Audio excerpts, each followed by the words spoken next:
mode.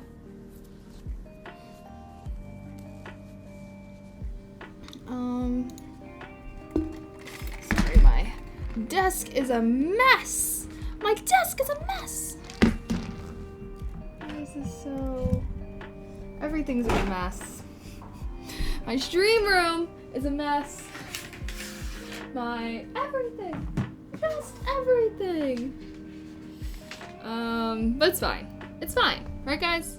It's fine. Hello everybody. Sorry, I was getting dressed. So I apologize for the longer starting soon screen. I always try to keep it like 8 minutes max, but sometimes I fail. Okay? Sometimes I fail. Anyways, hi, hello, Lelouch, hi, Sadavion, hi, Solo, hi, Super, hi, King, hi, Rev, hi, Infernal, hi, Lyrical, hi, Mango, hi, Jay Lopez, hey, thanks for the watch streak, Keela. Maybe we should have like a competition, like whoever can like hit 100 watch streak first gets VIP for life. Something fun. We gotta do something fun. Like, that's so cool. I appreciate everyone that like tries to come to my streams. Hello Cranky, hello Villa, hello Kobe, hello Hydra, hi Cabriz, hi I be free. Hi, how is the full-time move going? Wait, what? Oh! Sorry, for a second I thought you were bullying me and saying how was the full movie, like trying to insinuate that the starting screen was so long that I must be watching a movie. But not too bad. I'll probably be going into like full grind mode because I'm going out to California for like a few days next week. Well, January 2nd to 7th. Okay, I'll be in Cali. But then I'm gonna be coming back, and that's kind of when the grind mode is gonna start. In the meantime, though, I feel like I've been so busy with like holiday stuff that I don't even know. I still feel like meh.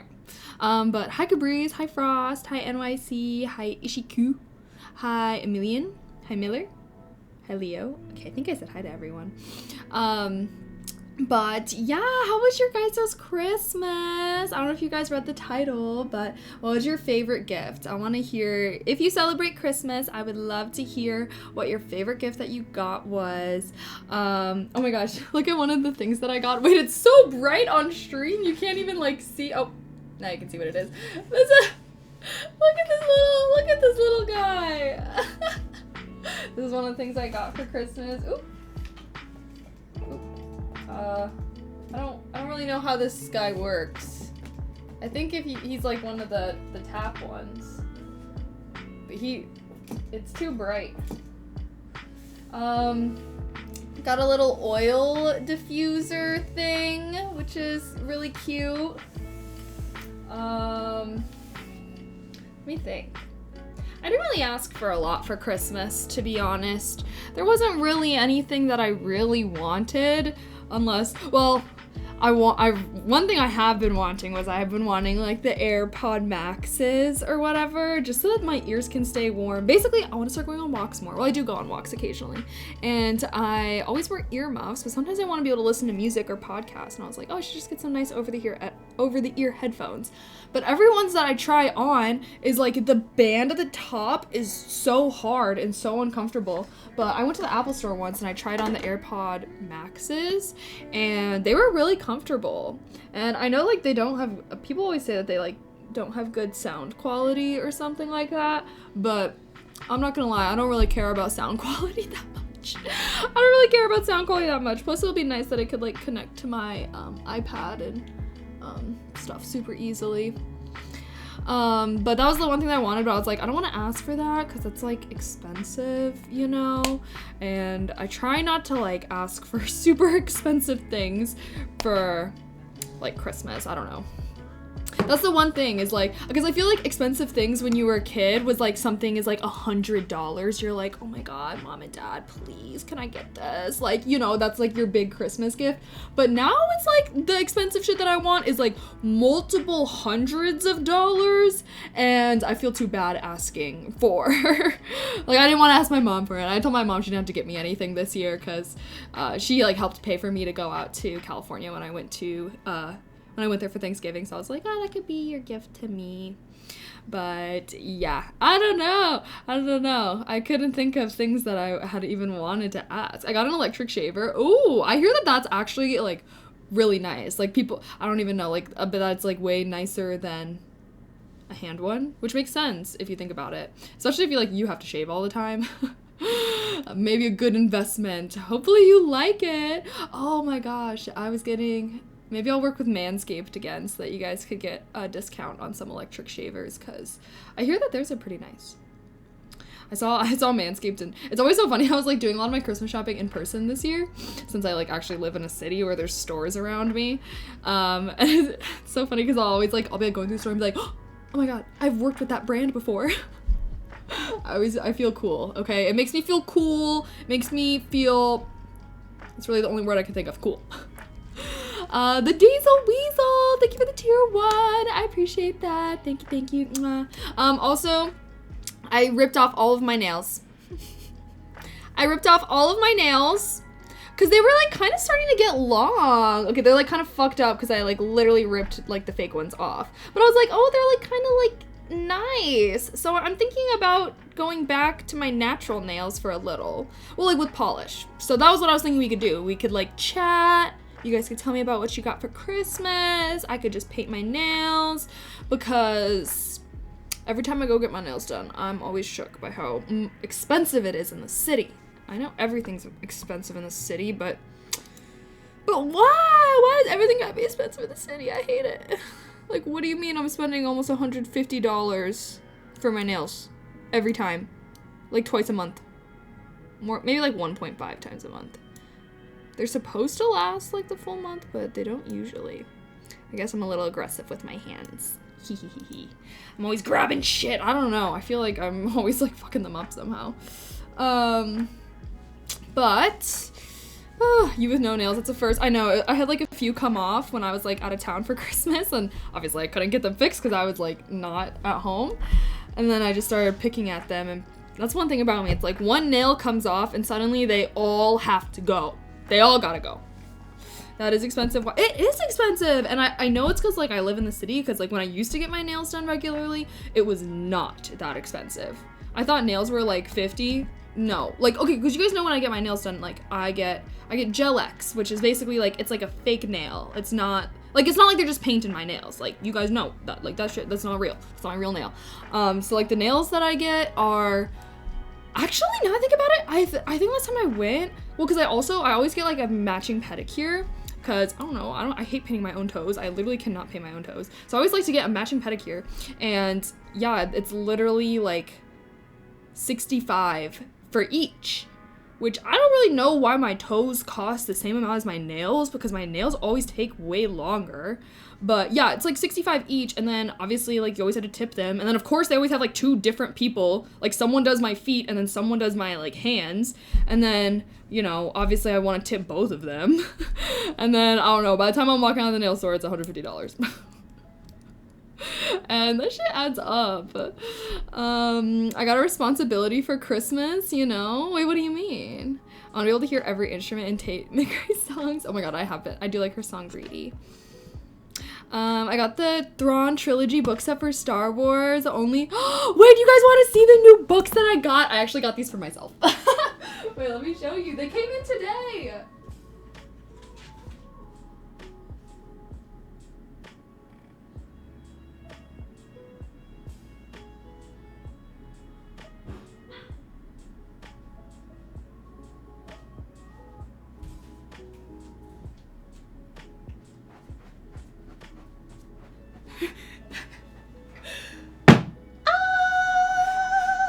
My book set that I got, I've already read these. I've read this much in approximately 2 months. 2 months? I think I started these, I think I started this series shortly after October. So it took me like 2 months to read these. And then of course, like every series, the last two are so big. Like, why is this last book so fat? Like, hold up, I need to check how many pages it is, because when I was opening them, because I've been reading all these books on my Kindle, so I like, you know, I feel like it's like, oh, like you see the page number, but that's so different than like physically seeing the book. No. 984 pages. What? Oh my god. The last book is almost 1,000 pages. That's actually crazy. What? I don't know if I've ever read an 1,000-page book. I'm trying to think of like the longest book I've ever read. I think this will be the longest book I've ever read whenever I read it. This is the one I'm on now. I'm on the second to last one. Let's see how many pages it is. Okay, yeah, just a modest 663. I think this one looks longer though, and this is the one I just finished.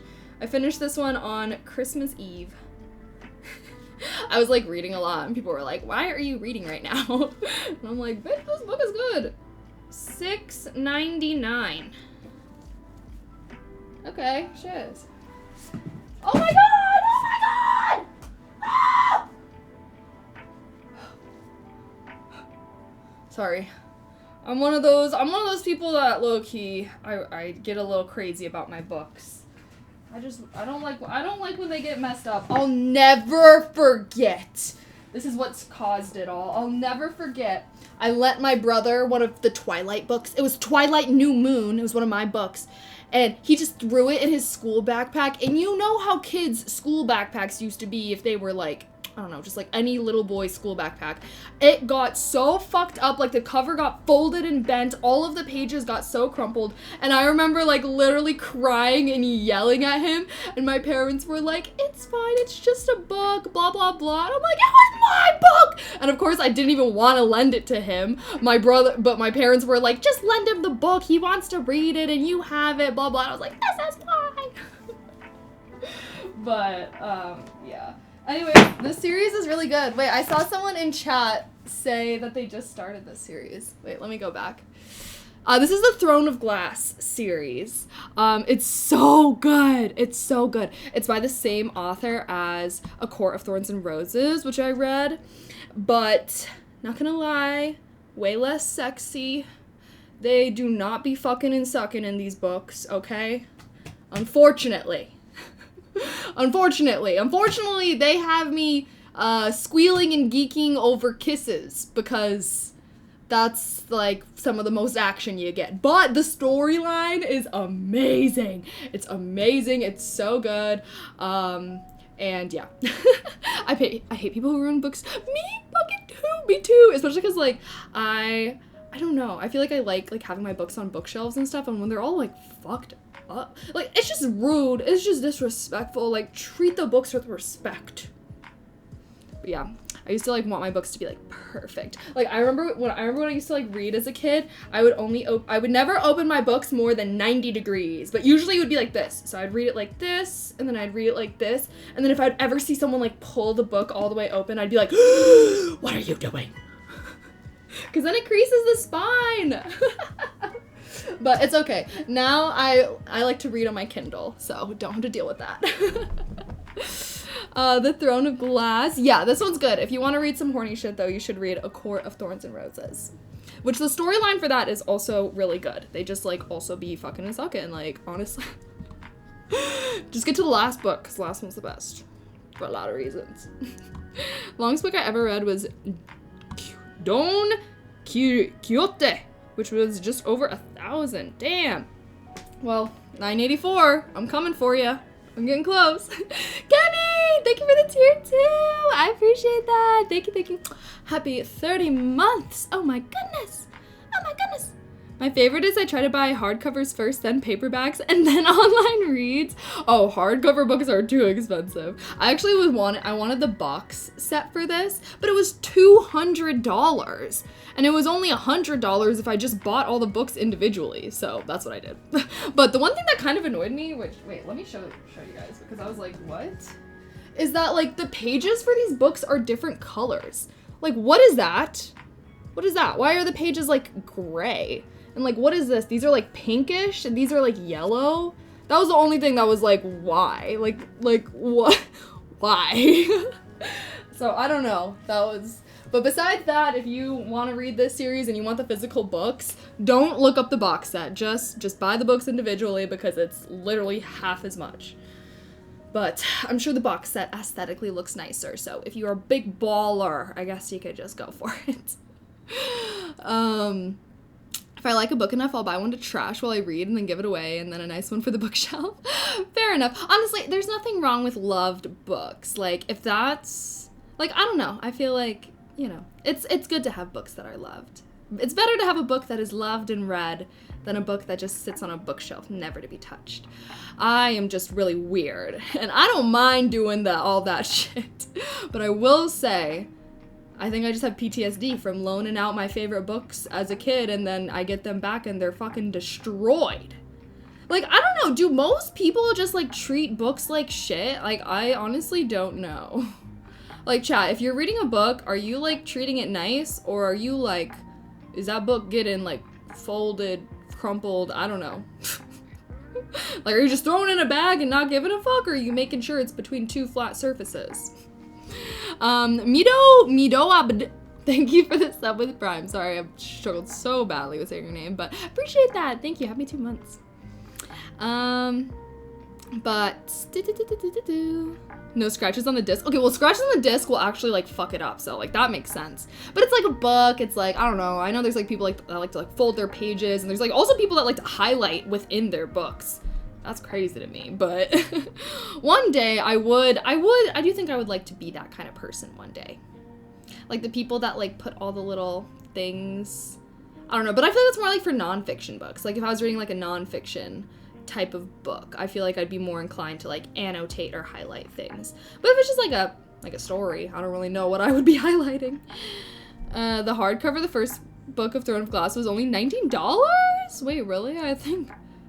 Yeah, well, but if you buy the whole series, it'd probably add up. Maybe that's why the box set is so expensive. Maybe it's hardcovers. I don't really know, to be honest. One day, when I'm rich as fuck, and I got my mansion, that mansion will have a library room / study with floor-to-ceiling bookshelves that are all so exquisitely beautiful and curated and like, oh, that's my dream. With like big, like stained glass windows inside. And then of course tables and desks so that my like kids can do their homework in there.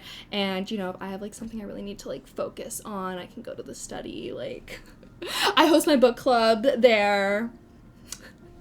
It's gonna happen. I'm manifesting. Hi, Thariel. Iraq, thank you so much for the tier 1. Happy 27 months. I'm expecting 4 streams a week minimum. Yeah, when I come back. January 8th is when the grind starts. Well, maybe January 9th. January 8th, I will. Mondays are like my productive day. Why do my teeth look white? It's so white. Oh, the ring lights. I don't like how people destroy the book. Like, it's a book. What are you doing besides reading it? No, it's literally like, I know that people that fuck up books, it's because they're just throwing them in bags. When it's like, I feel like whenever I have a book in my bag, I always make sure that it's like against the very edge or it's like between two, like, you know what I mean? So like it's, because if it's just like rumpling around, like the book's gonna kind of open, things are gonna get in it, and that's how like the pages get messed up. Like I know 1000%, like the people that have those fucked up ass books, it's because they're just throwing that shit in their bags. Like, I don't even feel like it's that difficult to make sure that your bag is organized in a way that's not gonna fuck it up as well. But whatever, honestly, at the end of the day, like, those people just need to be getting Kindles. Those people just need to be getting Kindles, because if by the time you're done reading a book, it's so mangled. Like, just get a Kindle. Just get a Kindle. Plus, the Kindle is really convenient, because I told you guys I read this whole series on my Kindle, and it's just so much easier, because I have like the mini Kindle, so it's like this big or something, and I can like fit it in even like my smallest of bags. I can fit it in, so it's really nice for like reading on the go and for traveling. I think I've decided that if I ever am like traveling while reading a book, I'm just gonna buy it on my Kindle, because whenever I have the physical book, like I'm not bringing one of these books in my bag to the club so I can read on the Uber to the way there. But I will bring my Kindle. The amount of times that I've been out and I've been like, guys, I have my Kindle on me. And my friends are like, why do you have that? And I'm like, so I can read in the Uber, obviously. You can fit more stuff in an organized bag. Facts. Very, very true. That's one thing I feel bad about dudes, though. I feel like you guys can't be having, like, sometimes, maybe this is weird. Sometimes I even have, like, a little bag that I'll wear with me in the house. And I call it my character inventory. I just feel like sometimes it's nice to just have a bag. Because you know what I hate? I hate looking for my phone. I hate being like, where's my phone? Where is it? I'm always losing it and misplacing it. So sometimes for a little while, I would like always wear this little bag and I would just call it my character inventory. And I would just like keep it chapsticks, eye drop, my phone, my Kindle, whatever I want to have. There's just some things that I just like want to have all the time. My chapstick, my phone, it's usually in there. We have these things called pockets. Okay, true. Dudes, you guys do get deep pockets because, like, as a girl, like, you can't even entertain the idea of, like, fitting everything that you need. Like, you can maybe fit the smallest chapstick to ever live. Here, I have an example of a kind of chapstick that would fit in most of my pockets.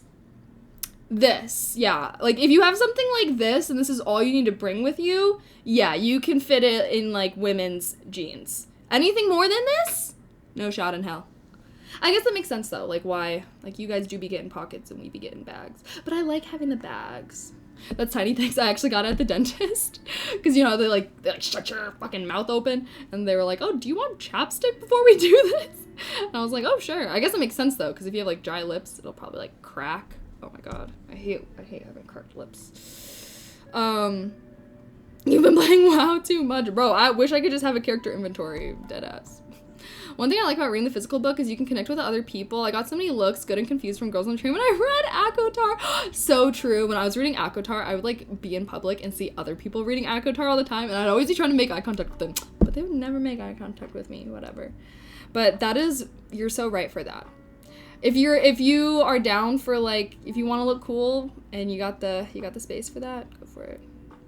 But I feel like it's doable when the books are all right size, but, like, bitch, if I add this to any bag and it automatically will become like 1,000,000 times heavier. That's another thing too, is I hate heavy bags. So, okay, but I think I'm gonna try and do my nails while we chat, yeah? Chat, oh, actually, never mind. I was gonna ask you guys for book suggestions, but I actually have a very, very, very long to-read list at the moment, and I do not need to be adding to it. But let me get all my nail stuff. Where even is it? Oh, God.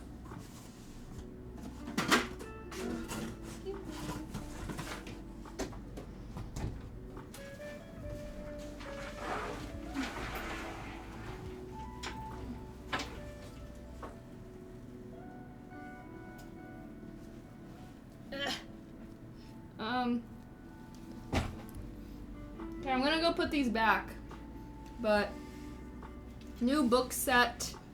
Woohoo! Exciting stuff.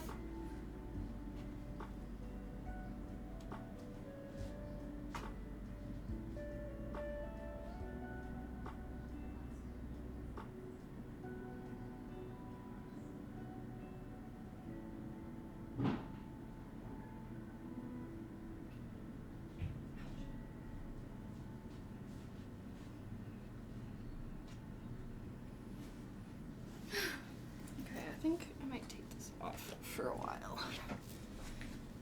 Thank goodness, my stream room was so cold and I was not wanting to wear that jacket, but it was just cold. Of course oh wait, let me close my closet. I left it open.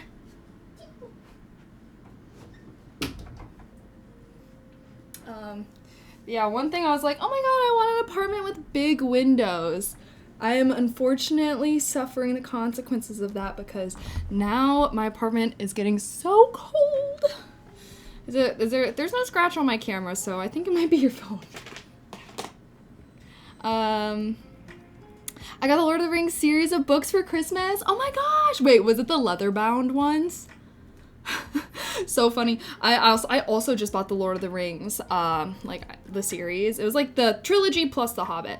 I got off Amazon and I was like talking about it with someone and they were like, oh, I also just bought that. And I was like, oh my god, like the ones that I got, they're like these little leather bound ones. They're like, oh, I got the same ones. And I was like, oh, like, so you also realize how tiny they were? Like, they were just so small. Like, they're on Amazon for $33. And I was like, oh my god, 4 books, leather bound, $33. Like, I was feeling like I was getting a steal. Like, I was like, oh, I'm getting a steal. The books come, the pages are tissue paper thin, so you could, like, literally, you could see through them. You could see the text on the other side of it. And the books are, like, literally, like, this big. Yeah, my ass got scammed. But it's fine. They're still cute, and I'm still gonna read them. So, honestly, like, it's great if you, for a budget, honestly. I was just like, oh, that's why these are so cheap. Oh,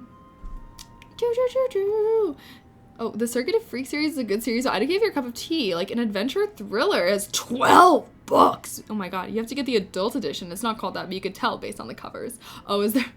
Interesting. Circuit de Freak. What an interesting series. No, I'm not gonna lie. I do have a very long to-read list at the moment. I think my game plan is, well, I have to finish this Throne of Glass series, which you guys just saw that the last book is 1,000 pages. So I'm still gonna be reading that for at least probably the next month. And then after I read that, what was I gonna read in between? Oh, I was gonna read Simulacru and Simulation and Simulacry. I could not even tell you what the fucking word is. Simulacra and simulation. Nonfiction. I try to alternate my fiction and my nonfiction. Here, Simulacra and Simulation is a 1981. Oh shit! Of course is a 1981 philosophical treatise by the philosopher and cultural theorist Jean Baudrillard, in which he seeks to examine the relationships between reality, symbols, and society. In particular, the significance and symbolism of culture and media involved in constructing an understanding of shared experience. Woo! Y'all got that? Y'all got that? It sounded really interesting. I was like, I watched like a few videos of people like talking about it, and then they'll like bring up this book, and it was really interesting. It's like a lot based on the way that obviously I haven't read the book yet, but like in a lot of the videos that I'm talking about, it talks about like social media and stuff, for example. Like if you hear that, like the significance and symbolism of culture and media involved in constructing an understanding of shared experience, right? So if we think about like the way in which how we're connected through social media, how that impacts us, like how we as a society and species operate is very different because of the internet than, you know, we would have operated like 100 years ago or whatever. And I was like, oh, I love that shit. Okay, anything that is like examining the relationship that we have with like the internet and social media and how that like impacts not just our lives, but like society as a whole, like all that shit is so interesting to me because obviously I'd be on the internet. Not just as a consumer, but as a creator. So, I don't know. I feel like all that stuff always interests me.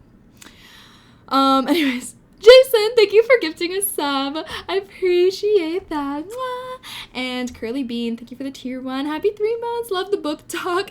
Thank you. I am in quite a reading phase right now.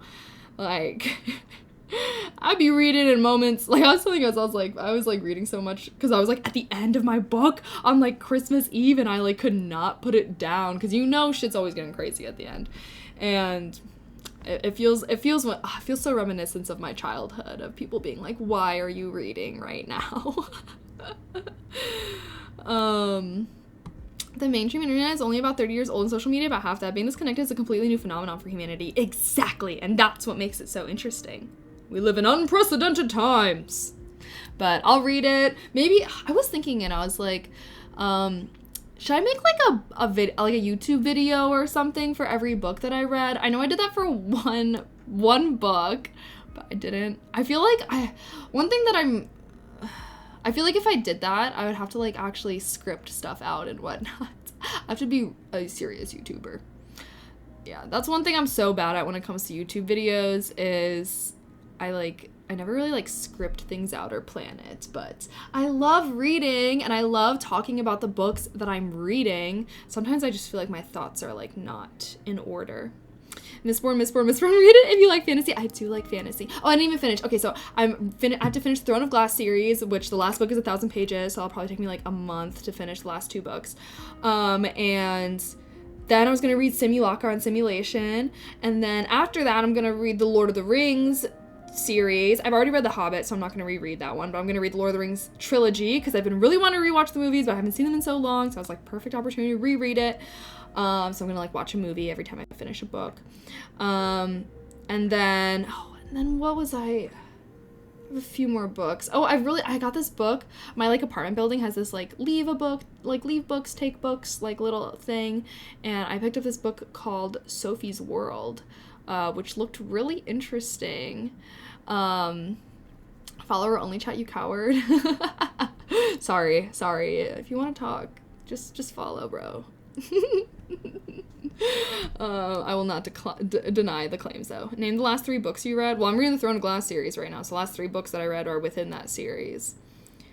I can't even tell you the name of the books because I was reading them all on my Kindle, and every time I finished a book, I would just be like, bye, next book.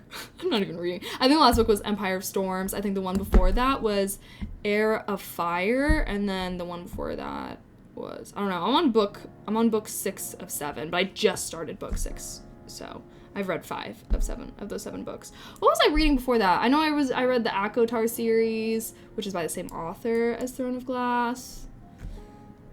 What else? I tried to read The Art of Gathering, but once I start getting into my fiction phase, it's been very difficult for me to read nonfiction. I just have to get a good nonfiction though, because I've read lots of good nonfictions. I'm just like so deep in my fantasy era right now. I am talking about the Throne of Glass series. Red Mark, you just missed it. I just was showing, like, I just ordered all the books off of Amazon, so now I have the physical books because I've been reading it off of my Kindle. But I love having the physical books, and I want like my bookshelf to be full of books that I've read and I've loved. So I think if I'm unsure about a book, I'll just buy it on the Kindle, and then if I like it, I'll buy the physical copy. But I feel like good conversation starters, you know, like, because then when people come over, they can be like, oh, this series, like, I love it, you know what I mean? That's why I want to have the physical books. Who was saying that earlier? The conversations that come about of books are always good. Any books you recommend to read like a must? Well, honestly, I do think that the kind of books that you would enjoy would depend a lot on who you are as a person. Like, I don't know, I feel like it's kind of like TV shows where it's like everyone kind of likes different kinds of TV shows, right? But generally speaking, I mean, if you're into fantasy, the Throne of Glass series that I've been reading has been amazing. Easily like the best series that I've read in the past few years. I do like it more than ACOTAR. Court of Thorns and Roses. My only bone to pick a little bit with, I guess, both of these series, which are by the same author, so it makes sense. But I don't like how it's so clear cut between like good versus bad. You know? And I know I've talked about this before, but I was like, I want my villains to be like complex, and I want to hear their backstories so that you don't like, I like feeling like you don't really know who to root for, or at the very least like having sympathy for a villain. But like if the villain is just trying to take over and kill the world because they're just like evil, like I don't know, like that's never very compelling to me. You know what I mean? Like I need to be feeling torn and conflicted after I'm finding out about the villain's backstory. You know what I mean? I need to be being like, damn, you know? Well, guys, who do you think is the best villain of all time? Genuine question. I want to know. My goal for 2024 is to go through and read all of The Lord of the Rings. Then I also own the Harry Potter series too. It takes me back to my middle school days. It better not take you a whole year to read the Lord of the Rings books. They're not that long. Well, I guess if you like don't read it all right now, that might be a good task. But I mean, the Harry Potter series is a lot longer than the Lord of the Rings series, like, because it's 8 books. So like page number wise, even like I'm sure that each I believe the Harry Potter series, it's like the books kind of keep getting thicker as it goes on. The Lord of the Rings trilogy, they looked like pretty similar sizes at least. Oh, you want to read both series? Okay, well, good luck. Yeah, hopefully I don't know. I do remember when I read the Harry Potter series as a kid, though, thinking that the books were so amazing. Like, if you haven't read them, good luck. I hope you like them. I'll let you know when I start reading the Lord of the Rings series, too. So maybe I can make, like, I don't know. I would love to, like, do... Maybe on my blog. Oh my god, I literally have... No, I forgot about my blog. But maybe on, like, my blog on my website, I could, like, type up a little thing every time I finish a book. That could be fun. I don't know, I just feel like I love reading and I love talking about the books that I read, and I would love to, like, involve that in my content in some way or another. I tried the whole YouTube video essay thing. I don't know if that was my vibe. It's a little stressful. So you like anti-heroes then, where the bad guy seems valid for his doings? I wouldn't say it's like an anti-hero though, is that? I mean, I guess I don't really know the technical definition of an anti-hero. Anti-hero is a main character in a story who may lack some conventional heroic... Yeah, I always thought an anti-hero was like a hero that's not completely a hero. Like, they're a little fucked up, you know? They'd be like doing some fucked things. Yeah, so the anti-hero is like, but they're the main character. Like, to me, a villain is like, they're not the main character. Usually, like, the best villains is like, they seem evil as fuck to start with, right? Like, you start off being like, damn, fuck this motherfucker. And then you get to know more and more about them, more about them. Oh my god, the best example is Zuko. Well, he had like a whole redemption arc and then he ended up joining the good guy side, so I don't know if you, but he's such a good example, right? Because when you first start Avatar: The Last Airbender, you're like, fuck all these firebenders, like, fuck this fuck-ass Zuko trying to hunt down our boy, you know, Aang, like, fuck this motherfucker. And then you start getting to know more and more about, like, why he's looking for the Avatar, like, his relationship with his father and his sister, and, like, all these things. And then you start to be like, damn, like, you know, like, Zuko kind of right for being angry as fuck. Like, his anger's misdirected for sure, but, like, he ultimately comes to that realization within himself as well. And, like, oh, that's why Zuko is such a good character, because, like, he does the villain arc perfectly well. And not that I think that every good villain arc needs a redemption. Like, I think that you could still have a very good villain that never redeems themselves. But, like, I just think that that's such a perfect example, right, of how, like, normally you'll be hating on them, but then you, like, get to know them and, like, why they are that way, and you're like, oh, like, darn. You know? But yeah, that's the kind of villains that I always think are the best and, like, make for the best storylines. Like, the best villains are almost like a... I can't think of the right word. You ever accidentally put birthday cake? I don't know about them apples. Create a book club tab in your Discord and promote the book we're supposed to read each month. Oh my god, would you guys do that? Wait, that would be so fun. We could do that. Okay, but like what? Would we have meetings or something then? I feel like that's always a pain to... I don't really know. I'm like... But we can... Oh, I will make a book club tab though, and then we can talk about books. And then I'll be like, oh my god, guys, I just started reading this book. And then if you want to read the one, I mean, I'm reading the Throne of Glass series, so if you guys want to read Throne of Glass series, I highly recommend. I will definitely talk about it if you bring it up ever. I guess the villain from Watchmen, he seems evil, but he's doing what's best for the world. Uncle Iroh Goat. True. Yo, it pisses me off when people say that Avatar isn't anime. It's not. Anime is just like the Japanese word for cartoon. It's like animation almost. So for something to be considered an anime, it just has to be a cartoon from Japan. And Avatar was made not in Japan. In the US. The good old US of A. Therefore, it is a cartoon. But obviously it has tons of Asian inspiration. Like, they're all Asian. They're all Asian. And I'm sure like wait, was Avatar originally, like, a comic or a manga or something? I don't even know. Like, where'd Avatar come from? But, yeah. Avatar, I think Avatar, one of the best cartoons we've ever had as Americans, so we gotta claim it. We gotta claim it. Okay, Japan, they have a lot that they can claim as far as animes go, okay? But, you know, us, what do we have? What do we have? Rick and Morty, The Regular Show, The Amazing World of Gumball. Like, I don't know, I just don't feel like we can really compete. Here's the issue with America. Sorry American cartoons, sorry, let's get specific here, is that for far too long, I feel like cartoons were only treated for, like, children, and, like, I guess the regular show is kind of aimed at a little bit of, like, a tween audience or something, but, like, in anime, bro, motherfuckers be getting limbs chopped off, eaten alive, like, they be doing way crazier shit, and, like, that's the type of, like, and I feel like only recently have, like, post-pandemic have, like, American animation studios started making, like, you know, cartoons and animated films and stuff aimed at a much wider audience. But before the pandemic, I feel like cartoons and stuff were treated as, like, a background thing or something, like, that's for kids or whatever. Like, I just don't feel like motherfuckers were taking shit seriously. Sounds fun. No need for meetings yet. True. Ah, that'd be so fun. Okay, yeah, no, I'm down. Maybe I can even, like, do something. I want to, like, do more with my website. I think it'd be cool if I did, like, a little blog post every time I finish, like, a book or a series or something like that. Just, like, my thoughts of it, a little analysis. You have a P.O. box. I'll send you my extra misforce. You don't have to feel guilty about beating it up. I actually don't beat up my books at all. So, no guilt because it doesn't happen.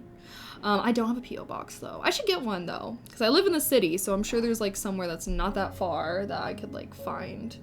Or, I don't know, like, I'm just sure that there's, like, places around that I could do that. But, yeah, I don't really have a P.O. box. I didn't know if motherfuckers would ever want to send me stuff like that. I feel like P.O. boxes used to be a thing, but now there's just, like, wish lists and stuff. I feel like I don't know, though. I guess there are creators that do still, like, do P.O. box stuff. I just don't really have people that want to send me stuff like that. Darn. You can discuss the book in a book tab, Discord, VC Live, yeah. Maybe what we could do is, like, discuss the book in the book tab. Oh, because you know how you could do, like, threads? I could do, like, a book club with, like, different threads for different books, maybe? That might get a little messy, actually, I don't know. But, and then we could, like, discuss, and then I could, like, you know, that could help me maybe type up my blog. Like, I could use some, I could be like, oh, this user said this comment, which I thought was very interesting.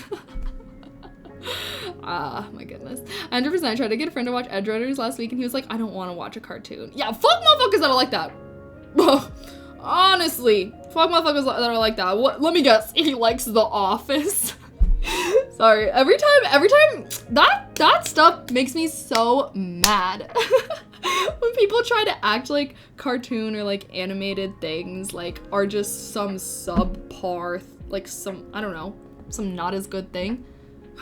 Yeah, and the people that always say that are motherfuckers that watch sitcoms and reality TV. And to me, I'm sorry, but, like, those people, leave them. I'm at the point in my life where if someone exclusively just watches that kind of stuff, I'm like, I just don't think that we can have any interesting conversations. Like, I mean, okay, no, never mind. Everyone has their own tastes. People can like different things. It's fine. I'm totally not judging them at all. You know, that is their right. If they just want to watch that stuff, I guess.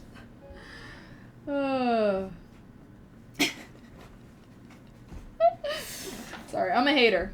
I'm a little bit of a hater. I'm a hater at heart sometimes. Actually, no, I wouldn't say I'm a hater at heart. I can be a little judgmental, but aren't we all? Anyone that says that they're not judgmental, lying. That's one thing, though, I think I've successfully reconditioned my brain on. I feel like I was very judgmental at some point in my life. Why is this camera turned all blue? And honestly, I blame my mom. Like, my mom's not like this at all, like, is not like this at all anymore, but was anyone else's mom just making the most out-of-pocket, or I guess dad, or anyone's parents, like, just making the most out-of-pocket comments ever when they were younger?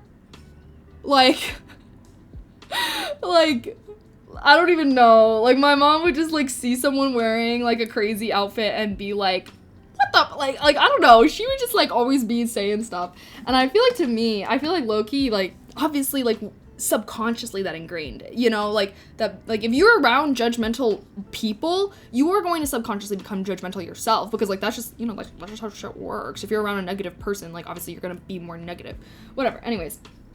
And My mom's not like this anymore, though.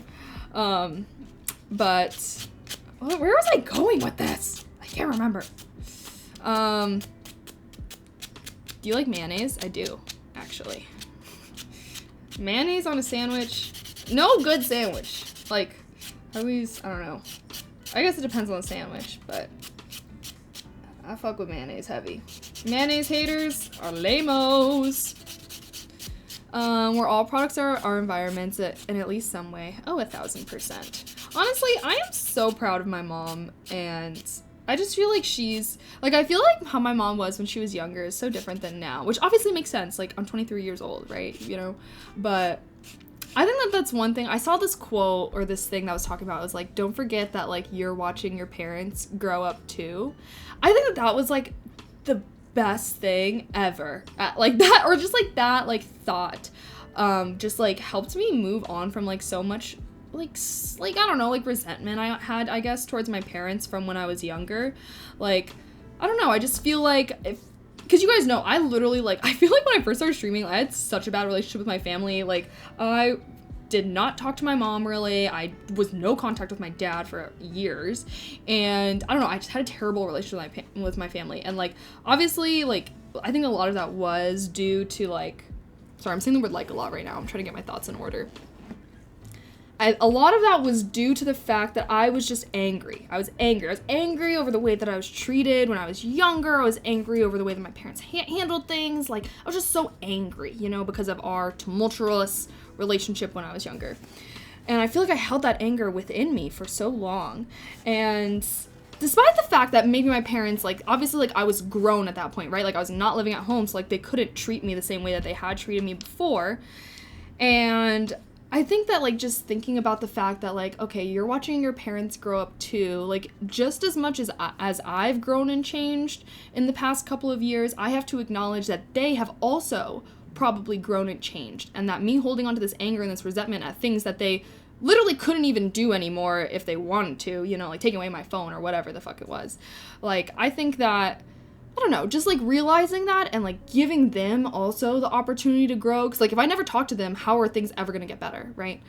And obviously it's a lot more complicated than that. And I'm still, like, working on things with my parents and whatnot. But genuinely, I think that just keeping that in mind has been something that has helped me so much more when it comes to, you know, trying to rebuild that parental relationship. So basically, long story short, if you don't have a great relationship with your parents, do not lose faith, do not give up. Obviously, some people have, like, fucking villains for parents that never have their redemption arc, like, fuck those motherfuckers, but I think that, I don't know, I think that I had to recognize that it also was gonna take effort on me. Because, you know, I feel like when you're, like, angry and you're young, you're just like, I just want them to blah, blah, blah. Like, I don't know. I feel like that was me. Yeah, say my dad was very judgmental. I try not to be so judgmental externally to people. Yeah, no, that's good. I feel like also, I think it's good to be aware of that kind of stuff. Now, my mom, like, doesn't really make comments like that anymore, but sometimes if she does still say things like that, like, I feel like I do tend to speak up more than, like, obviously if I was a kid, I'm not saying shit. But I'll just like, like, I don't know about that, them apples. I have a great relationship with my mother. We fight every day. Love that for you. Learn how to live with that stuff. No, genuinely. I think it's a very complicated thing, but yeah, my relationship with them is definitely better. I think that the thing that also, like, I think I was just, like, so jealous, like, a lot in college, like, because I feel like when I was in high school, like, all of my friends also had, like, you know, like, were like, fuck parents, right? I don't know. Like, I just feel like college was the first time that I was around people that were like, you know, when you're having a bad day and you just want to call your mom? And I'd be like, no, what? People feel this way? Like, what do you mean, you know, old frat boy screwed you over and you're calling your mom about it? Like, I feel like my relationship with my parents at the time was like, well, I didn't even tell them shit that was going on in my life. Like, I don't know. I don't even know. So, like, the people that were, like, close with their parents and, like, talked to them frequently and, like, went to them for advice and stuff like that, that baffled me. But, like, more so, it made me very jealous. Like, I was just very jealous. I was like, oh, like, I wish I had that, like, blah, blah, blah. Like, I don't know. Like, I was just so jealous of people that were, like, close with their parents. And ultimately, I've decided Y'all already know my life motto. Y'all already know my life motto. If you want something, go and get it. So I've decided that I will do whatever it takes to get what the fuck I wanted, which is a great family relationship. I don't know, I always just like thought, I always kind of consigned myself that I'm just gonna have to like build a new family and start from there, but I don't know. I'm glad that I kind of have been working on my relationship with my parents. It's worth it. It is worth it. Does your brother do that too? My brother's still kind of in. I don't know. I don't really know. Like, my brother doesn't really, like, talk. I don't know. It's complicated. I don't really know. My brother be kind of weird about that shit, but he's also, like, off at college and whatnot. I feel like making up with your parents is, like, a post-grad type of activity. I don't know why. It's just something about, like, adulthood and, like, having bills and mortgages and stuff that make you realize that having a support system like your family is, like, so important. Because when you're in college and you're just around your friends all the time, and, like, college is set up so that, like, you know, it's, like, made for students and whatnot. It's kind of easy to figure shit out. I just feel like, I don't know. You know? Wait, I need to decide what color to do my nails really quick.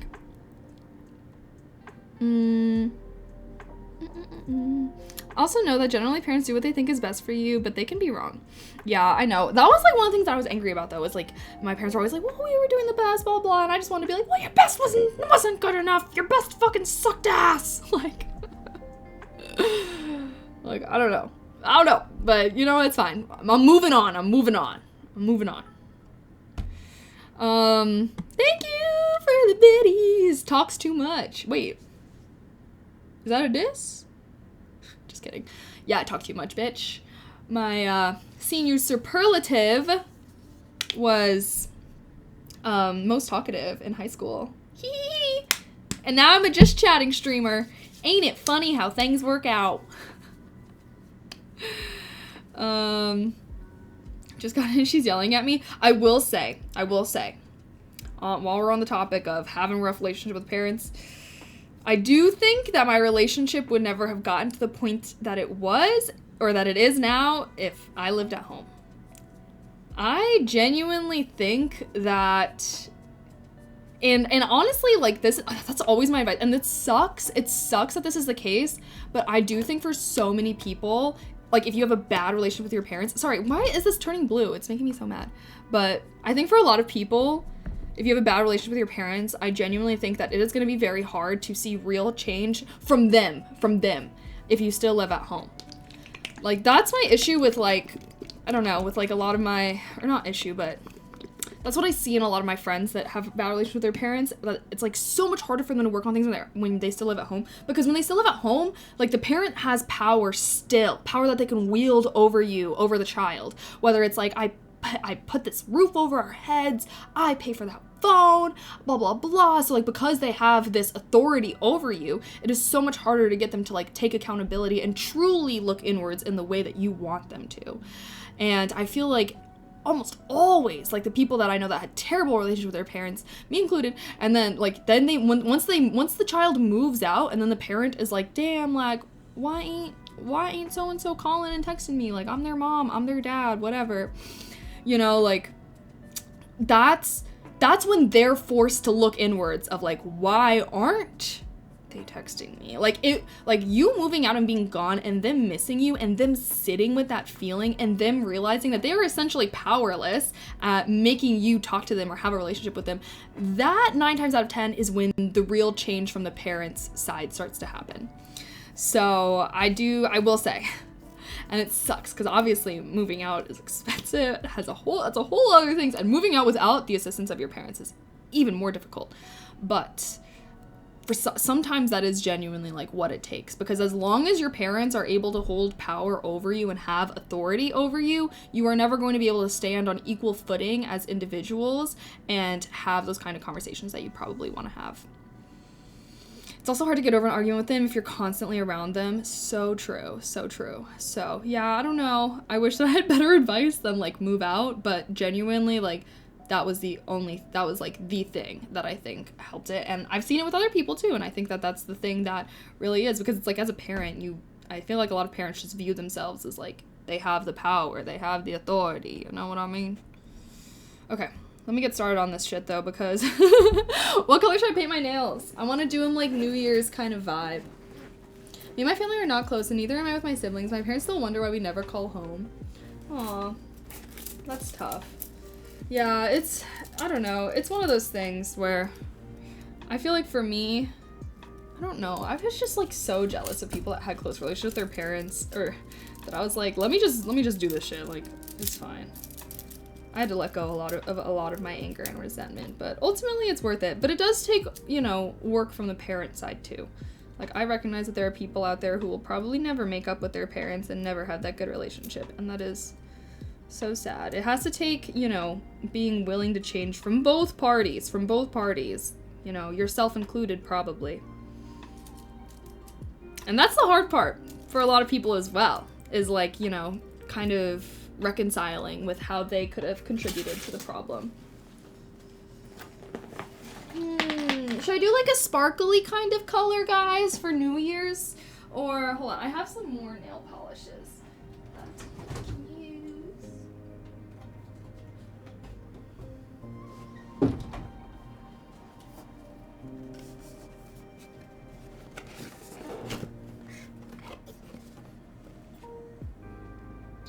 Ooh! Wait, should I do like a blue for winter kind of vibes? I don't even know what color New Year's would be anyways. I feel like New Year's is like, oh, look at this one. It's like a sparkly blue. Pretty. I thought maybe like a silver would be a good color though. I don't know if I have that.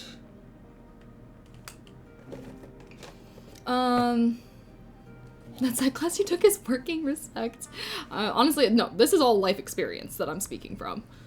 I moved out for 3 years and moved back. Now I live with my dad. He's like a friend slash housemate. We be chilling. Facts. See, that's why I feel like a lot of people also will like go off to college and then come back and live at home, and like their relationship with their parents will still be improved. Like, even if you're only moving away from home for a short period of time, even if that period of time is college, I feel like that can be good as well, because people are living with their parents way longer than they used to, with inflation doing its thing too. I know. That's why I'm saying, like, it sucks that that's, like, the advice that I have to give at the end of the day is, like, moving out, because I recognize that that is, like, simply not an option for a lot of people. Guys, look at this pink. It has, like, I don't know if you can really see. It's, like, it has, like, purple sparkles in it. It looks cool, but I don't think it's New Year's. I kind of want to go with, like, a sparkly silver, or maybe... I thought that this set had a lot of glitter. What the fuck? Oh goodness, sorry. I didn't talk to my brother for about a year, and now I'm trying to repair the situation by reaching out and engaging in conversation. I know that's me too. I feel like, because complicated, but me and my brother stopped living in the same household when I was 14 and he was 12. So we didn't like talk at all when we were teenagers, and only recently I feel like have we started talking to each other more and whatnot. And I don't know, I also want to try to have a better relationship with my brother, but I feel like that's one of those things where it's like, I don't even know. I think one of the hardest things about trying to rebuild my relationship with my family is that, like, it just feels so foreign. Like, I'm just like, I don't even know, like, what to talk about with you, which, like, sounds really weird, but, like, sometimes that is just genuinely how I feel. Like, it's like, I would love to talk to my brother more, but, like, what am I gonna fucking text him about? Hey, how's school? Then I'm gonna be just as bad as my mom.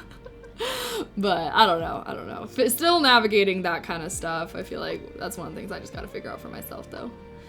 I tried for years and years to visit home more and all kinds of things. They just got worse over time. I can quickly learn they won't change their terrible behaviors. Yeah. See, nope, that's just what I was saying, where I was like, some people I recognize will probably never be able to have the relationship that they want with their parents, which is very sad, and I'm so sorry. Like, my heart goes out to you, but at the end of the day, that's what friends are for. I feel like for the longest time, I just kind of coped by building a chosen family of sorts, of like pouring my heart and soul into friendships. And I would just recommend, like, find some friends that also don't have great relationships with your family, because if you're just surrounded by motherfuckers that are calling their moms and dads all the time and, like, whatever, like, I don't know, it's gonna make you feel some type of way. Like, at least, you know, speaking from personal experience. Maybe you're built different than me, but I feel like it is good to have kind of peers that are in a similar situation for you. Because then if like, you know, if you have like friends that also maybe have fucked up family situations, I feel like they're going to be able to understand you a lot more, be a lot more empathetic and whatnot. Like, oh my God, the shit that would make me so mad of like my friends that I had in college, like that just had good relations with their family, and like, they're just like, well, like, that's your dad, that's your mom, like, blah, blah, blah. And I'm like, like, you know, anyways.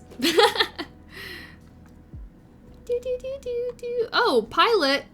Hello. Necklace is beautiful. Thank you. How's Fortnite? You played any of that Logo Fortnite? It'll work itself out in time. Don't force it. I don't agree with that. I don't agree that it'll work itself out in time. No, if you want something, go and get it. And if you want to fix something, then you might have to get your hands a little dirty. But I think that doing nothing is not usually the best route to get the results that you want. Do you feel the only person you'd be close to at this point in your life is a partner? No. I have started putting a lot more into my friendships, and friends, I don't know what I would be without them. I do be missing my Cali friends. Those are my homegirls for real. But I'm excited. I'm going out to Cali next week. I'll be in California January 2nd to 7th. But I'm going out there for my friend Lauren's birthday party, kind of like for New Year's birthday party. Me and my friends, we're gonna have a vision board night and make our 2024 vision boards. And then one of my friends, she wanted to have her birthday in San Diego, so she got an Airbnb, and she one of her friends like that lives in San Diego works at like a yoga studio. I don't even know. All I know is it's gonna be like a whole like self-healing type of thing. Like we're gonna do yoga, we're gonna meditate, we're gonna have like instructors come, we're gonna do like sound bath and stuff. Like she's very much like spiritual vibes, so we're like kind of cleansing our energy going into 2024, and I'm like, honestly, sounds fun. So I'm going out to Cali for that. Maybe I'll vlog some of it, but not too much. That's the one thing where I'm like, every time I do something cool with my friends, I'm like, oh, I want to make a vlog of this, but then I'm like, I don't want to be that like annoying motherfucker with a camera and whatnot. So we'll see. Maybe I'll vlog the vision board night, but I don't want to, you know, intrude on my friend's birthday. I'll head by my dad if I see him. Valid. But when people are fully developed, 25, and I'm supposed to give a shit till until then. Wait, what do you mean? My eyebrows look amazing. Thank you. I did do them. I pluck my eyebrows myself. What is a vision board? Oh my God, guys, you should all do a vision board for 2024, okay? And I want to see them. Send them in Discord if you want to. You don't have to share them also. Like, some people don't share theirs at all, and some people like to share them as a form of like manifesting or whatever. But a vision board is basically you get a big poster board, right? You get a big poster board, and you get a printer or like a photo printer, I don't know.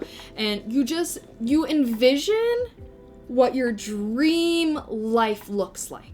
Okay, maybe that includes big goals, like you have pictures of Italy because you really want to go there. You have pictures of that dream car that you have, whatever, blah, blah. But also make sure that you include pictures of what your dream day-to-day life looks like. So like say, for example, you want to become more organized. Maybe you're going to have like pictures of to-do lists or pictures of planners or organization, like.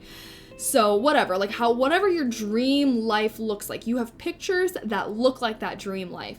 So whatever you want in this next year, maybe next year you want to, you know, go hiking more. So you'll have lots of pictures of beautiful hiking, of people hiking and like beautiful trails and stuff like that. Like it's basically just like a vision for yourself. And then you hang this up in your room or in your apartment, wherever. You hang this up somewhere that you will see this vision board every single day, every day.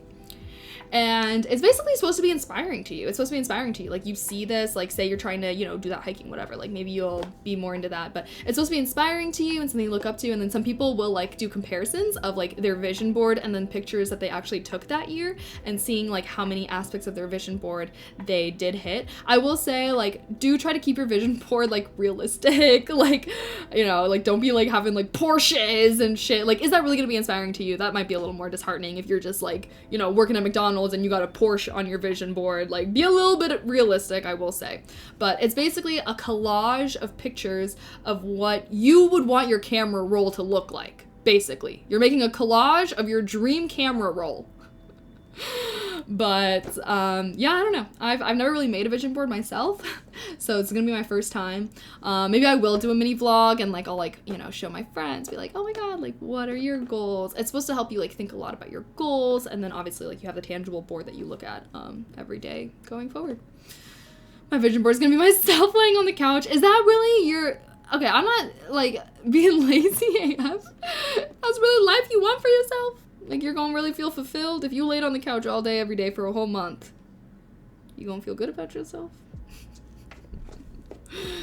Grown-ups may make a vision board. Hell yeah, what? I don't feel like there's anything wrong with that. Sorry. Anyways, I think everyone should make a vision board. I think it's really cool. I think it could be a really good way to kind of get yourself inspired. I don't know. So much diversity up and down the West Coast. Why visit the beach coast? Wait, what do you mean, the beach coast? Something to convince the Cali friends to move closer to you. Bro, they're all like, I'm never leaving LA. I'm like, bitch, you've never left LA. And that's the only reason why you think it's good. No, trust me, I've had this argument with my friends so many times. I'm like, if you lived literally anywhere else, you would see how terrible living in LA is. But they ride or dies. They ride or dies, all right? I gotcha. It's more like a visual way of writing down your goals. I write mine down, but I haven't tried something like that. Yeah, it is. It's supposed to be visual because then you like hang it up, kind of. It's also supposed to be like almost like decor if you really think about it, like if it's in your room, you know. But yeah, like I feel like a lot of girls will, because you know, like I don't know, I feel like I started using Pinterest where like I pin a lot of things, and so I'll probably like use a lot of my Pinterest pictures to like make my vision board. Pinterest is really good for that kind of stuff because what is Pinterest? A bunch of aesthetic pictures. So yeah, that's my recommendation. Like just go on Pinterest and type in, you know, organization and see what comes up. But Pinterest is where you're gonna find all those aesthetic pictures for your vision board. My characters in virtual don't expect pictures. I always write stuff like that in a journal, bring it to the next level of pictures. Yeah, no, because like I feel like I also journal, but like I feel like journaling, that's more day to day. Like a vision board is something that you're doing kind of like to enter a new year. I mean, some bitches go crazy. You know how like there's people who are like the 12-week year, think about your life in quarters. There's people who do like 4 vision boards a year. I don't know. Depends how fast you're reaching your goals. But yeah, I don't know. I've never made something like that, so we'll see. Make a mold board mostly. Mold board? Mood board? Okay, hold on. I still need to figure out.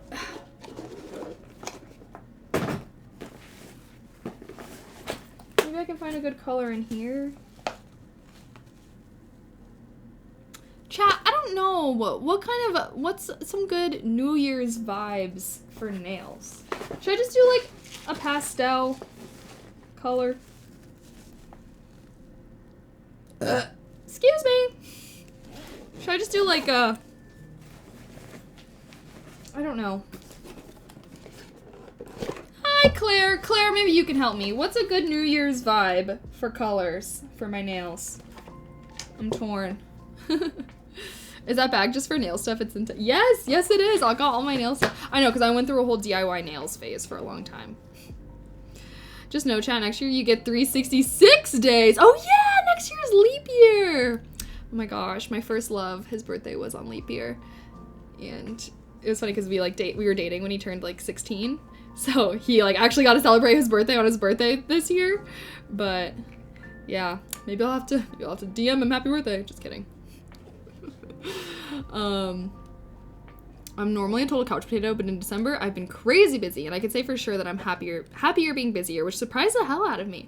Really? I think it's good. I think that if you're, like, the kind of busy where you're, like, enjoying what you're doing, like, you're busy with things that you enjoy, I think everyone would be happier that way, you know? I mean, being busy with a bunch of things you don't want to do fucking sucks, but that's what I was saying to the other person. I was like, are you really gonna be feeling that happy sitting on the couch every day? Are you a silver girly? No. All my jewelry is gold. I don't think I have any gold polish, though.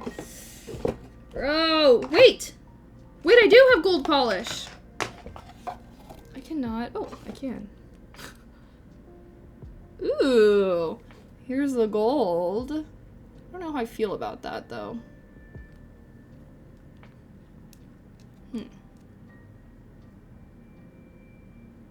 Fuck it. Let's do it. Let's do the gold.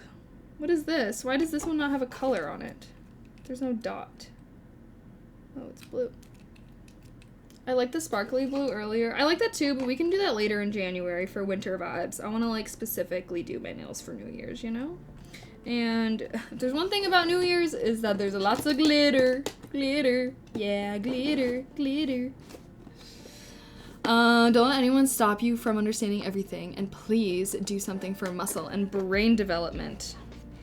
Yeah, I need to be hitting the gym. Yeah, I definitely need to be hitting the gym more.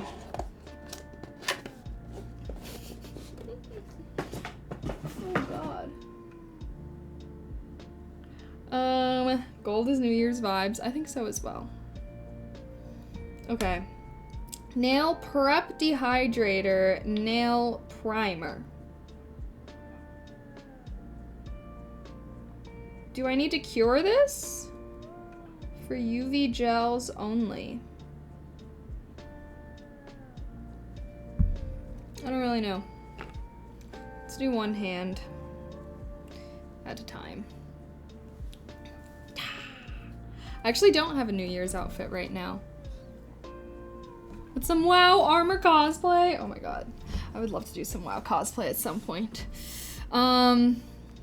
But, okay, I think these look good right now. Just gonna go for it. If it's for UV, well, it's just primer and it doesn't say anything about having to cure it, but maybe I'll cure it just in case. What's the glove? It's to protect my hands from UV rays. Because if you're using gel polish, then, oh shit. Almost forgot. Oh god, oh god. Oh lordy. OMG. Oh no. I spilled all my nail stuff. Look what was in my stocking. Sorry, you can't even read this, I realize. Self-defense siren. You like pull it out and it's supposed to make really loud noise. You already know how adults are. You live in Chicago in the city. You really gotta be safe out there. They're not that wrong though, so I can't hate. Do I have any boots I can see? Nobby. Exclamation socials. I got pics in all types of outfits there. Do you know in the UK pepper spray is banned? Really? I mean, fair enough, I guess. Feyre cosplay, OMG, I totally should. Oh my god, I would love to get into some nerdy cosplays. Cosplays are hard though, guys. Like, I could barely do my makeup normally. Like, I do not know how girly pops be doing, like, the crazy ass cosplays and stuff. I wish. One day though. I should try some eventually.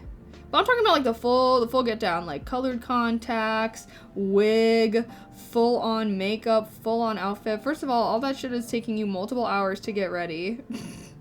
Second of all, that outfit also cost you hundreds of dollars, not to mention however much the wig was, however much all that shiz was. I don't know how cosplayers be having the gumption for all of that. I love looking at cosplays, but I already know that, like, it just took them so long to be getting ready. Like, I would be probably getting, like, I gotta start off, like, easy level. We could do, like, Diva, 'cause she's brunette, so no wig needed. I can buy some clip-on bangs. Who, Kaisa, she gets into that stuff? I think, actually, I think the Kaisa that I know, she doesn't do cosplays, so maybe I know a different one. That's so funny. I just went to Hobby Lobby to re-up on Eva Foam stitching all fabrics. Oh, for working on combining skills for cool cosplay outfits. Oh, that'd be cool. You could probably make a lot of money. If you can make good cosplays, you could probably make a lot of money selling that stuff. Cosplay looks intense. It is intense. Like, I don't even be cosplaying like that. Well, I don't be cosplaying like that because I'm scared, honestly. I'm a fucking weenie head. But one day I'll do a super cool cosplay and it'll be super amazing. I think I do want to do Diva. I have the costume. Shout out Shogun. I don't know if Shogun's in here, but Shogun got me the Diva cosplay, and it's in my closet. I have not worn it yet, but I will. It's just like the holiday season, so I've been doing all these like holiday shoots and stuff for Fansly, but I definitely want to do more cosplay content. Once the holidays are over, once New Year's is gone, then I can get real serious. We can do more cosplays and whatnot, because I definitely do want to experiment more with that stuff. You can probably claim all your costume stuff as a tax write-off. So true. Wanderer, thank you so much for the tier 1. Happy 4 months. I appreciate that. Thank you. As you majored in information systems, I studied MIS and I just graduated in May too. Oh wait. Oh, I gotta change my bio. I graduated May 2022. Sorry, I have not updated my bio for a fat minute, if you cannot tell. Let me just take that bit out. Oh, I guess I have to adjust what this says now.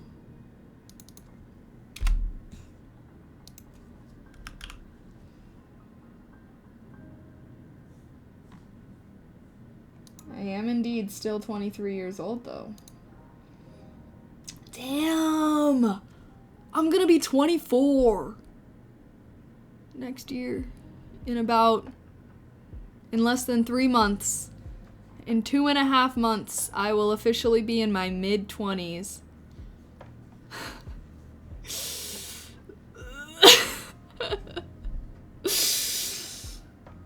Hey, but that's 1 year away from full brain development.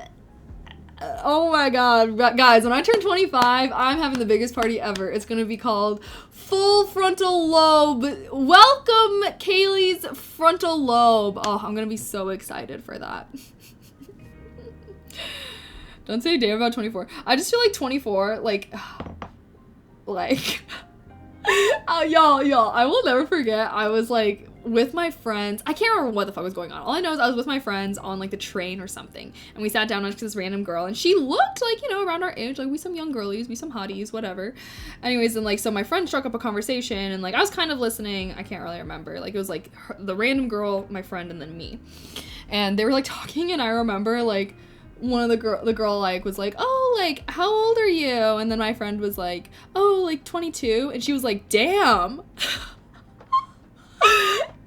And my friend was like, how old are you? She's like, 18. But I just will never forget that reaction. I will never forget that reaction. Like, what do you mean, damn? Like, it was like that Kevin Hart. It was like that Kevin Hart video where he was like, damn. Except she didn't even say my bad. Like, she said it with her chest and did not take it back. I was like, all right, sis. Been looking for you on Twitch, but been the holidays. It has been the holidays. I'm sorry. And I'm about to go out of town again. But January 8th, okay? Mark your calendars. January 8th, I'm coming back. We're going full fucking grind mode. Don't say damn. Oh, I already read that. Exactly on the day it becomes full. Yes, exactly. Your birthday's on the 10th, right? I believe it's 8 days after mine. Yeah, March 10th is my birthday. I'm a Pisces.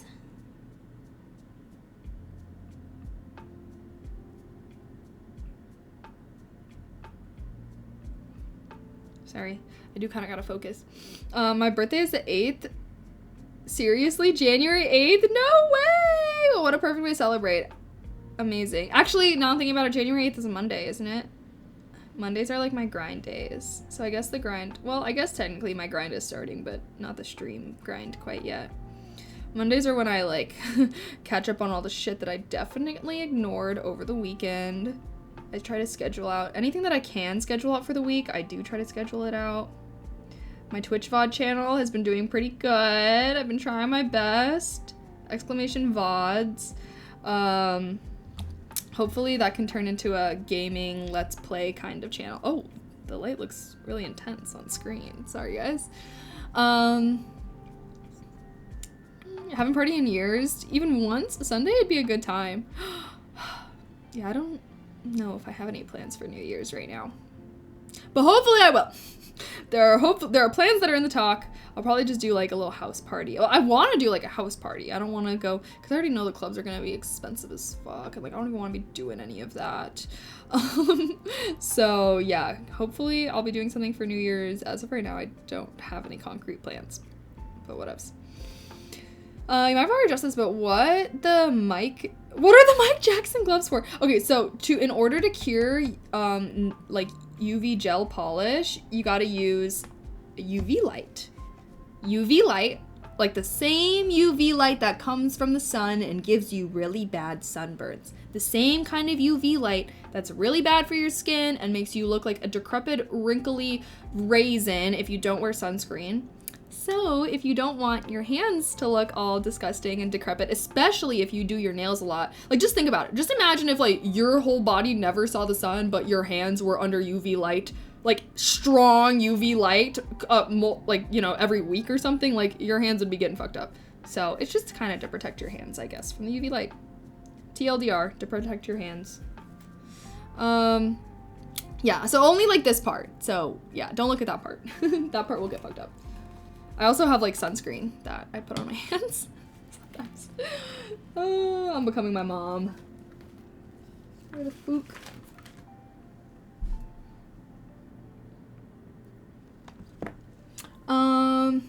Could be a Monster Hand model. Oh my god. Yeah, no prosthetics needed. Mondays are when I take PTO to procrastinate. Hey, valid. Okay, now, so I cured them. I think I cured it. Maybe I'll cure a little longer. Okay, and then,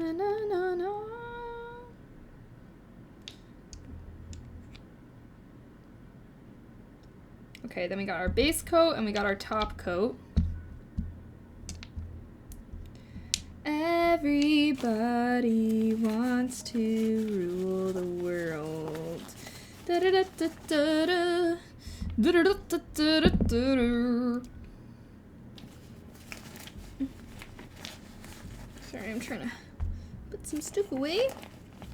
Isn't this thing neat though? I used to keep all my nail stuff in a like a drawer, and it would always be like a pain to have to get out. But now I can just keep it in a bag and I can carry it to my desk and do it there.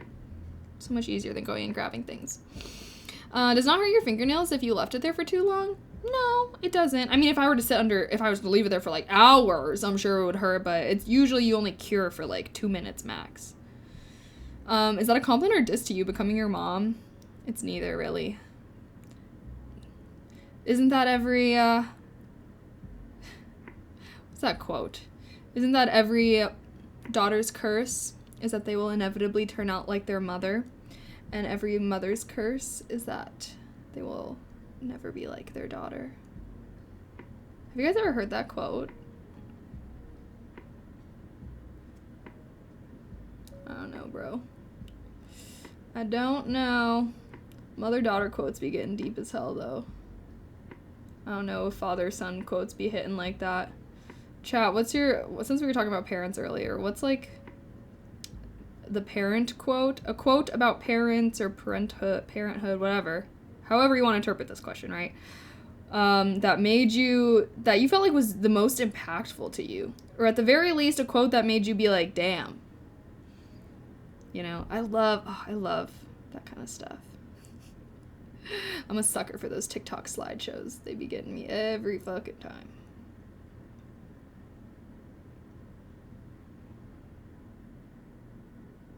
Okay, going under. You'll never amount to anything. They really nailed me. No, not a quote from your parents. A quote about parents or about parenthood. I've heard that. No. The one that got me though. No. I won't diverge the conversation to something too negative. But you're gonna end up flipping burgers at McDonald's. That was the one for me. Does the bag have compartments inside for specific things? Yeah. So like this light, the light that I just held up, this. I keep it, that like goes in the top. That's why like the top is kind of rounded like that. Like all the pockets, oh god, the strap is like blocking it. It has like a shoulder bag. I use this compartment for like my top coat, base coat, like things I always use when I paint my nails. This one has like these things. So like I use it for my nail files, my like brush and stuff, which I don't even know why I took this out. And then in here, oh my god, this is like the coolest part is like in here they have these things that you can take out. And look, you can see they have like all the dividers, so you can keep all your nail polishes in there. And there's like two. There's two in here, so there's like another one under this one. Yeah, if you have like a girlfriend that like does nails, or you're a girl that does nails, like I think that this is like a bag like for nail techs mostly, like girly pops that do nails professionally. But if you like are DIY girly and do your nails at home, it's great. Probably be a really good gift. Christmas is already over though. Rip. Not necessarily quote, but just the fact that parents are essentially growing up as people too. Oh my god, yeah, no, I brought that up earlier. It was like, oh, like don't forget that you're watching your parents grow up too. I was talking about how like that helped me so much with like forgiving my parents and whatnot, and like not like because I feel like the vision that I had of them was like the vision of how they were during my childhood, which isn't probably how they are anymore, you know? And I feel like that helped me kind of move past a lot of the anger that and resentment that I held towards my parents at like things that happened a long time ago at the end of the day. And it's like, okay, if I'm a completely different person, you know, if I've changed this much throughout the years, like, you know, what my parents have probably also changed, and acknowledging that is always good. It's never good to have like very static visions of people in your head. And never allow them the opportunity to grow, you know? You will love your dog for a short time in your life, but they will love you for their entire lives. But I associate that to my parents. Oh, that's a good one too, actually. That's so sad. The fact that pet lives are so much shorter than ours should be a crime. The fact that I'm gonna have to live without Mochi one day. Oh my god. I can't. How much for the bag? I don't know, actually. I don't even know how I found it. Here, I can pull it up. And by pull it up, I mean I'm gonna go to my order history.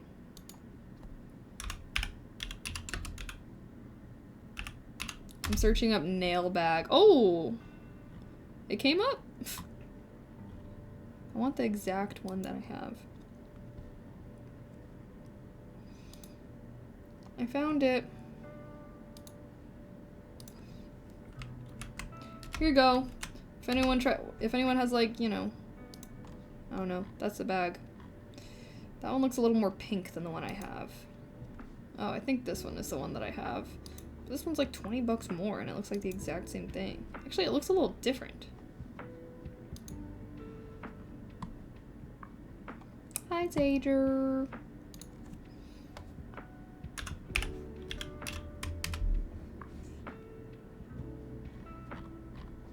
Okay, now I found the exact bag that I have. There, I just went through my order history to find this. There it is. The bag. Okay, now it's time to paint them. I would sacrifice so many humans to keep my pup alive as long as me. Yeah, I said it. Oh my god, I know. The idea that one day Mochi is just gonna be gone. Oh my god, I cannot think about this right now. No, no. Anyways, chat, how's the weather? How's the weather where you been? Actually, like, low-key. I'm sorry, guys. Low-key, I need this for a sec. I just want to make sure I'm doing this right. Oh, this is kind of like a rose gold almost. Interesting.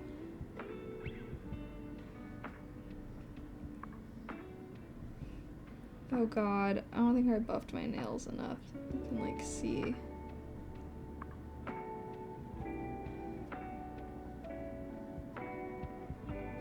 I need to go focus mode. I'm focus mode. I'm focus mode.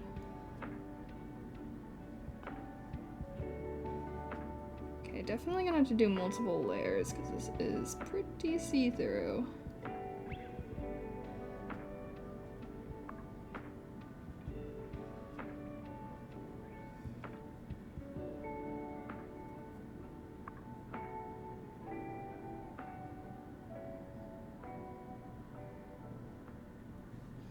Almost done. I'm on my last nail, guys. Looks like I might have to do 2 or 3 coats.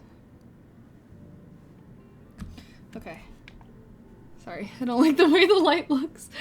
I got some nail polish on my skin. It's burning. God, clearly I wasn't being careful enough. Okay. Anyways.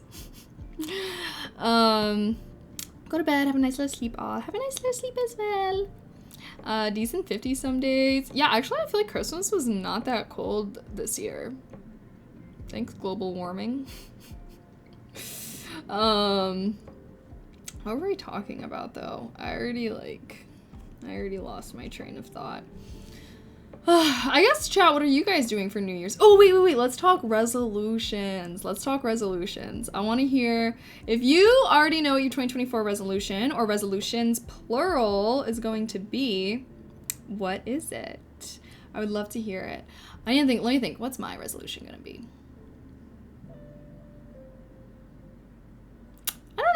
out. I guess I do want to be consistently working out. I want to be consistently working out and enjoying it by the end of 2024. Read more, learn new language, travel. Read more, less computer time, pay off all credit card debt. Oh, that's a good one.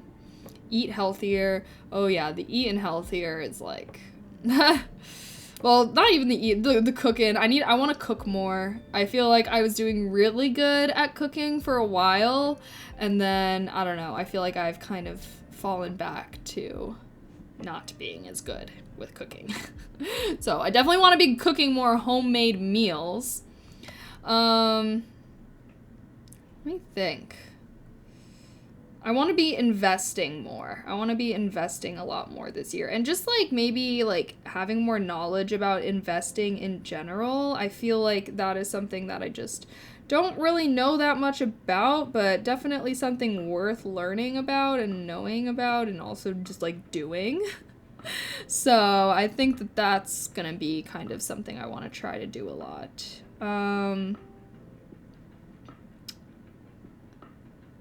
Content creation wise, I don't know. I do want to learn how to play the piano. I don't know if you guys can, you guys can't see it, but I got a keyboard. So I can plug it into my PC, and then I got this game that's supposed to teach me how to play. So I thought that would be fun for stream as well. Bitcoin interests you? I'm kind of over the crypto hype. I don't feel like it's really legit. Not legit, sorry. I don't feel like it's really that good anymore. I don't know. I feel like crypto's dying. I feel bad for all the NFT bros. I follow this one guy who I was like friends, like we were friends, like I don't know. Or I guess we had like more so mutual friends. Anyways, he got real big into the NFTs, and y'all know like NFTs are dead as fuck now. And I just feel so bad because he's still tweeting about NFTs and how they're going to be making a comeback. He's been tweeting about how NFTs are going to be making a comeback for like the past 2 years. And I just, you know, I aspire to have that level of hope one day. But, yeah, I feel bad for all the NFT bros that just poured their life savings into that stuff, and it's just not a thing. I'm at the point where I'm like, yeah, I'll just stick to the classic investing methods at this point. You know? Like, let me just do what the rich motherfuckers do so I can be like them, you know?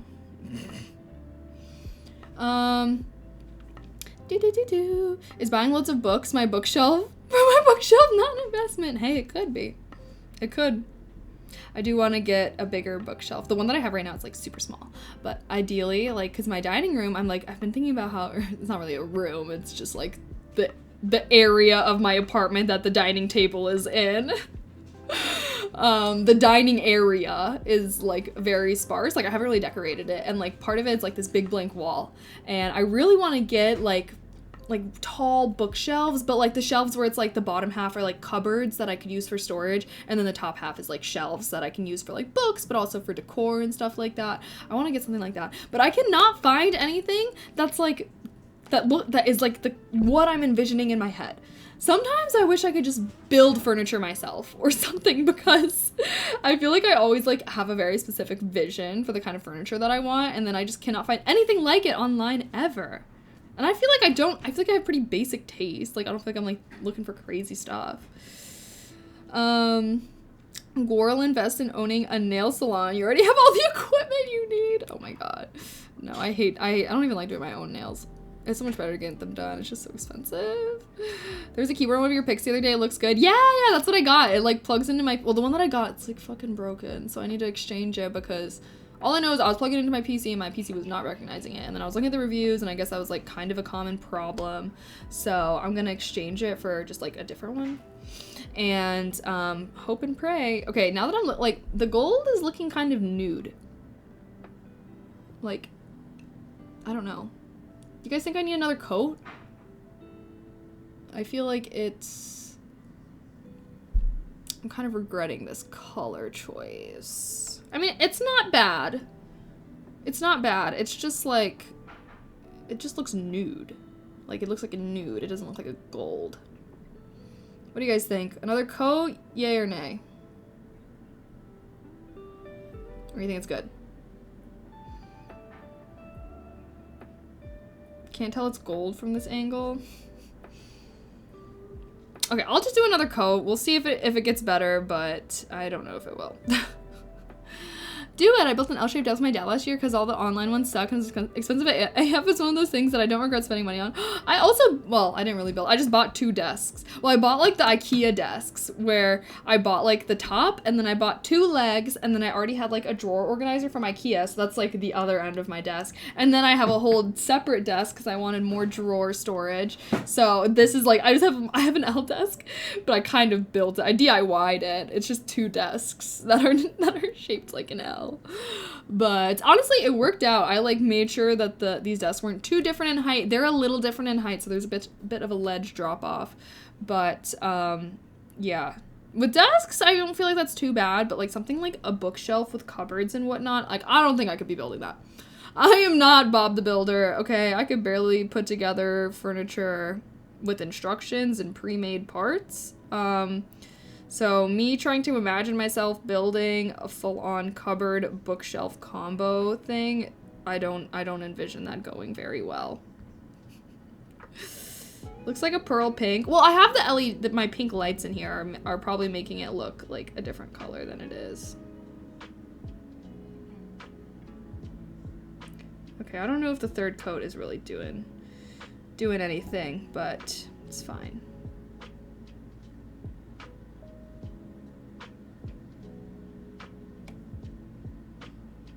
This is fun, guys. Maybe if I start doing my nails again, we can just do these like chatting while doing my nails type of stream. You know?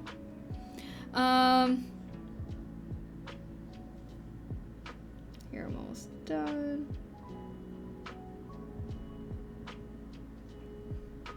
Last finger, it's the last finger, oh yeah. The last finger of yeah.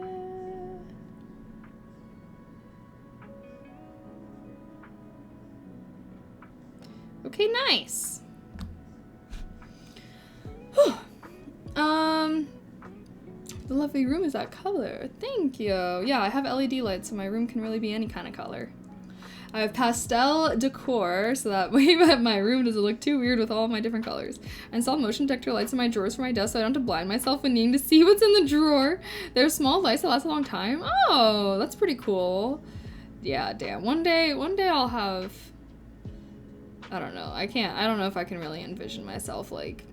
I would love to be a DIY girly. I would love to. I just genuinely do not know if I have the patience for that kind of stuff. Like, I don't know. I think I want to get a standing desk, but a lot of the ones I've seen by me look cheap. Really? I don't know. I hear good things about the standing desk. I guess I've never really wanted one myself personally.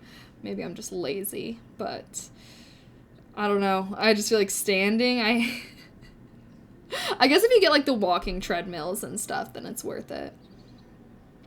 Draw it up / take pictures you want, the size. I can make the pieces here and there. It's an easy setup or custom install if permanent if that's what you want. Well, I guess I need to like figure out what it is. Because it's like I have a vision. The issue that I have is like the type of wood that I've chosen to decorate my apartment with is for whatever reason insanely difficult to find. Like, first of all, what the fuck is up with most furniture only coming in black and white nowadays? Where's the natural wood? Second of all, even if they do have a natural wood, they usually only have a very dark wood, like a, what's the right word? Walnut. Like, they'll have like a walnut wood, or they have a super light wood, like a birch. But I've decided to choose like an oak wood to decorate my apartment with. And it's so hard to find because there's also like a lot of like bamboo wood furniture, which is like very orangish. And then there's like cherry wood, which is also like a very orangish, but it's like, I just want a very like neutral, light-ish brown kind of wood, and like it's just so impossible to find. I really should have thought more. Chat, whenever you get a home, apartment, whatever it is, and you're buying furniture for the first time, decorate that bitch. Really think about the kind of wood or, you know, whatever type of like design that you want to get, because it is so incredibly difficult to get all of your furniture to have the same kind of wood. It's impossible.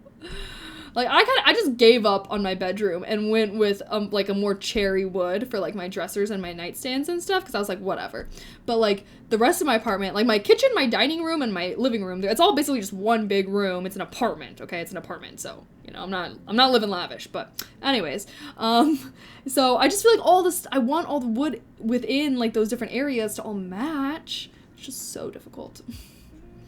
Many different shades of pinks and purple. Oh, in my room here. Yeah, my stream room is much more like girly, pastel. I actually went with white furniture for my stream room, so it's actually very easy to find furniture for here.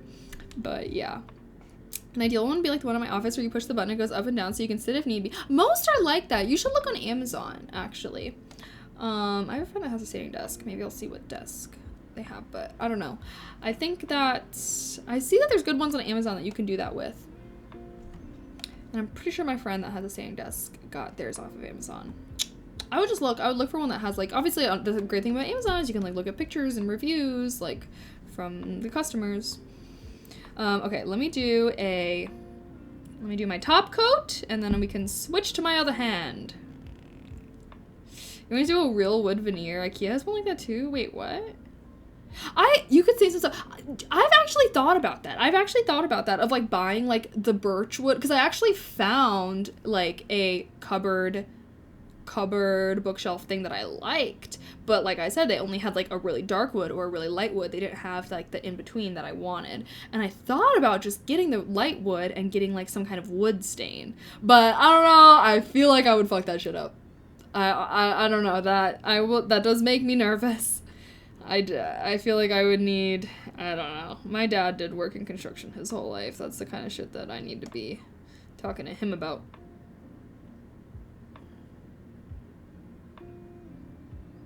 Okay, sorry. Going focus mode for a sec. God, I'm low-key doing such a bad job, but I already know that I'm doing a better job than I will be on my right hand. Because I'm using my right hand right now to paint my left, right? But my next hand is always so much more difficult. Because I'm not left-handed. Would you guess that? It's difficult for me to do my fine motor skills with my left hand. Okay, all the layers of nail polish, though, actually worked in my favor for my nails. Because they were a little uneven since I ripped off my fake nails. And, of course, it took some of my real nail with it, so they were, like, a little uneven, bumpy, I don't know.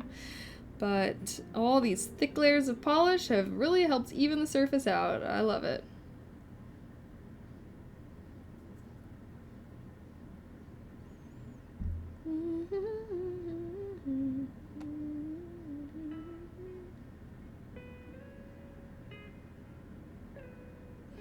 Okay, I think these came out pretty cute. Top coat going in. I'll check. I'm kind of sus about Amazon lately. I feel like I've gotten burned by the quality of things I bought from them lately. That's why you gotta look at the reviews. Because, I mean, yeah, because Amazon's full of a bunch of third-party sellers. So you already know there's, like, scam-ass drop shippers on there. So, I don't know. I tend to not get anything unless it has at least 300 reviews and it is over 4.2 stars. 4.2 stars is, like, my minimum. But, I don't know. Personally, I'm an Amazon addict. But the thing that is nice about Amazon, I will say, is it's so easy to return things. It's so easy, especially if you have, like, a place, like, I have, like, a Whole Foods near me, and you can just, like, drop stuff off at the Whole Foods. And, like, even things like furniture and whatnot, like, it doesn't even matter the size of it. You can return almost anything. Of course, read the return policy for every item if you are expecting, because some items are different. But that's the one thing about that I do really love about Amazon is I don't feel scared to buy things from there, because I know that the returns are just so easy. It's so easy. Like, Sometimes I just buy shit on Amazon, like, that I don't even really know if I really fuck with, but I'm just like, if I don't like it, I'll return it. So, I don't know. That is, like, the true, real reasoning behind my Amazon addiction, like, is the ease of returning things. Like, it just feels like there's no pressure. There's no pressure. especially around the holiday time. They like give you a long time to return things around the holidays. All the way from like Halloween till you, like anything you buy between Halloween and Christmas, you get a like, you have until like January to return or something. True, I'm blessed to live near an Amazon Fresh. Oh, that's nice. Yeah, I just do all my returns at like a Whole Foods near me. Some items though, like you can't return it there, so I don't really know why. Like I said, read the return policy because it's kind of different. Convenience is key. So true. Amazon's so convenient. I always think it's funny. I was like, oh, I make money on Twitch and then I just give it back to Jeff Bezos. I make money on Twitch that Jeff Bezos takes a cut of, and then I take the money that I did receive and then I just like give it back to him by buying things on Amazon. That man owns me. God damn it. Him and his fucking egghead ass. God. Cycle of life. So true. Okay, I think my nails are done. Should we do a review? Okay.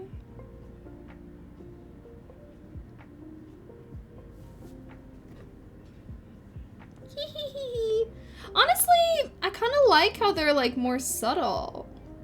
Wait, actually, now that the glove is off. Now that the Michael Jackson glove is off. Like, oh, wait, this is so nice. Okay, actually, I like it. Because normally I always, and I don't know if this is weird as fuck for me, but normally I always try to match my outfits to my nails. Because, I don't know, it just feels really weird whenever I'm wearing an outfit that doesn't match my nails. But I feel like since this is, like, more of a neutral kind of color, it's not super gold. Like, I feel like I could wear any outfit with this. This is perfect, because I don't have a New Year's outfit yet, so I have no idea what I'm wearing. But now there's no restrictions. That's why I didn't want to go with the blue, because I was like, I'm probably not going to wear blue on New Year's. But we'll do blue. Maybe my next color could be blue, because I feel like it's very January winter vibes, you know? Okay, here's the issue is this, my thumb, I could not get the last part of the fake nail off of. I might have to resort to some drastic measures here. Where the fuck? It's not even in here?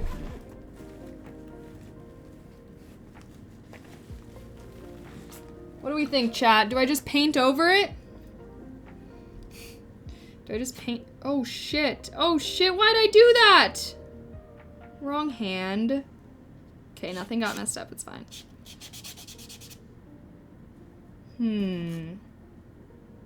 I mean, it's a thick ums. It is a thick ums. I could not get it off, though.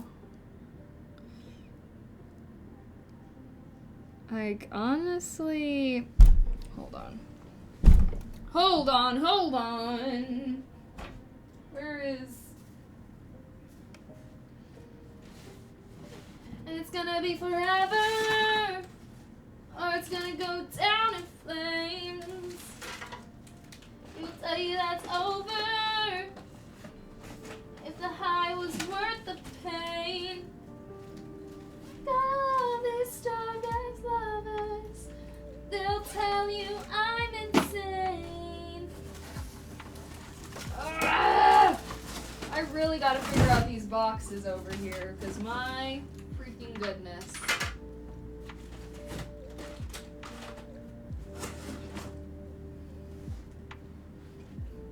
My other nail stuff, LOL.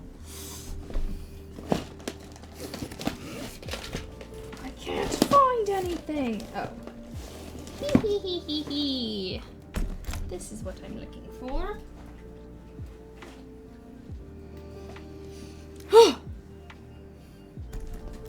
We're having to take some drastic measures, chat. I'm getting serious as fuck in here.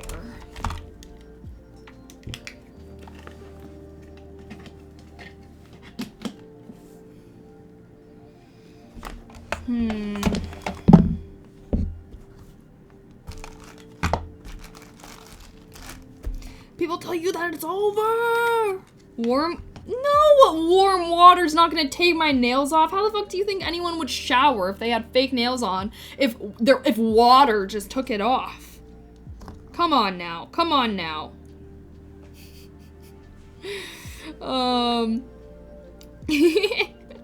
Time to stock up on primitive technology. First, we need an axe from Amazon. What? Computer parts can be $700 always and then just drop to like $200? What? Honestly, I never look at that stuff. If I bought something and then the price dropped, I would just be annoyed. Alright.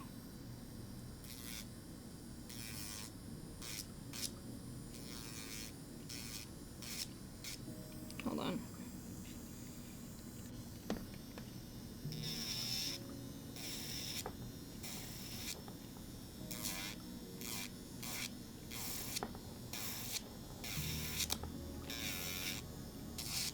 I'm kind of scared.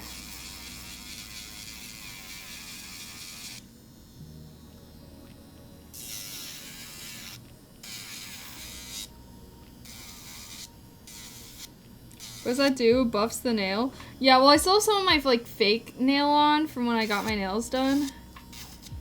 So I'm trying to get it off. Or at least make it thinner. Because it's just way too thick right now. That's what he said. I tried. I tried.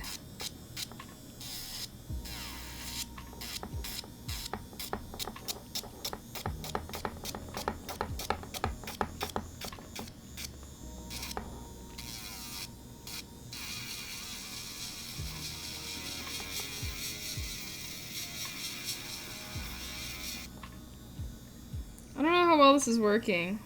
Maybe I'm supposed to use the metal.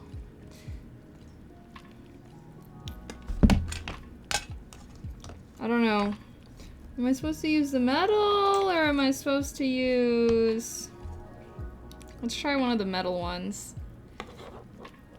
I am busting power tools out and this is my DIY era. We're DIYing my nails right now.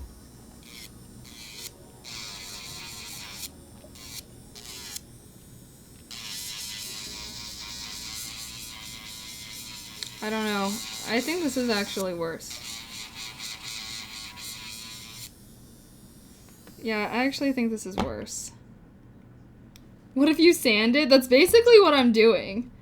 This bit, I don't know if you can see. It's basically just some rough ass. The white is is powder of the nail. I don't know if you guys saw it was like brown when I first put it on. It's basically just super rough sandpaper that is on this thing that spins really fast, so you basically are sanding it down.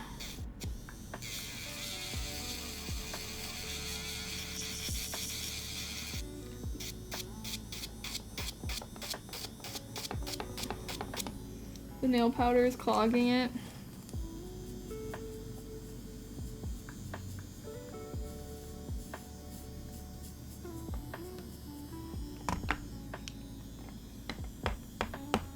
Great ad timing. Is there an ad right now?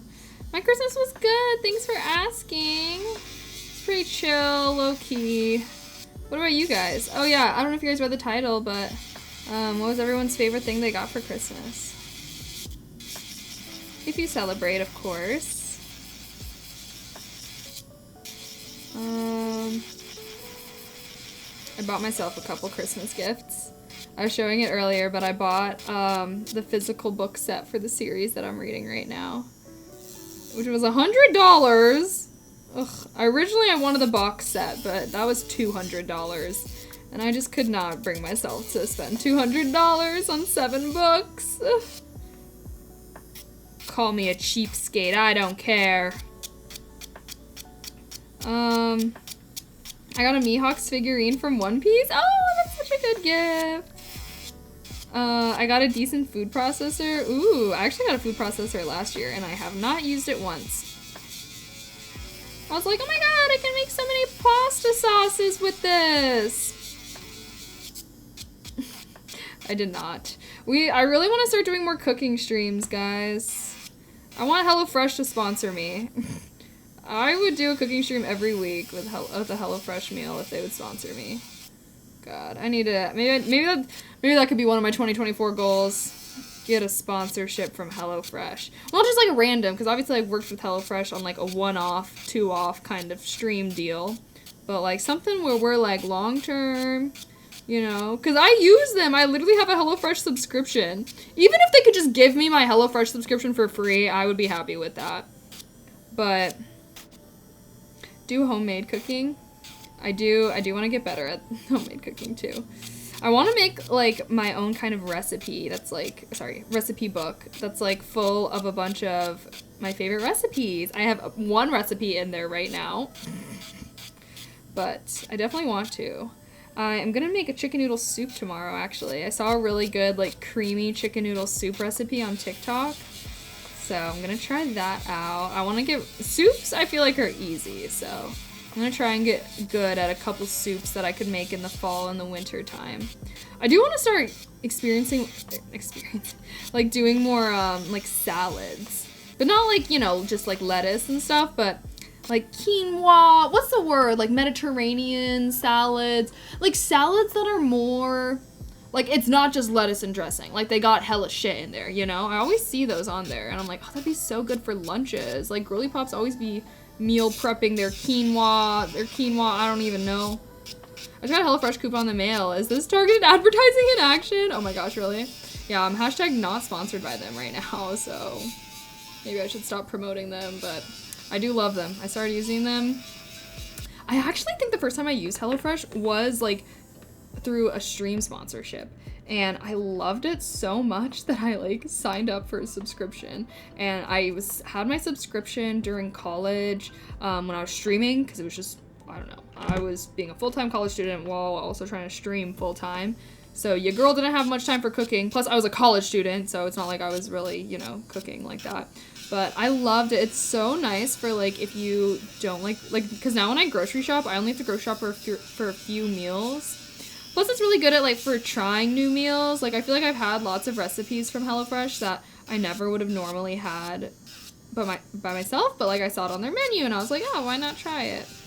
Not to mention that you learn how to cook a lot of different kinds of foods, and I like how everything's like pre-made. Like Selena Gomez, I don't know. I don't follow her on any socials. I don't really follow any celebrities on socials unless they're sexy as fuck. So yeah, so if y'all see me following sexy motherfuckers, mind your business. Mind your business. Do we think this is acceptable? I feel like that might be as good as I can get it for now. And hopefully it'll come off by itself. I don't know if I can really make it like flat, or it'll at least take me a while.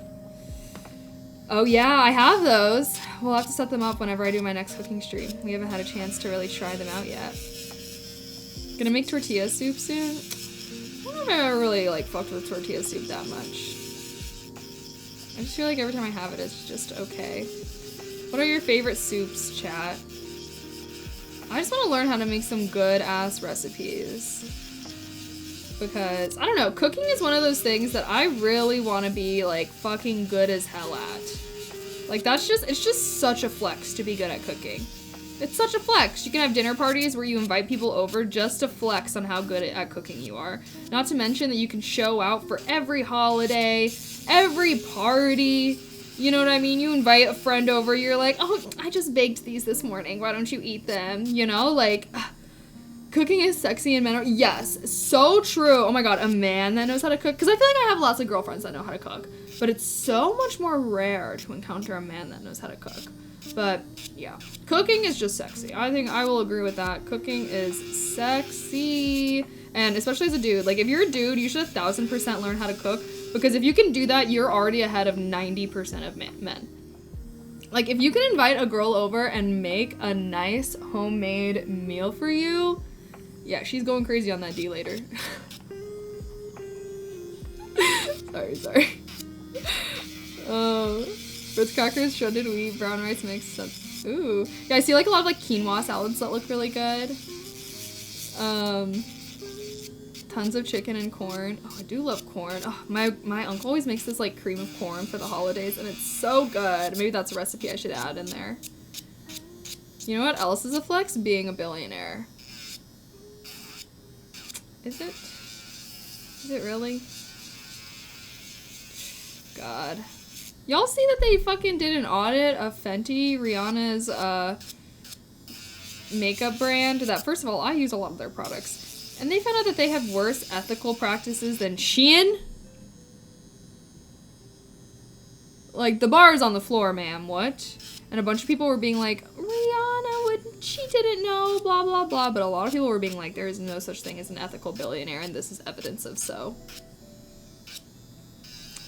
Basically being like, there is no way to ethically make $1 billion.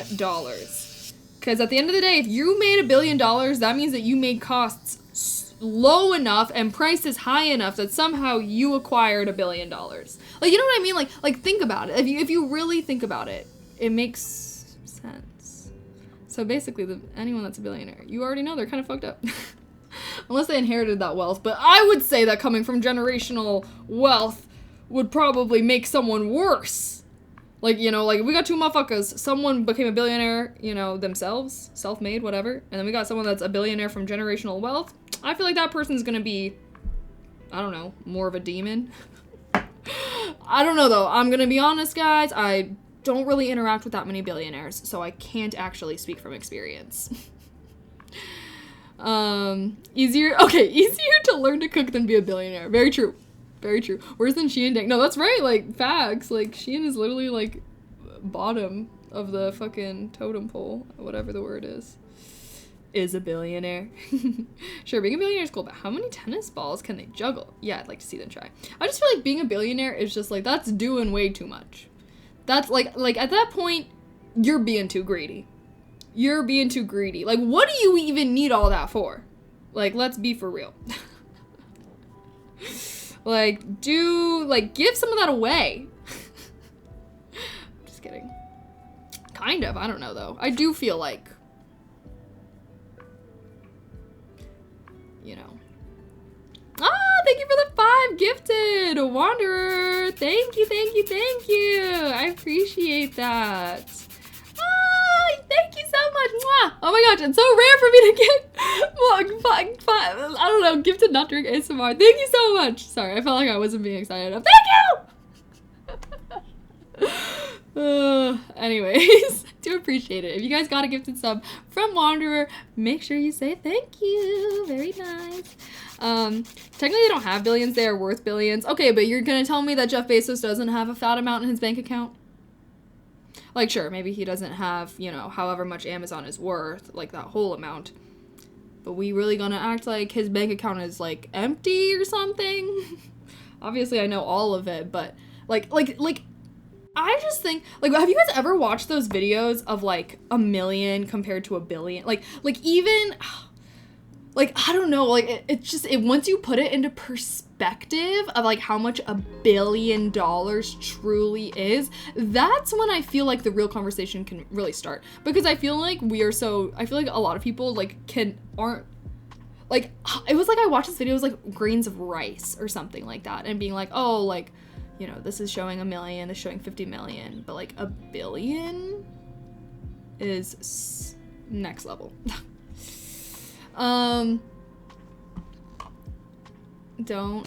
People who give away money don't exactly become billionaires. Yeah, and those people are better than billionaires. like I guess I am saying that I think that there are much better things to be in life than be a billionaire. That's why, because of that point, exactly because of that point, people who give away money don't exactly become billionaires. Exactly because of that point is why people say that there is no such thing as an ethical billionaire. To essentially, like, basically, to become a billionaire, you have to be greedy. Like, no one that is not greedy just casually becomes a billionaire. You know? I mean, like, yeah. I don't know. I mean, like, at the end of the day, how are there fucking billionaires living in crazy, lavish luxury and then there's people starving? Like, that's just what I think. Like, do I think that there should never be anyone that lives in luxury? No, not necessarily. I just feel like the points... Like, I don't know. I just feel like, I don't know. I feel like if I had a lot of money, I would want to be doing shit. I think if I had a lot of money, my, like, philanthropic cause would probably be homelessness. I feel like that is an area that, I don't know. It just hurts my heart. Anytime I'm out on the street and I see a homeless person, and especially, like, because now it's getting, like, cold out and stuff, and I was literally, like, walking around earlier and I, like, saw it, like, I don't know, that's something that makes my heart hurt. And, like, if I, like, won lottery, I'm a fucking billionaire, oh my god, 1,000% I would, like, want to do something to help a lot of that issue, whether that's, like, building, like, helping build buildings, or I don't really know. Obviously, there's, like, a lot of legal questions involved with shit, but I do, like, your point exactly, people who give away money don't become billionaires. Like, I feel like if you have a lot of money, like, I don't know, I guess, not that I feel like, I guess I feel like I do think it's selfish if you have a lot of money and you don't really pour a lot back into giving. And sure, there are people who give to charity for like tax write-offs, but like how much good are they doing themselves? Like, you know, like, are they really passionate about these causes? Are they actually doing things and whatnot? Because I feel like you could make the world, like, all you really, like, to do most things, you just need a shit ton of money. If you got a shit ton of money, rules don't really apply to you anymore. So why not become a fucking...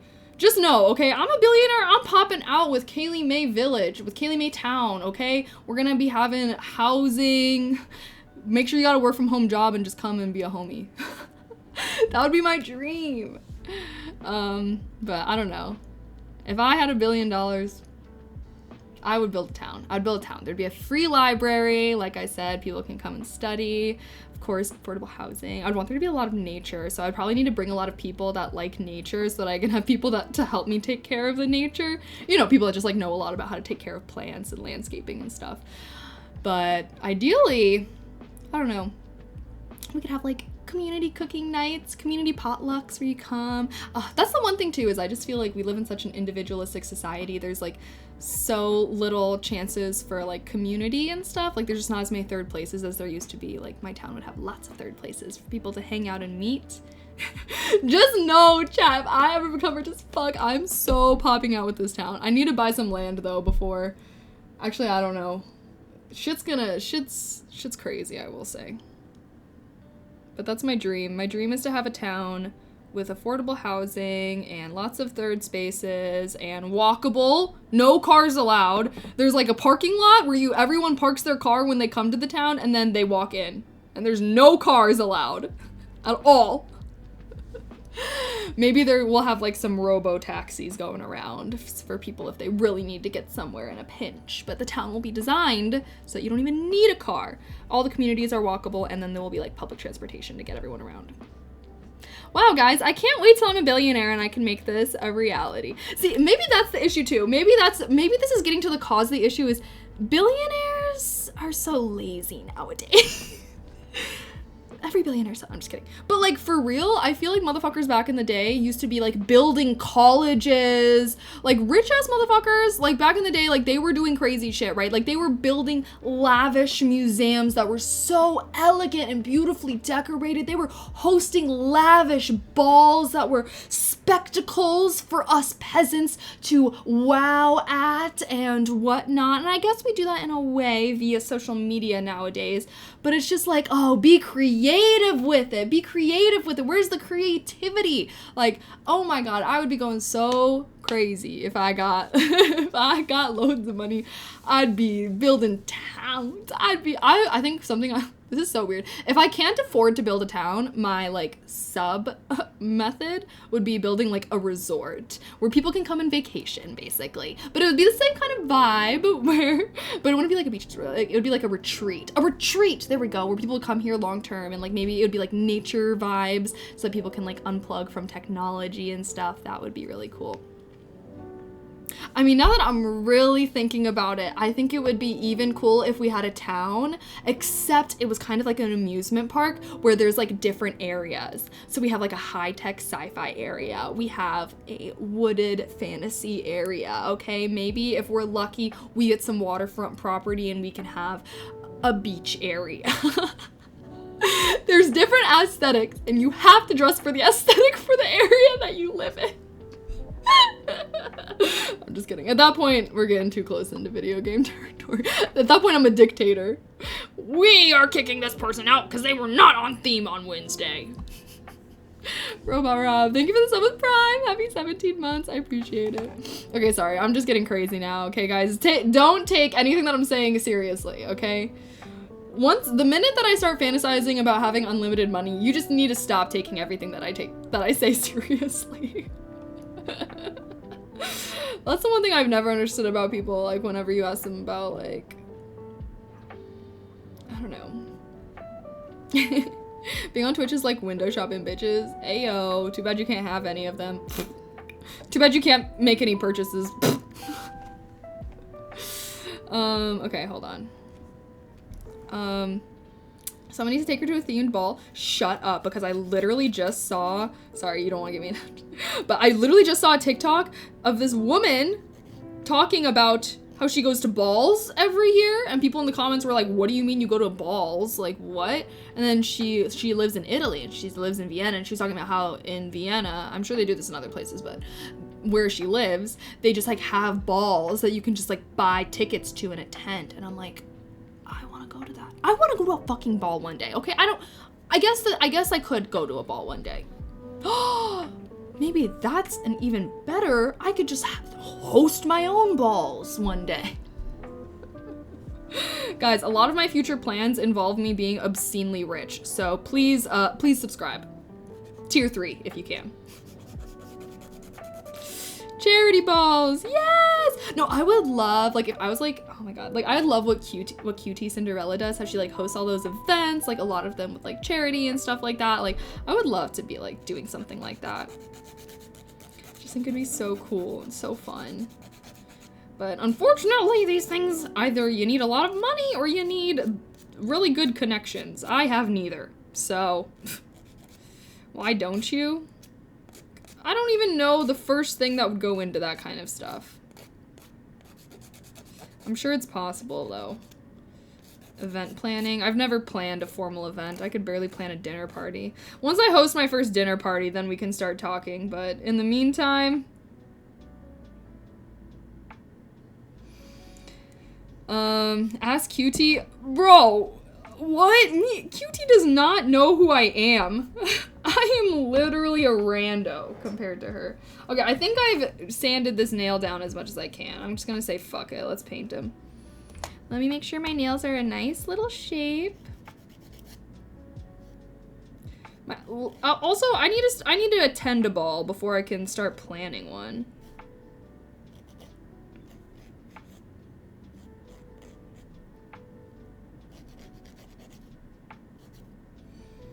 She would know who you are for sure. I literally feel like I'm a rando, and I cannot fathom that any big streamer would know who I am. But they will one day! Okay? They will one day, mark my words. Before long, I will be so clouded.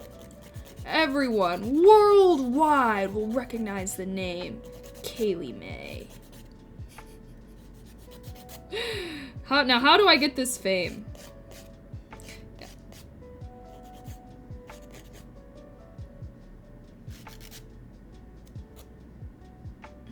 Okay. Sorry, I'm trying to make my nails a nice little rounded shape. We're going for natural vibes here. Amazing. Okay. You'll be hosting Twitch balls. Sorry. That would be cool though. Once I'm just loaded AF. Well, once I have my town, we're gonna have like a big, there'll be a hosting area, don't worry. I'll live stream it. Guys, if I had a town, what should I name it? Disagree with Hassan's take and go on Hassan's takes and go on LSF? Wait, what? Is that a thing? Okay, this hand is in much worse shape than this hand, so I'm a little nervous going into things, but overall, I guess I'm a bit optimistic. I should, let me actually trim this nail, and then I can start painting. Wow, 2.5 hours I've been live? God damn. I am really...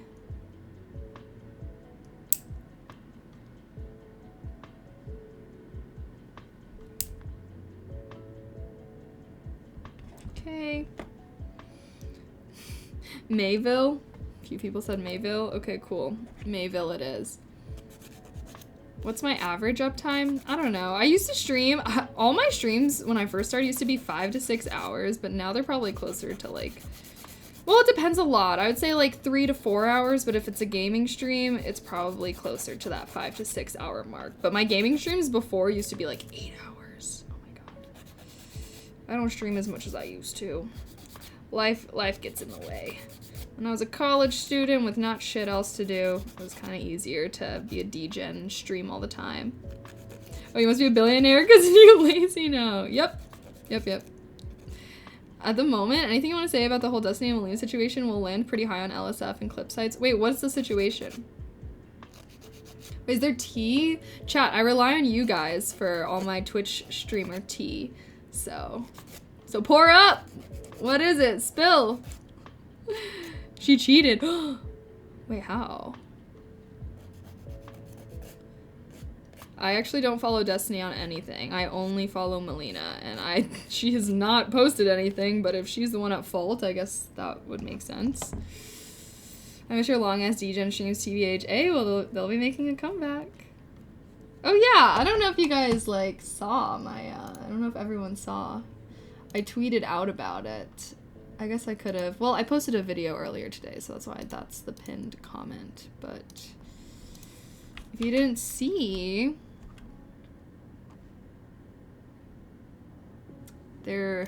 yeah, I made a big announcement around Christmas. January 8th, okay? Well, January 9th, more January 9th. We'll say January 9th. January 9th, mark it. Come back. It's in the Keely May comeback is. TLDR version, Melina had an open relationship and didn't like Destiny having one. He tried not to, but she kept going. Then, dude she was in a relationship with wanted to go exclusive. She chose him over Destiny. Wait, what? I thought Melina and Destiny, they had an open relationship, but I thought it was like just sexually. I didn't know that they were like poly. To me, an open relationship is different from from being poly. Like if you're poly, you have multiple partners, but if you're in an open relationship, usually you have one partner, but like you do stuff with other people. But you're not like in a relationship. So they were like poly. I always thought they were just like open. I don't know. Tell me the tea though, because I want to know. Okay, let me do my base coat. I need to go primer. Okay, hold on. I need to go slight focus mode for a little bit, but if you know anything about this drama, tell me, because my life is so peaceful now that I am at the point where I am indeed living off of the drama of others. I am unfortunately just like the people I once upon a time talked shit about. But hey, as the cookie crumbles, I'm grateful for my quiet little life. Now I can just get excitement through other people's drama and I don't have to be involved in any. Okay, I need to push back my cuticle. I'm going back to focus mode, guys. I want to be done with my nails. I'm over this. How have I only done one hand and it's been live for 2.5 hours? Anyways, yeah.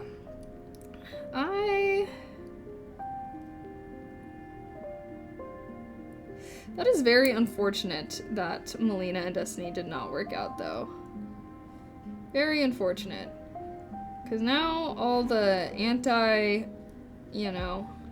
all the monogamy motherfuckers are going to be doubling down just as hard. But I don't really know anything about their relationship, so I feel like I cannot speak too deeply on my thoughts about them particularly. Secondhand toxicity lifestyle? Hell yeah. Hey, better than firsthand. I think she wanted everything she got. Wait, she wanted everything she could get. They were poly, to be exact. Oh. So since they were poly, like, they had relationships with other people? I actually did not know that. Like, I always thought, like, they would just hook up with other people and stuff. But I'm not gonna lie, I don't really know much about Destiny. Like I said, I follow Melina on socials, because obviously she's, like, a big Twitch streamer. A big just chatting Twitch streamer, which, you know, I try to stay updated on my coworkers. What can I say? But yeah, she hasn't posted anything. At least I follow her on Twitter. I haven't seen anything on Twitter about it, but I feel like that's where shit would get posted if there was shit, you know? Okay. Pushed back my cuticles. Are you poly? No, I am not. But I feel like one day I would do non-monogamy. I don't know if I would do poly. Like, I feel like I would more likely do, like, an open relationship or something. Like, I'm talking about when I'm, like, 50 years old, I've been fucking the same motherfucker for 30 years. we're like, let's spice it up. Maybe I would do, actually, I think I would want to do more like swingers or something like that. I don't know. But I feel like it would be fun to experiment. And I feel like one thing about me, I don't know, I really enjoy trying new things and doing new things. And I feel like I would much rather, I don't know, I guess I like being adventurous. And I would like to be adventurous with my partner, ideally. You know, I think that could be fun. But obviously, it depends a lot on them and, like, our relationship and whatnot. But at least how I view it, it's like, I don't think I would ever do non-monogamy right now, really, just because, I don't know, I feel like relationships are more fragile when you're young. But once you've been with some motherfucker for 30 years, you got a house, you got kids, you got a family, you have a life with that person. I feel like it's so much more easy. I feel like it's easier to, like, really trust in them and have faith in them, and, like, at that point, your relationship is so much more than just, like, you and them and the sex that you have. Because it's like, when you're young, it's like what's really differentiating you and your partner's relationship from you and your friend's relationship? Chances are sex is a big part of that and whatnot. But once you have, like, a life with someone and whatnot, I feel like at that point, no one could even come close to my partner, even if they wanted to. The fuck? That's my person. That's my motherfucker. Getting kinky after decades with the same person. Yeah, no, and I actually, like, there was like a study done, and most people that, like, experiment with, like people outside of their relationship are actually older than 50, or they're, like, in the 50 to 60 age range. Which, that was what made me realize, like, oh, damn, like, there are probably other people who have, like, been with their same partner for decades, you know, they've kind of done everything that they can, and they want to, like, spice it up in a way that they've never done before. Like, it makes sense when you really think about it, and so it's like, oh, like, you know, I could see myself following that path. But who knows, maybe I don't feel that way when I get older or whatnot. But at the end of the day, I would say I'm pretty open-minded about things, and I would say I'm pretty adventurous. I enjoy trying new things, and I think I would really enjoy having a partner who would also want to do that kind of stuff. But who knows, maybe I don't know, I can't imagine myself not being adventurous ever. For our IRL content, walking around castles in Europe. Yeah, no, I used to watch a lot of her IRL streams and stuff too. Okay, let me put my primer on and stuff, so. Grandparents had a longer than 65-year relationship. What an achievement. Oh, that's so cute.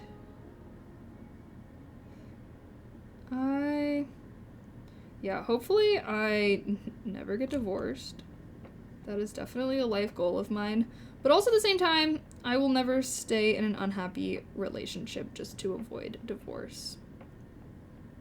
You know? I will not be one of those people. I don't have the stomach for it.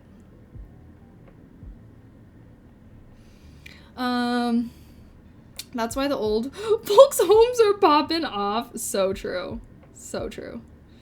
So you're strictly monogamy for now? I mean, for now, yeah.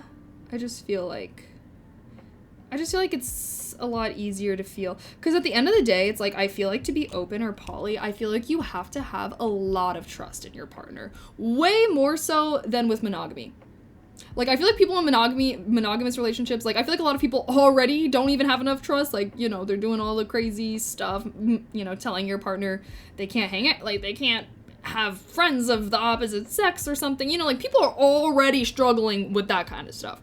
So first of all, you gotta get past all of that, okay? You gotta get past all of that. But I feel like to be in those kind of relationships, like, you have to have such a deeper level of trust with your partner and whatnot. Just, like, trust that they won't leave you for another person or something like that. Like, I don't know. And I think that at the end of the day, trust and that deep of a level of trust can only be built up with time. You know what I mean? Like, through a long time of, like, that person sticking with you through so many things, so many different things, that it's like, oh, like, if, you know, like, by the time I'm 60 and I say I've been with some motherfucker for, like, 30 years or something, like, I don't know, it's like, okay, I don't think that they're just gonna, like, hook up with someone one time and leave me for that person, because at this point, we've been through so much together and we've built so much together that they wouldn't be leaving just me behind. They would have to leave behind everything. They would have to find someone that's worth leaving their house, their family, their, like, you know what I mean? Versus when you're young and you haven't been with someone for so long, the stakes are much lower. So it's kind of like, it wouldn't take as much to tempt that person away from the relationship. Like, does that make sense? Like, that's why I feel like I would see it more as something I would do when I'm older. Not just, like, from an I worry about my partner leaving, but, like, even, like, from a me perspective of, like, I would never want to have that negatively impact the relationship from me or them, you know what I mean? But, yeah. That's what I think. That's my thoughts. Okay. You dating someone now? I am. Open relationships do not work. I think that they can work. I just don't think that they tend to work with young people. And I think that the open relationships that work best, people don't know that they're in an open relationship. It's just something that's between partners. It's something that's done behind closed doors. Because at the end of the day, are you really going to be telling mom and pops that, you know, you're like, you know what I mean? Like, I feel like the open relationships that are super public about it, I feel like those are also in a way destined to fail. Because first of all, people are already so judgmental about it, that people are going to be so judgmental about you and your relationships. Like, I do think that relationships are one of the things that people are just so, like, every relationship is different. Every person is different. But, like, that's the one thing that I feel like people, for some reason, like, just think that everyone would be happy in the same cookie cutter relationship. And some people would be very happy in monogamy and some people wouldn't. Like, I feel like there's different kinds of people, there's different kinds of sexuality, so it makes sense that there should be different kinds of relationships for different kinds of people and different kinds of partners. So, I don't know, I guess I'm of the belief that I think that everybody should craft the relationship that is best for them and not just kind of assume and go with the cookie cutter stereotype that society kind of tries to put on you. You know, woman stays at home, raises children, cooks and clean. Man works long hours into the night and to financially support the family. Closed relationship. Maybe man can, you know, mess around with some people on the side. Woman, definitely not. Definitely not. Like, you know what I mean? Like, that cookie cutter relationship, like, let's kill it for real. Let's kill it and be done with it. If some people want to have that relationship, they can do it, but, like, acting like everybody would be happy in a relationship like that is obviously not true. And I think we've obviously done a good job of, like, deconstructing gender norms within a relationship, but I feel like the kind of expectation around... okay, well, actually, what influenced me so heavily into this, like, mindset and being, like, was the monogamy episode of Explained, which is on Netflix. The show Explained, which you can find on Netflix, in the first season, I believe it is like the first or second episode.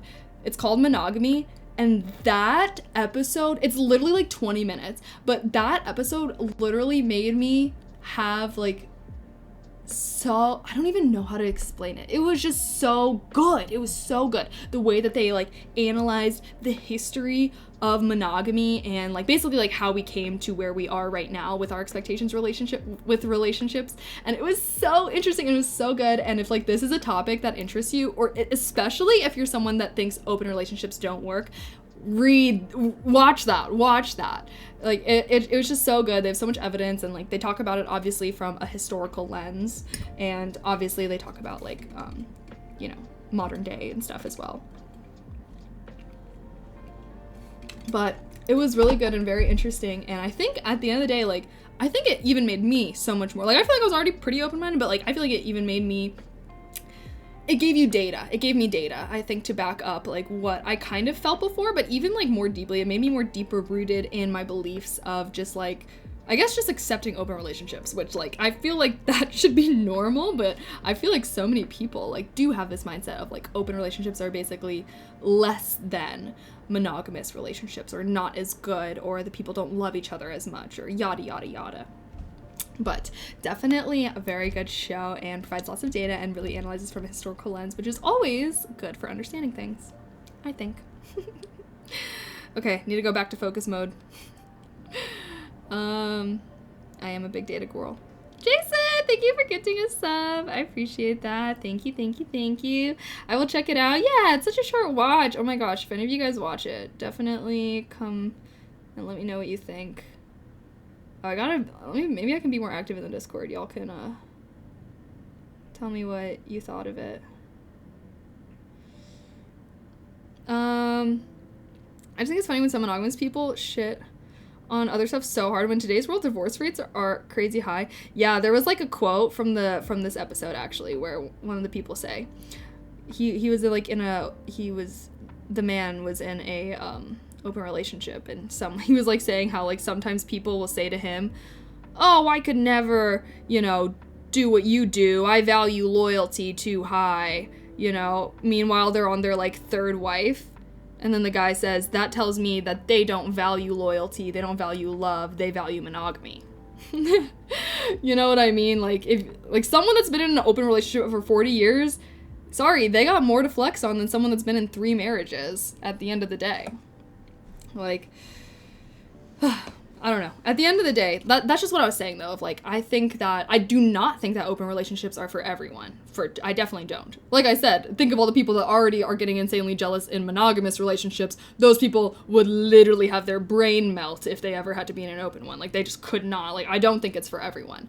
However, I do think that there are people who are very happy in those situations. And at the end of the day, I ultimately have the belief that I want people to live lives that make them feel happy. And as long as they're not hurting anyone else, as long as they're not like forcing their partner to be in this open relationship, because that's the thing too, is like both parties really have to agree, really have to want to do it and be down and be so trusting. And I don't know, like, I am aware that there are situations where both parties are not okay, and, like, I'm not supportive of that. Like, I think it takes a lot of trust from both parties to do that, especially because it's not the norm in society, Thank you, Golden. I appreciate that. Hope you had a good Christmas also. I'll hire a local woman to make me more secure about the future. What are you talking about? Back from where? Oh, I just spent Christmas with the fam. I didn't really go anywhere. I am going to California though next week, so that'll be good. I feel like you have to have some good control of your ego to succeed. Oh, 1,000%. I feel like there's so many people who like don't, what's the right word?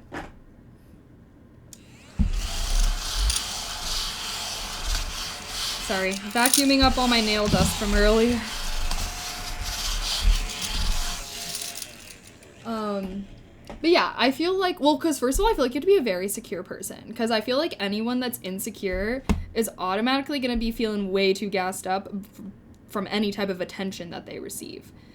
So they're going to be, I also think ultimately at the end of the day, like, everyone should have different boundaries. Everyone has different boundaries. This is another problem that I have with, like, kind of societal expectations of monogamous relationships nowadays, is I feel like everybody kind of expects/assumes that everyone wants the same kind of relationship that they do, and everyone, like, has the same kind of beliefs. Like, some people think that, like, I don't know, texting people of the opposite sex is...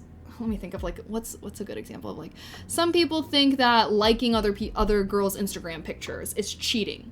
Some people think that, I don't know, like, you know what I mean? Like, I feel like everybody has different boundaries for, like, what they think is cheating or not, and what they're comfortable with in a relationship and what they don't. And I feel like not enough people have that conversation up front. They always wait until it's a problem to talk about. And then you got one partner getting pissed off that this partner was doing these things. They're feeling like they're betrayed. The partner is confused as hell because they didn't know that what they were doing was wrong, because there was never any kind of conversation or expectation setting. And that's what I think is the issue, and like why so many relationships crumble apart, like because they never have like these conversations about expectations, and like it takes a big fight and it takes something, and after that, like, sometimes if the relationship is really young, it's hard to recover from that, because it's like you are still gonna have, like, one person is still gonna have that feeling of betrayal. They felt like they were betrayed. The other party might feel like they're trying to be controlled or something, like, oh, like, now they're getting mad at it, like, I don't know, you know what I mean? And I just feel like that's kind of setting yourself up for failure in a way, and that, I guess, I feel like if people were more free to craft the kind of relationships that they wanted, I think that so many problems within relationships themselves would be so much better, instead of just kind of like assuming that your partner is on the same page as you.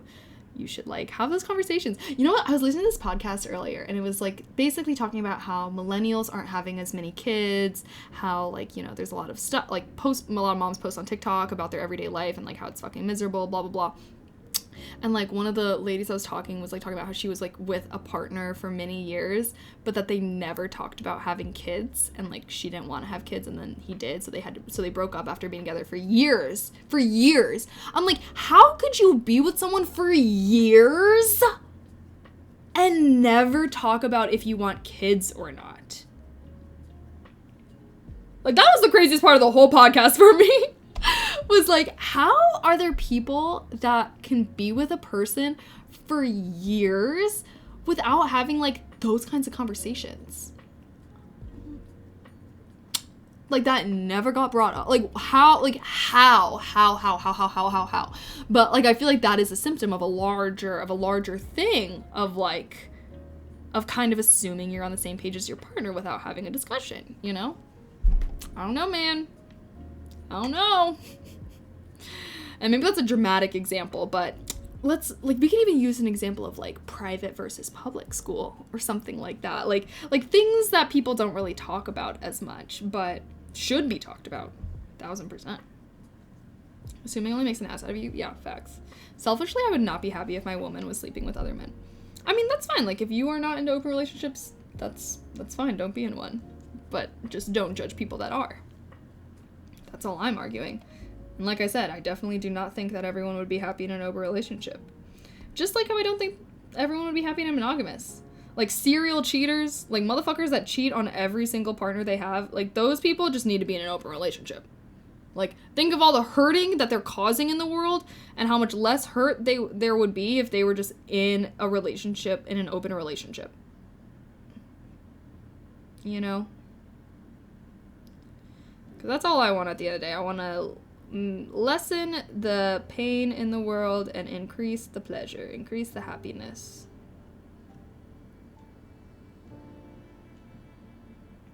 Sorry guys, I gotta go focus mode when I'm painting my nails.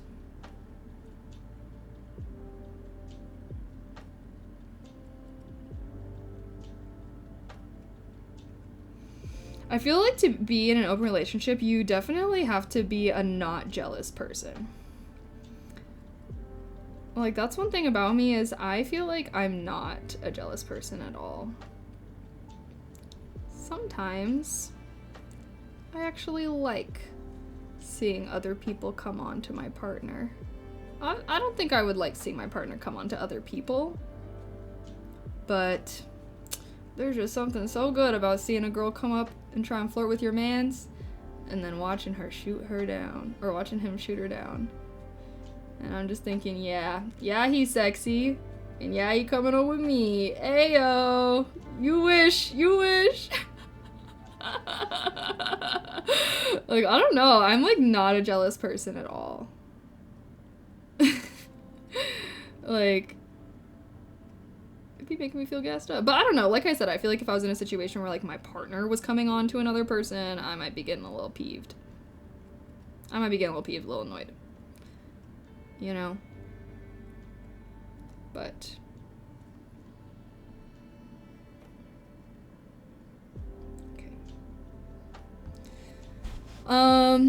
serial cheaters need therapy. Facts. They just need to not be in a relationship, period. Well, I just feel like there are some people out there that just, like, want to have sex with lots of different kinds of people. And honestly, that's fine. Like, that's fine. Live your life, bro. Like, live however you want. However, you should not be lying and deceiving someone that thinks that they are in a monogamous relationship with you. Like, if you want to be fucking other people, but still have, you know, someone to come home to sleep with at night, just, that's an open relationship. Because at the end of the day, like, all these serial cheaters or whatever, like, the problem is, like, they do want to be in a relationship, but they also do want to have sex with other people. And it's fine to want those two things at the same time. Maybe that's the heart, like, I think it's fine to want those two things at the same time, but, like, and that's what open relationships exist for. Like, I don't know. Hell yeah. Hey y'all, I'm new around here. Welcome, Sphinx. How are ya? I'm painting my nails right now, so that's where the light's coming from. Hi, Sakura. If I'm with someone, that means I have full trust in them, or else best to be solo. Oh yeah. I am definitely... Can't have any good relationship without trust. 1000%. Anyways, at the end of the day, I just advocate for people building the kind of relationships that they want, and for people not to judge other people's relationships. Because you don't really know what their relationship is like at the end of the day. And there's lots of people that are in monogamous relationships that fucking hate their lives. So... So let's be for real.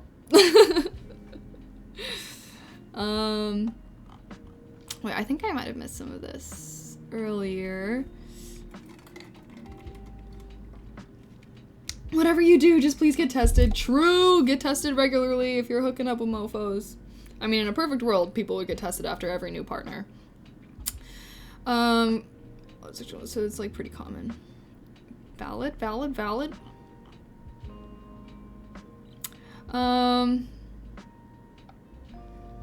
Okay.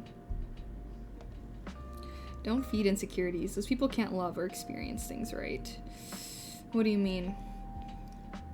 I mean, yeah, I definitely think that if you are an insecure person, I don't want to say like insecure people shouldn't be in relationships, but I think that insecurity leads to a lot of common problems in relationships.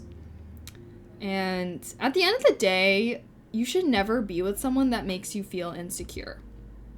Like, your partner should make you feel so secure. Your partner should be someone that is helping you overcome your insecurities. They should not be somebody that contributes them or makes you feel more insecure at the end of the day. I guess that's what I think. Anyway, good night. Good night, infernal. I don't know why I said internal.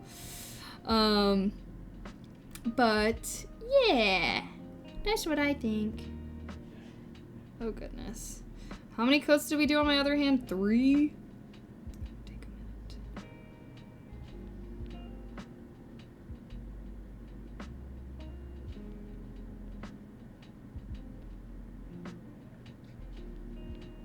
Sorry, focus mode.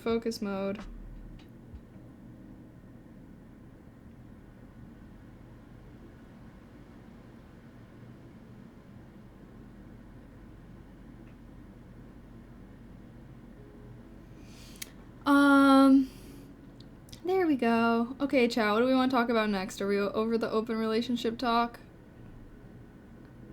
I'm down for whatever. I still got a few more layers to do on this hand, so, I will say, though, okay, the reason why I'm doing this so slow is because you guys are distracting me.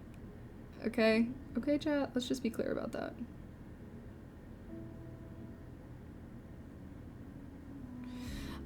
Some red flags can't be overcome. For instance, a partner not having a bidet. Major red flag for sure. Okay, I'm not gonna lie. Every time I use a bidet, it is way too crazy. Like, I don't know what it is, but like that shit is way too aggressive. Like, I don't know. I've tried a bidet a handful of times, and yeah, it's just doing way too much. And then I'm like freaking wet. Do you prefer singleness? No. No, I do not. I am a lover girl. I'm a lover girl at heart. I love to love and be loved and do all that cute relationship cheesy shit. I love all of it. I love it all.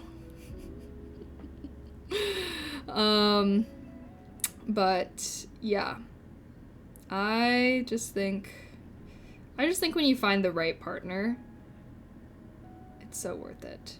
And it's worth waiting for the right partner, okay? It's worth waiting for them. Don't lower your standards. I have the firm belief that I don't think anyone should lower their standards. Call me crazy if you want. I don't give a fuck, okay? Because first of all, imagine that your partners lower their standards to be with you. Embarrassing.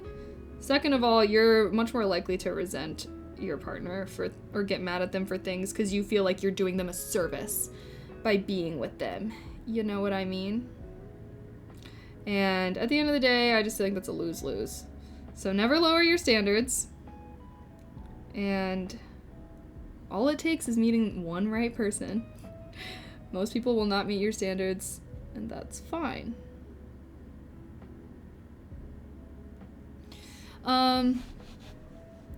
What happens if you meet someone who you think is a perfect partner while you have a partner? I don't know, dump your partner and get with the new person. Just kidding. I don't know, like, I guess get to know that person more, because chances are when you get to know them more, they're not going to be as perfect as you thought they were. That's actually my real advice, honestly. Like, yeah. Honestly, just get to know them more, and the perfect image that you have of them will shatter to pieces, I promise you. 9 times out of 10. And if it doesn't, and you're just, like, clicking with that person, you love being around with them, you're like, are not vibing with your, like, leave your partner. If it does check out, switch to the new one. Honestly, yeah. Honestly, yeah. Because first of all, let's imagine a scenario where you don't, right? You pass that person up, you stay with your partner, 10 years down the road, things are getting hard with your partner, and all you're thinking to yourself is, I should have never let that person go. Like, fuck this bitch right here. That girl that I met in Ibiza, oh my god, you're thinking about her, you're fantasizing about her. Your wife is saying, can you come help me with the dishes, honey? You say, no, I should have left you for that woman in Ibiza. Now your marriage is shattered. Like, I'm just kidding. But like for real. Like, I feel like follow your heart, I guess is what I think. I think that follow your heart, be honest, but be kind. Do not tell your partner, hey, yo, I met a girl better than you, I'm leaving you for her, bye. Like, whatever. I'm sure that if you are leaving your partner for a new one, I'm sure that you have problems within your relationships. Cite those as the reasons. But generally speaking, I guess I think everyone should follow their heart. Sometimes matters of love can be a little bit complicated, and I don't necessarily think there's a right or wrong. That's considered cheating, though? What's considered cheating? I never said cheat. I never said fuck them. What? Oh, it slowly it has a better chance at catching you with matter. Best to use wet wipes. Probably true, but you don't have to fuck somebody to cheat? I just said, like, well, here's that. This is going back to the original conversation, right? Of everybody has different definitions of cheating. And that you should have a conversation about boundaries with your partner. What do you consider cheating? What do they consider cheating? And then, guess what? And then you come to an agreement of where you draw the line. You do not just have imaginary rules for yourself and assume that your partner is operating on those same imaginary rules. Everybody has different definitions or different things that they're comfortable with. And I don't know, I guess. Yeah. So what's your boundaries? I mean, I don't know. Obviously, like, kissing, fucking. Do I think getting to know someone of the opposite sex is cheating, though? No. I guess I don't. Why are you saying partner? Are you into women or something? Well, I'm assuming that there's people that are into women and men in chat, so I'm just using neutral language. Why does that matter? Partner is all-inclusive, so it's easier. I don't want to be saying boyfriend/girlfriend. That's way too many syllables. But yeah. I'm actually curious to hear. This is interesting. Whatever his boundaries, she'll assume them. We'll take on whatever his boundaries are. I mean, I just think it's like a conversation. Because, like, sometimes, you know, maybe you do something that makes your partner uncomfortable and, like, you didn't think it was that you were, you know, you didn't think it was that way, but then they did. And then that's where you come to an agreement in the middle. You know? That's how I think. Because sometimes some people consider, like, I don't know. Some people consider some crazy things to be, like, cheating. And I'm just like, are you for real right now?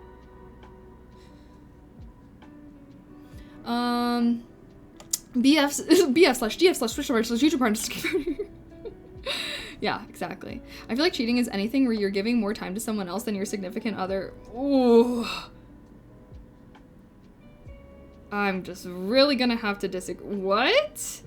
Okay, well, what about people that are in long-distance relationships? Automatically, like, anyone that they hang out with IRL is someone that they're giving more time to than their partner. Sounds like you've been in far too many controlling relationships. And, you know, don't let your partner stop you from living your life. Some people think watching porn is cheating. That's such a good example. That's such a good example because you're so right. There are people that do, like, consider porn to be a form of cheating and they feel betrayed if they find out their partner watches porn, and some people could give less of a fuck about it. Thank you for giving such a good example of, like, a boundary versus a not boundary. Some people are like, oh, well, maybe you can, like, watch it when I'm out of town, but, like, I don't want you to watch it when I'm here, because why can't we do stuff? You know what I mean? Oh, thank you. Thank you for helping out.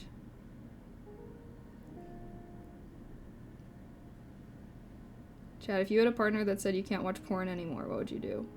You chillin'? Or you fighting? My first girlfriend was so big on that, like, nah, you can't watch porn. And yeah, I have been in controlling relationships.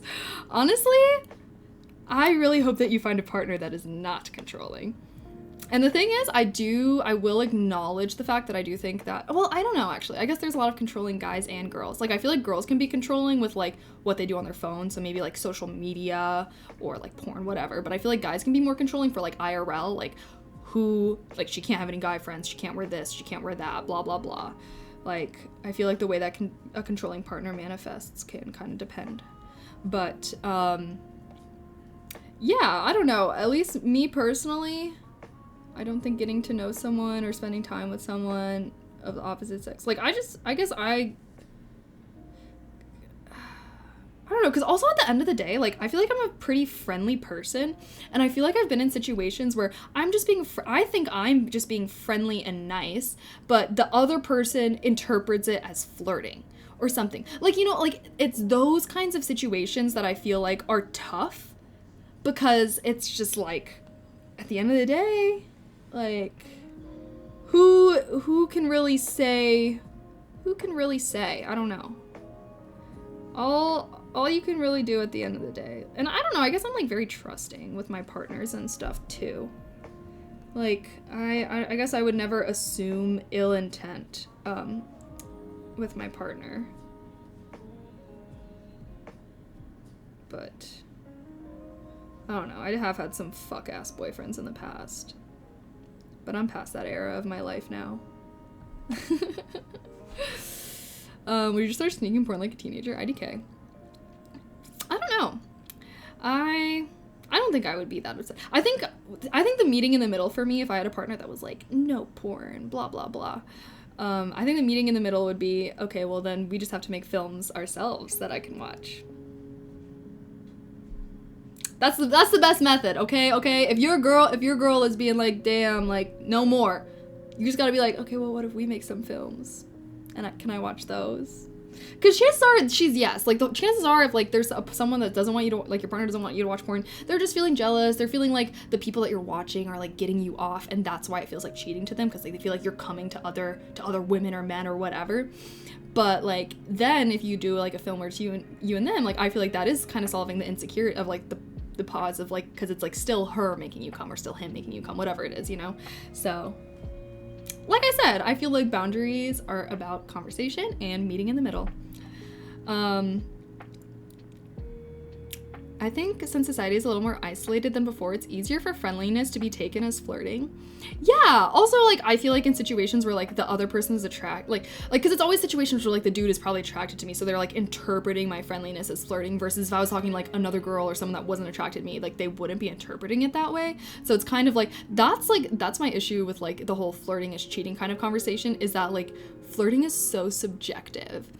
And, like, that's why I feel like my boundaries are very physical, because, like, if a guy is like if my partner is like joking with another girl or something, like blah blah, like I'm not gonna say that's cheating, but if he's like joking and like they're like touching each other or something, I'm gonna be like, whoa, what the fuck's going on over there? You know what I mean? Like for me, I would say, like, once there's like touching and stuff like that, that's when I'm like, oh, hold up. You know, but at the end of the day, I feel like what even is flirting at this, like, you know, like, how,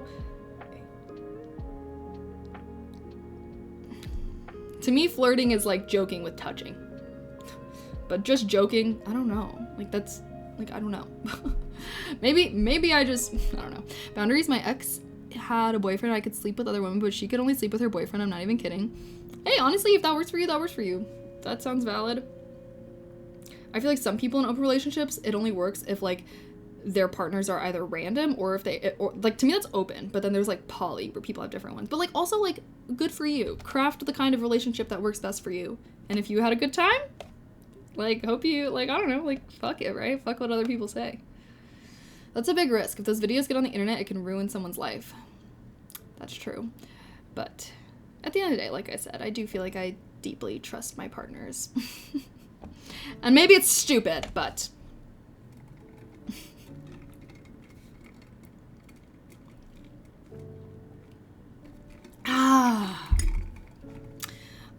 This is a problem. Guys concerned about ladies and ladies concerned about guys. At the end of the day, just don't be insecure. Don't be insecure. Don't be with someone that makes you feel insecure. Be with someone that makes you feel safe. Be with someone that you don't have to even worry about if they go out without you. You know what I mean? Like, if you're with a partner and they're going out with the boys or they're going out with the girls and you're not, you should not be upset. That is the kind of partner that I hope you have. I hope you say, go have fun, you know? Let me know when you're coming home, but I might be asleep by then. And then, you know, they're coming home. I don't know, like, if you think about that situation and you already know that you're gonna be feeling jealous, that you're gonna be up fucking stressing like a motherfucker, like, maybe that person ain't for you. Cause, like, why are they making you worry like that? What signs have they given you that have caused you to worry like that? At the end of the day, I hope that you guys all find partners that make you feel so safe and so secure that you know that even if they are on a girls' night out or a boys' night out, someone comes up and tries to hit on them, that you know in your heart of hearts that your partner would be like, get the fuck away from me, bitch. I got a sexy ass boyfriend at home, or I got a sexy ass girlfriend at home, and I'm gonna be fucking them when I get home. Just kidding. I'm just kidding. But like, in a sense, you know what I mean? Like, you gotta like trust. Oh god.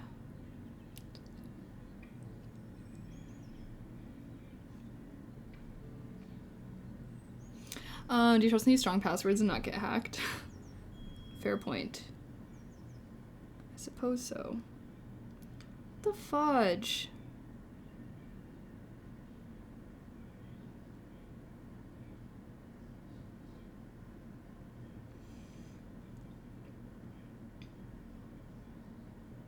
Okay. Do things that make your own character secure. Yeah. I do think that, like, being secure, yes, it's about your partner making you feel secure, but it's also about yourself. Like, if you hate yourself, that's gonna cause problems in your relationship. All right? Undoubtedly. So feeling secure within a relationship, the first step is feeling secure with yourself. Is feeling confident in yourself and feeling good about yourself. Like, doing things that make you feel like you're a catch. Like, you should feel, like, I don't know, like, I feel like, how am I trying to put this into words?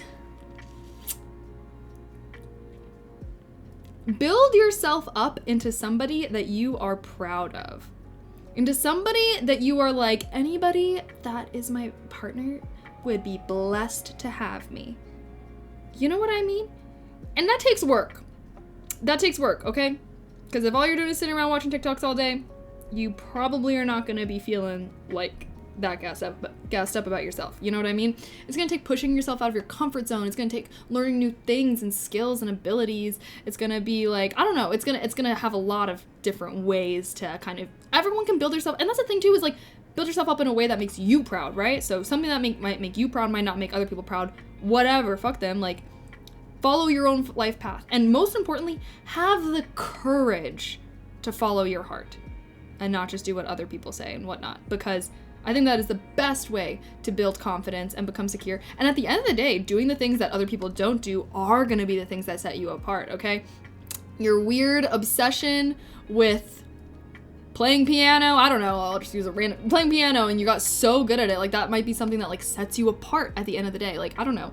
Lean on your strengths, lean on the things that make you unique, lean on the things that you are so passionate and love so much that other people just seem to not recognize how amazing this thing is, because those are going to be the things that make you like stand out, make you unique, and also like at the day are going to make you feel more solid in yourself because you're like, damn, like I did that shit, you know? Did I do? I think I did 3 coats. I kind of lost track of how many coats I did.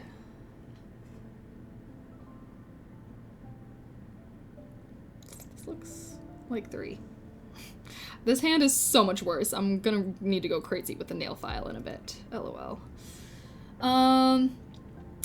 Try new things. If you're not failing, you ain't trying. So true. That is actually, 2024 is going to be the year of learning and acquiring new skills for me, okay? I want to learn piano. I also want to learn, okay, I'm kind of torn on if I want to try, oof, excuse me. Oh, excuse me. My goodness. I'm kind of torn, though, on if I want to try learning another language or not.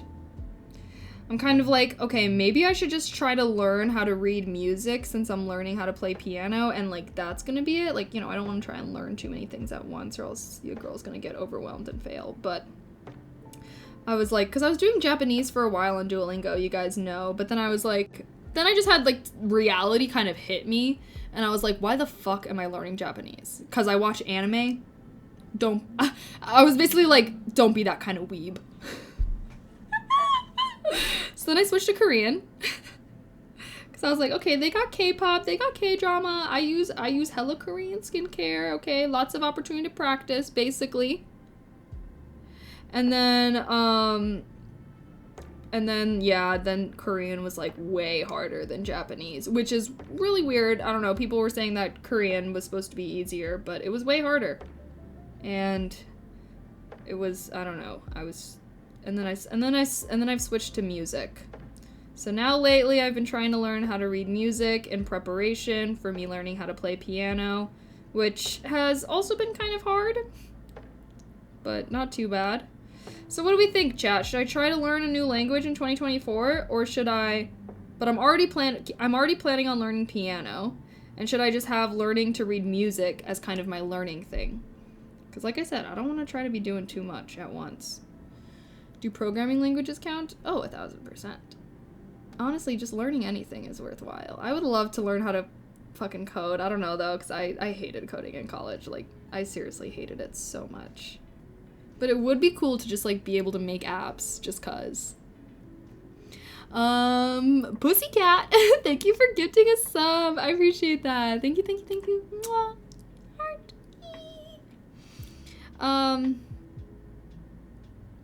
I actually did just watch a video talking about, like, the best way to learn a language. Basically, how to learn a language in 1 year. And I was like, damn.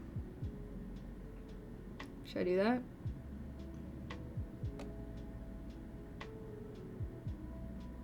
Kind of want to try it out just cause. And then I can make a YouTube video about it. How I learned Japanese in 1 year. Wait, that'd be kind of cool, guys. Should I just go back to Japanese? I was having fun doing Japanese. I just felt like it just wasn't practical. I feel like if I learned Japanese, I would have to, like, go live in Japan for a month or two just so I can, like, I can say it was worth it.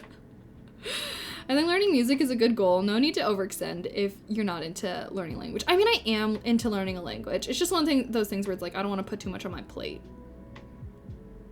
Because if you're going to learn something, like, in my mind, like, if I'm going to learn something, I need to practice it every day.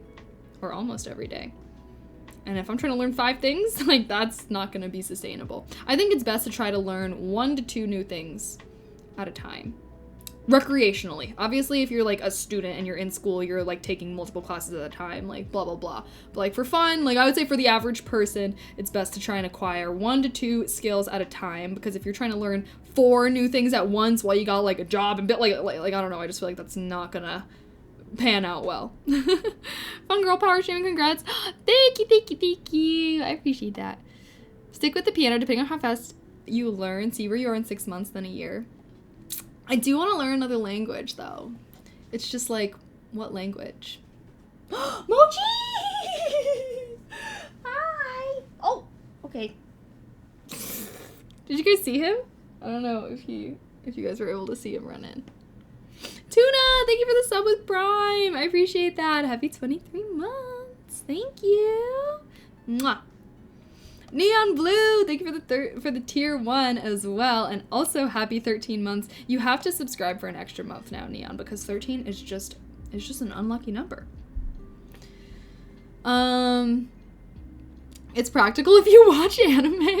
No, sometimes like now in anime, like sometimes if I like look away, like I can still kind of like understand what they're saying. But that's literally the only thing. That's the only thing. Like, I don't know. The thing about learning language is if you don't use it, then you'll lose it. Exactly. The capstone project is visiting the country? No, for real. That would be so cool, though. I would love to learn how to speak another language. I just, like, don't know what language I would want to learn. But I did get pretty deep into Japanese, y'all. So maybe I just return. I mean, now that I know the alphabet, like, learning the Japanese alphabet was the hardest part. So once I overcame that, I felt like I was unbeatable. How about Chinese or Spanish? Mandarin? Mandarin would be good. Very commonly, I mean, those are two very commonly spoken languages. Those are good. Spanish, honestly, I don't really want to learn Spanish. Is that bad? I've never had an interest in learning Spanish. But that's because, like, if you're in a group of people, chances are one of them speaks Spanish. You know what I mean? Not to mention that I feel like a lot of Spanish-speaking countries, like, probably have, like, English. Like, yeah, I don't know. Like, I just feel like if I were to go to Mexico without speaking Spanish, like, I would still be able to figure shit out a little bit. I don't know. Is that just me? I also feel like because I took French in high school. So I already feel like I'm more behind than other people when it comes to Spanish. I guess, like, the one thing, though, is that Spanish and French, like, they're both Roman languages, so there's, like, a lot of similarities between the two. But I don't even remember the French. I barely remember the French that I took. My high school had Latin. Oh, I feel like if I had Latin as a choice, I would have chosen that.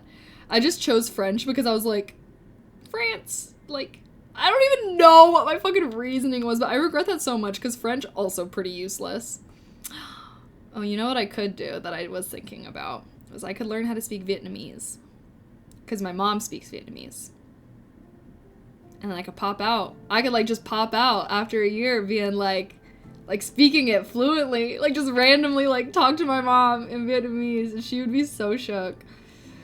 And that would be cool. But again, it's kind of like, when would I really be using that in my day-to-day? Like, probably not. I guess I probably can't think of any language that I'd be using that much in my day-to-day. I guess Spanish is pretty practical. I just feel like, I don't know. There's so many languages. There's just so many languages out there. Then she couldn't say things about you behind your back any longer. So true. She'd love it. Yeah, I think I was leaning towards that, but like I said, I'm already so deep in the Japanese that I'm almost like, damn, like, should I just, like, finish learning Japanese? Like, at least get to a point where, like, I would be able to go to the country and, like, I mean, like, I can actually get around. I was doing pretty good. I could, like, ask for directions. I could ask the time, say the time, introduce myself, learned a lot of, like, common phrases and stuff. Not to mention that I do get the auditory practice of when I watch anime. But we'll see. So I'm kind of like, maybe I'll just follow through and learn Japanese, then I can do Vietnamese afterwards. But in a perfect world, I would, you know, at some point in my life, be able to be speaking many languages, and I travel all over. I mean, that would be so cool. Damn. It would be so cool to, like, learn different languages and then, like, go to the country. I guess you would, like, go to the country at the end when you're, like, getting pretty good, because that's, like, putting your skills to the test and being the true immersive type of, like, you know, because, like, living in a place where the language that you're trying to learn is spoken is, like, the best way to learn, you know. Travel blogger / streamer. I know, because then I can document, like, it'd be great content. I learned Japanese in under 1 year. I think language is something that needs to be further indulged in, understand the culture as well. No, exactly. Well, that's why I was going to switch to Korean, was because ultimately, why is he sitting in front of the mirror like that? Like he's having an existential crisis. Oh, he's looking for his hay. Hold on. I think it's out there. Guys, watch him really quick for me.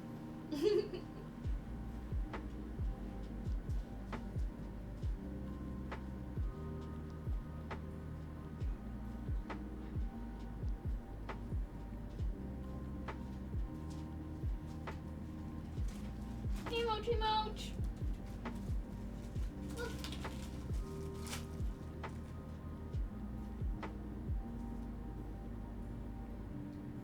Yummy, yummy, yummy, yummy, yummy, yum.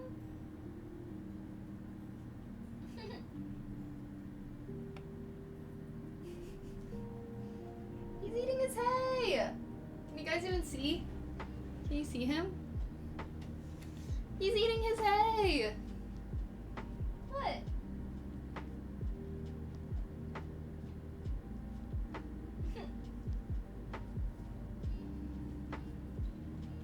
You can kind of see him. Mochi, we're kind of matching. I have my pigtails, you have your ears. So perfect.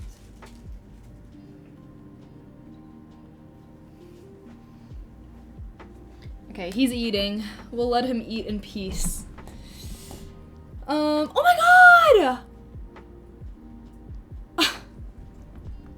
I never did a go live fucking tweet.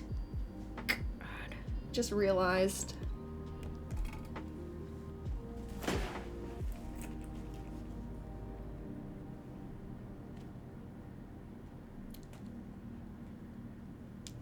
Should I hold up my nail polishes?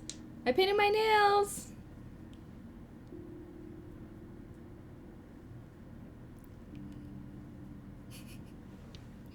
Alright. Guys, look, don't you want to watch me?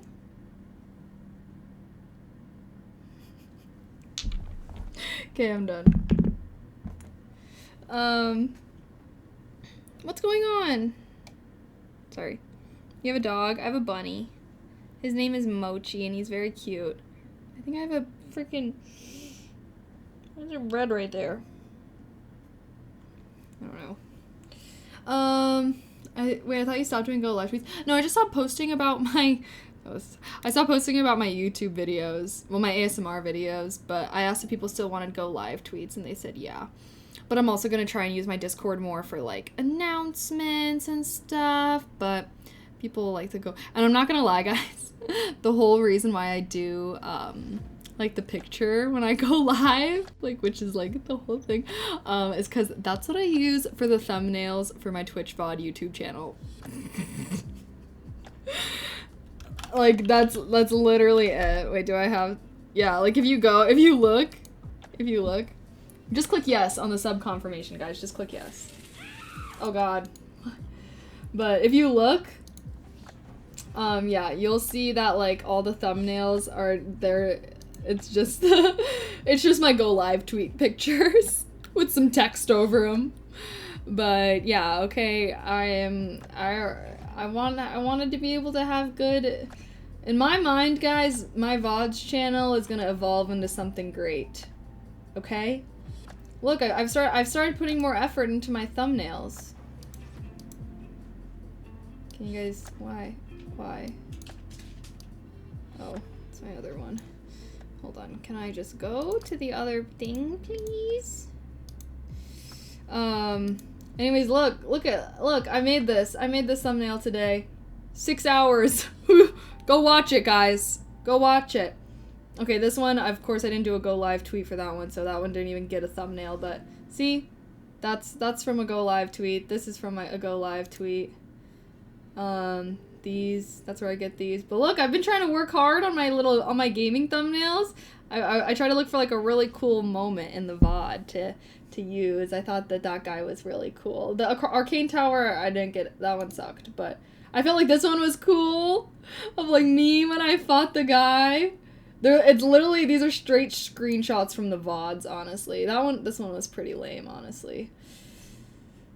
But One day, chat, mark my words. Oh, I thought this part was cool too, with like, my face, you can't really see, but my face, I'm like, like scared from it.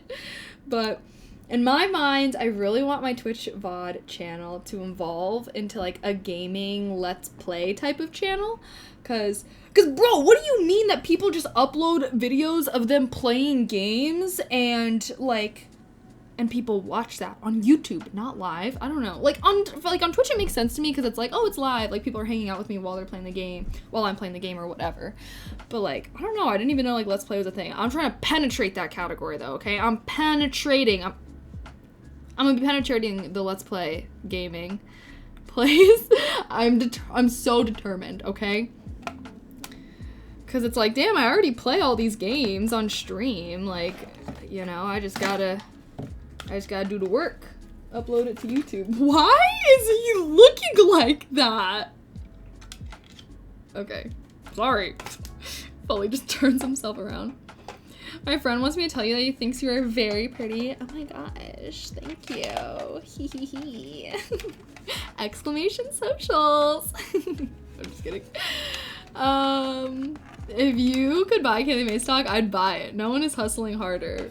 Bro, that is one thing that I do need to do now that I'm like full-time girly, is I need to file as an LLC or some shit. I need to get serious as fuck, you know what I mean? Establish my business. Do you edit your own videos? Well, this is my VODs. This is like my VODs.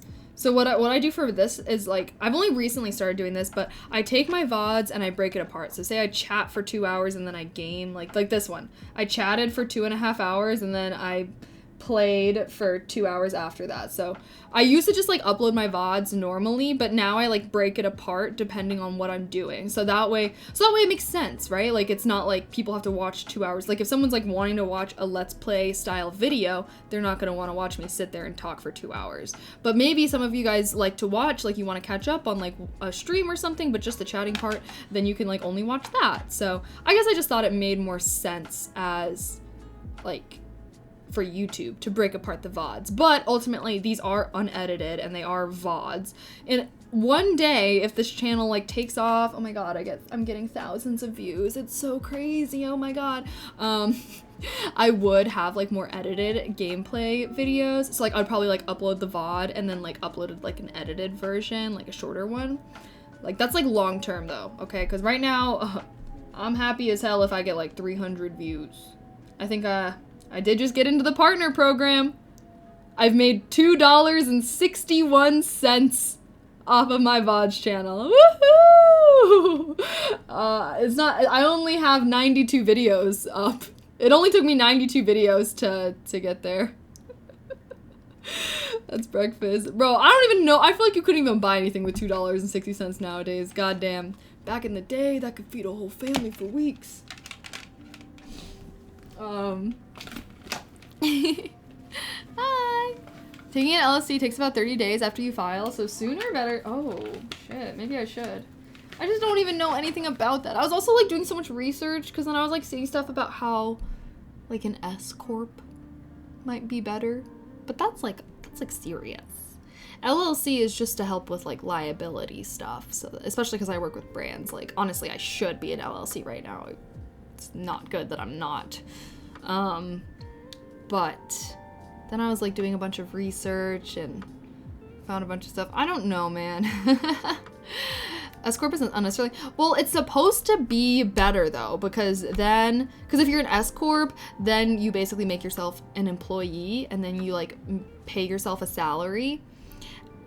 But then you can like keep a lot of your money within the business and like it doesn't really get taxed as much. I know like S Corps, I think that they might have like double taxation. Oh my god, I don't know. I like literally want to reach out to my business law professor because like I remember learning about all of this stuff in school. Like I took a business law class and we learned all about this stuff, like LLC, like S Corp, like the differences and like what you should use different ones for. But like now that it's like serious, I'm like, okay, I want my notes from class. Like, oh, it's so annoying that you have this like school email and a school Google Drive where you type up all your notes, you type up all your assignments, and then once you graduate, it all gets deleted.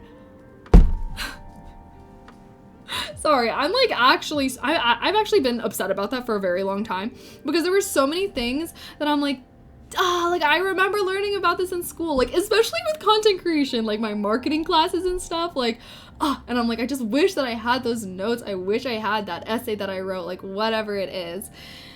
And it's all just fucking gone. It's fucking gone.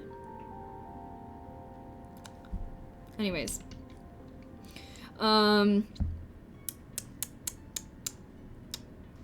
You don't get double taxed in an S corp, basically. Oh yeah, so maybe that's why it would be better then. But then you can also like keep a lot of your money within the business, so it doesn't even have to get taxed really. And then you can like spend it for the business. Which, you know, things would like, if I buy like stream outfits or I buy, you know, stream chair, like whatever, like those things would be like for the business of me, my e-girl business. Just go on a date with a finance bro, he'll mansplain it to you all night. Yeah, and it'd probably be wrong as fuck about it. A lot of finance bros are just people that were too stupid to be accountants. Just kidding.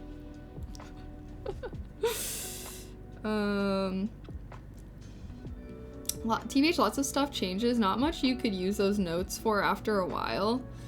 I mean, still good knowledge, and I mean, I could definitely use it right now.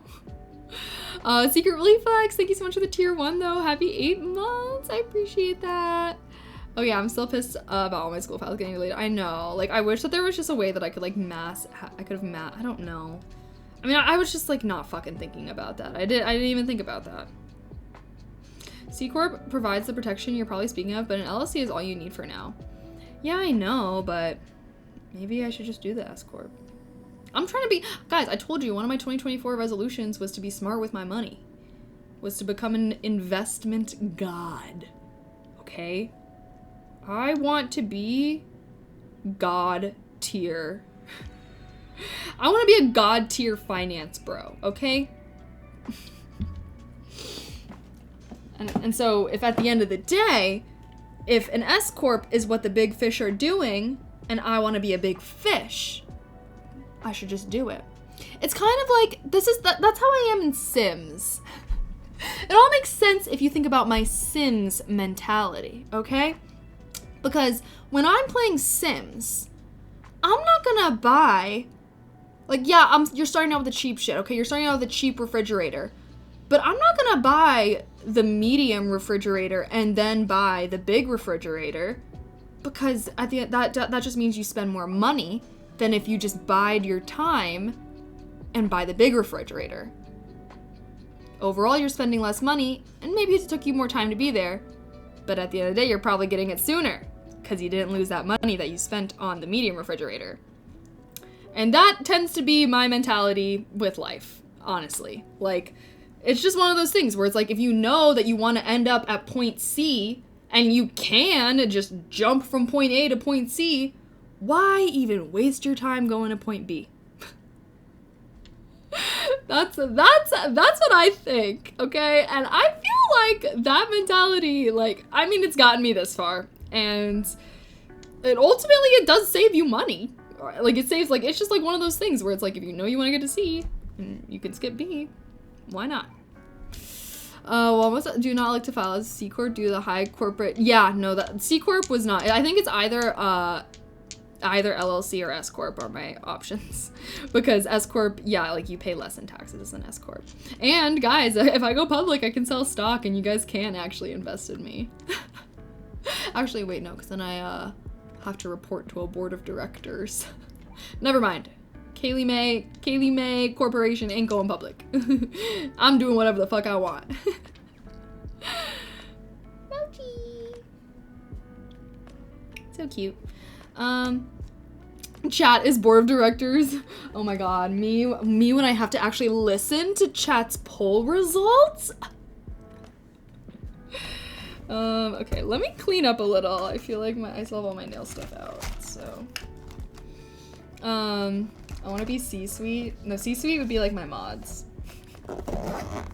I'm not trusting you randos. No, I'm just kidding. See, the benefit is that if Kaylee becomes a finance pro, she'll share the knowledge with us, so we have to root for her. Bye, Kaylee stocks. No, exactly. Well, if you guys watched my big announcement video, I also kind of announced a little mini YouTube series that maybe I could like make TikToks or Reels out of. I don't know. I need to get on that wave of like making short form content out of my long form content. But anyways, I'm gonna have a new little YouTube series called Imperfectionist, where I conquer my basically, like, I feel like I've always had, like, been a very perfectionist, and it's just me trying to conquer that, okay? I'm getting over, I'm denouncing perfectionism, I'm embracing imperfection, and basically it's just gonna be a video series of me learning a bunch of new stuff, and me kind of vlogging / documenting my process doing it, talking about things that worked for me, things that didn't work for me, things that I've learned along the way, and yeah.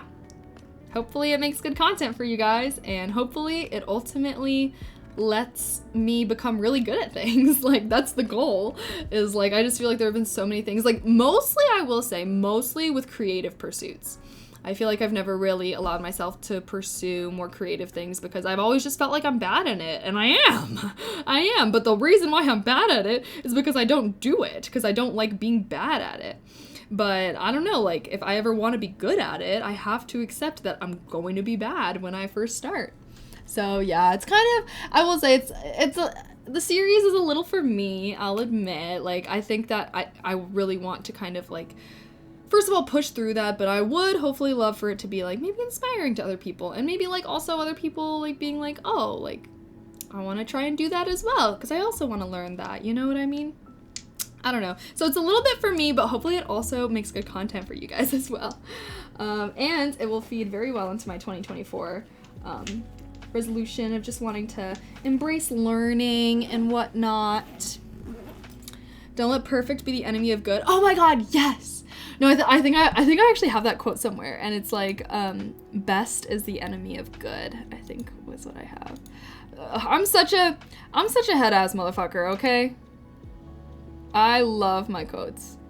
Oh, that's so funny. I just pull up one of my like one of the things that where I don't know. I just have like quotes all over my Notion, and that's so funny because the quote is, "If I'm going to do anything, I might as well be the best." Yeah, maybe I should change that.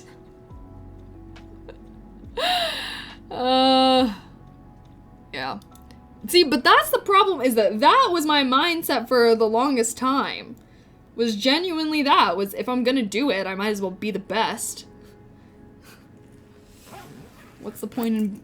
What's that? Oh, what's that quote from Little Women? I want to be amazing or nothing. Or, no, it's I want to be great or nothing.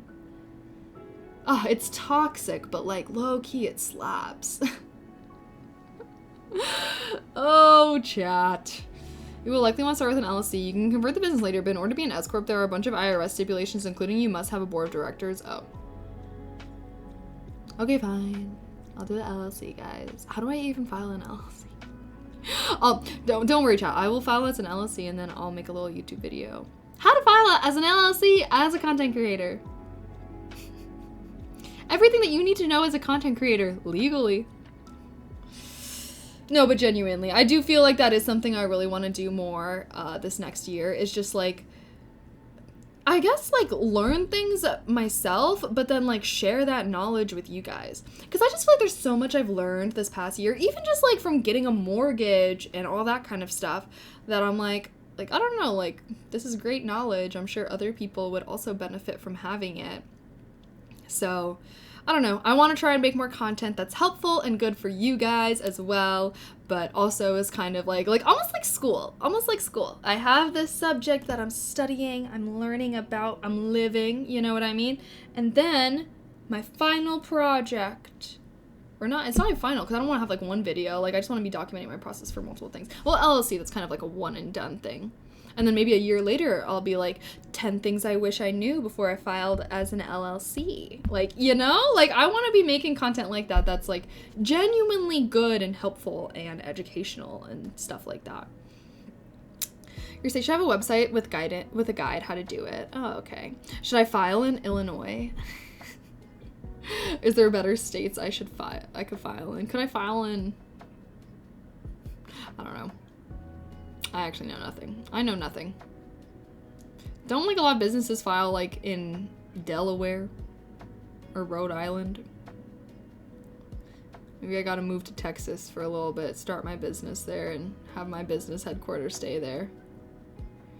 That's why all the streamers go there, right?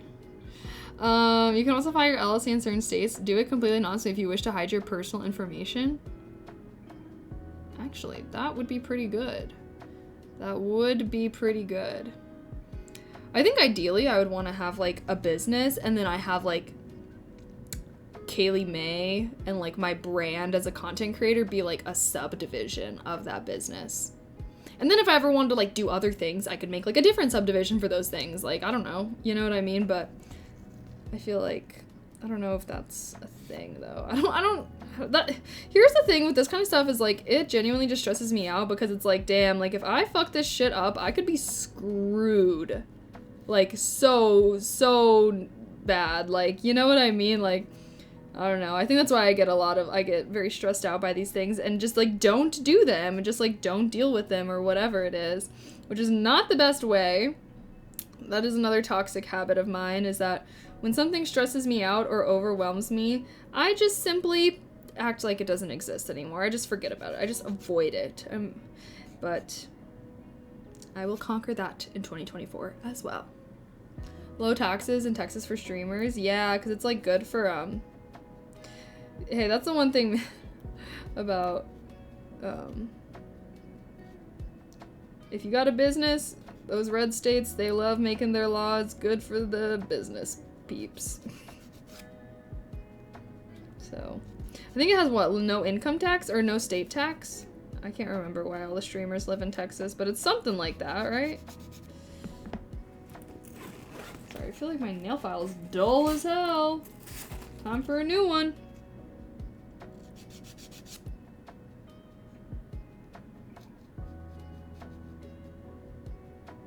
Nevada has no state taxes either. Wow. Oh, is that why there's like streamers that like live in Vegas?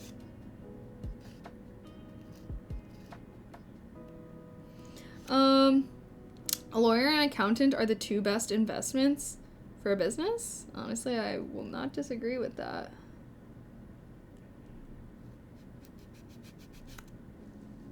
Sorry, I'm trying to file my nails. I like messed up this hand so bad, so there's low-key a lot of excess that I have to file off.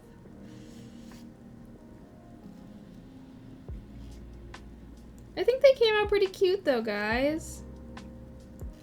It'll take me a while to get used to my natural nails though, and I'm hoping that they grow out more, but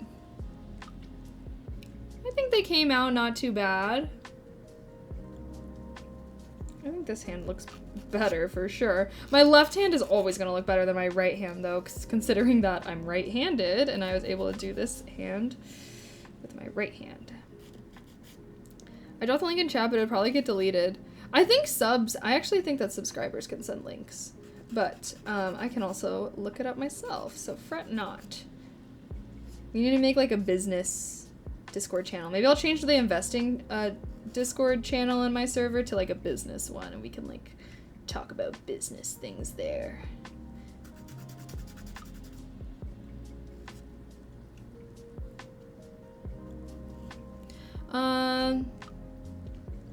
The casinos in Vegas take care of the taxes. You are just so right with that one. Aw, Mochi. He's looking like a little baby guy.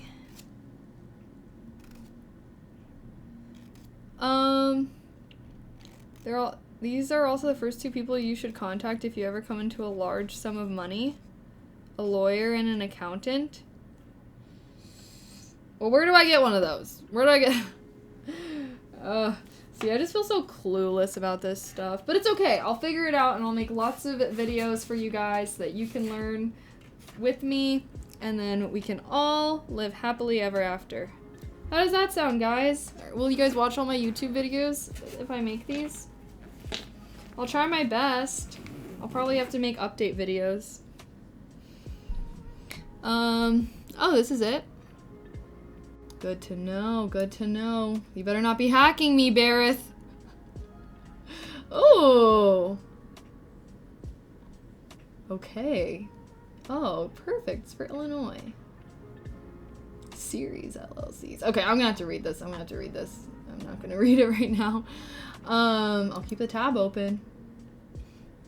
If you do them as ASMR, absolutely. Come on, my YouTube videos are only like 8 minutes. My last two videos were like 8 minutes.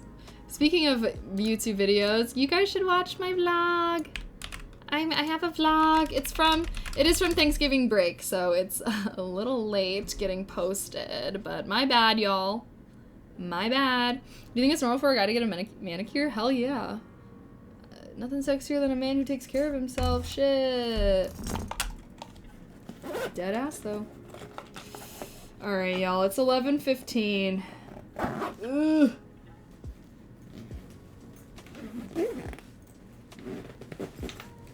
Ugh. Packing up all my stuff. I'm packing it all up. I'm packing it all up. Oh yes, yes, yes I am. Woo! Oh yes, yes, yes I am.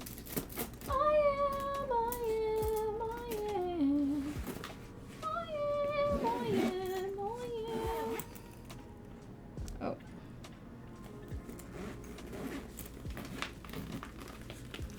I never felt so lonely, felt so lonely. Yay! I listen to your ASMR videos on loop. I put them on the earbuds when I go to bed. Oh, well, thank you. Thank you for supporting my channel. I appreciate you.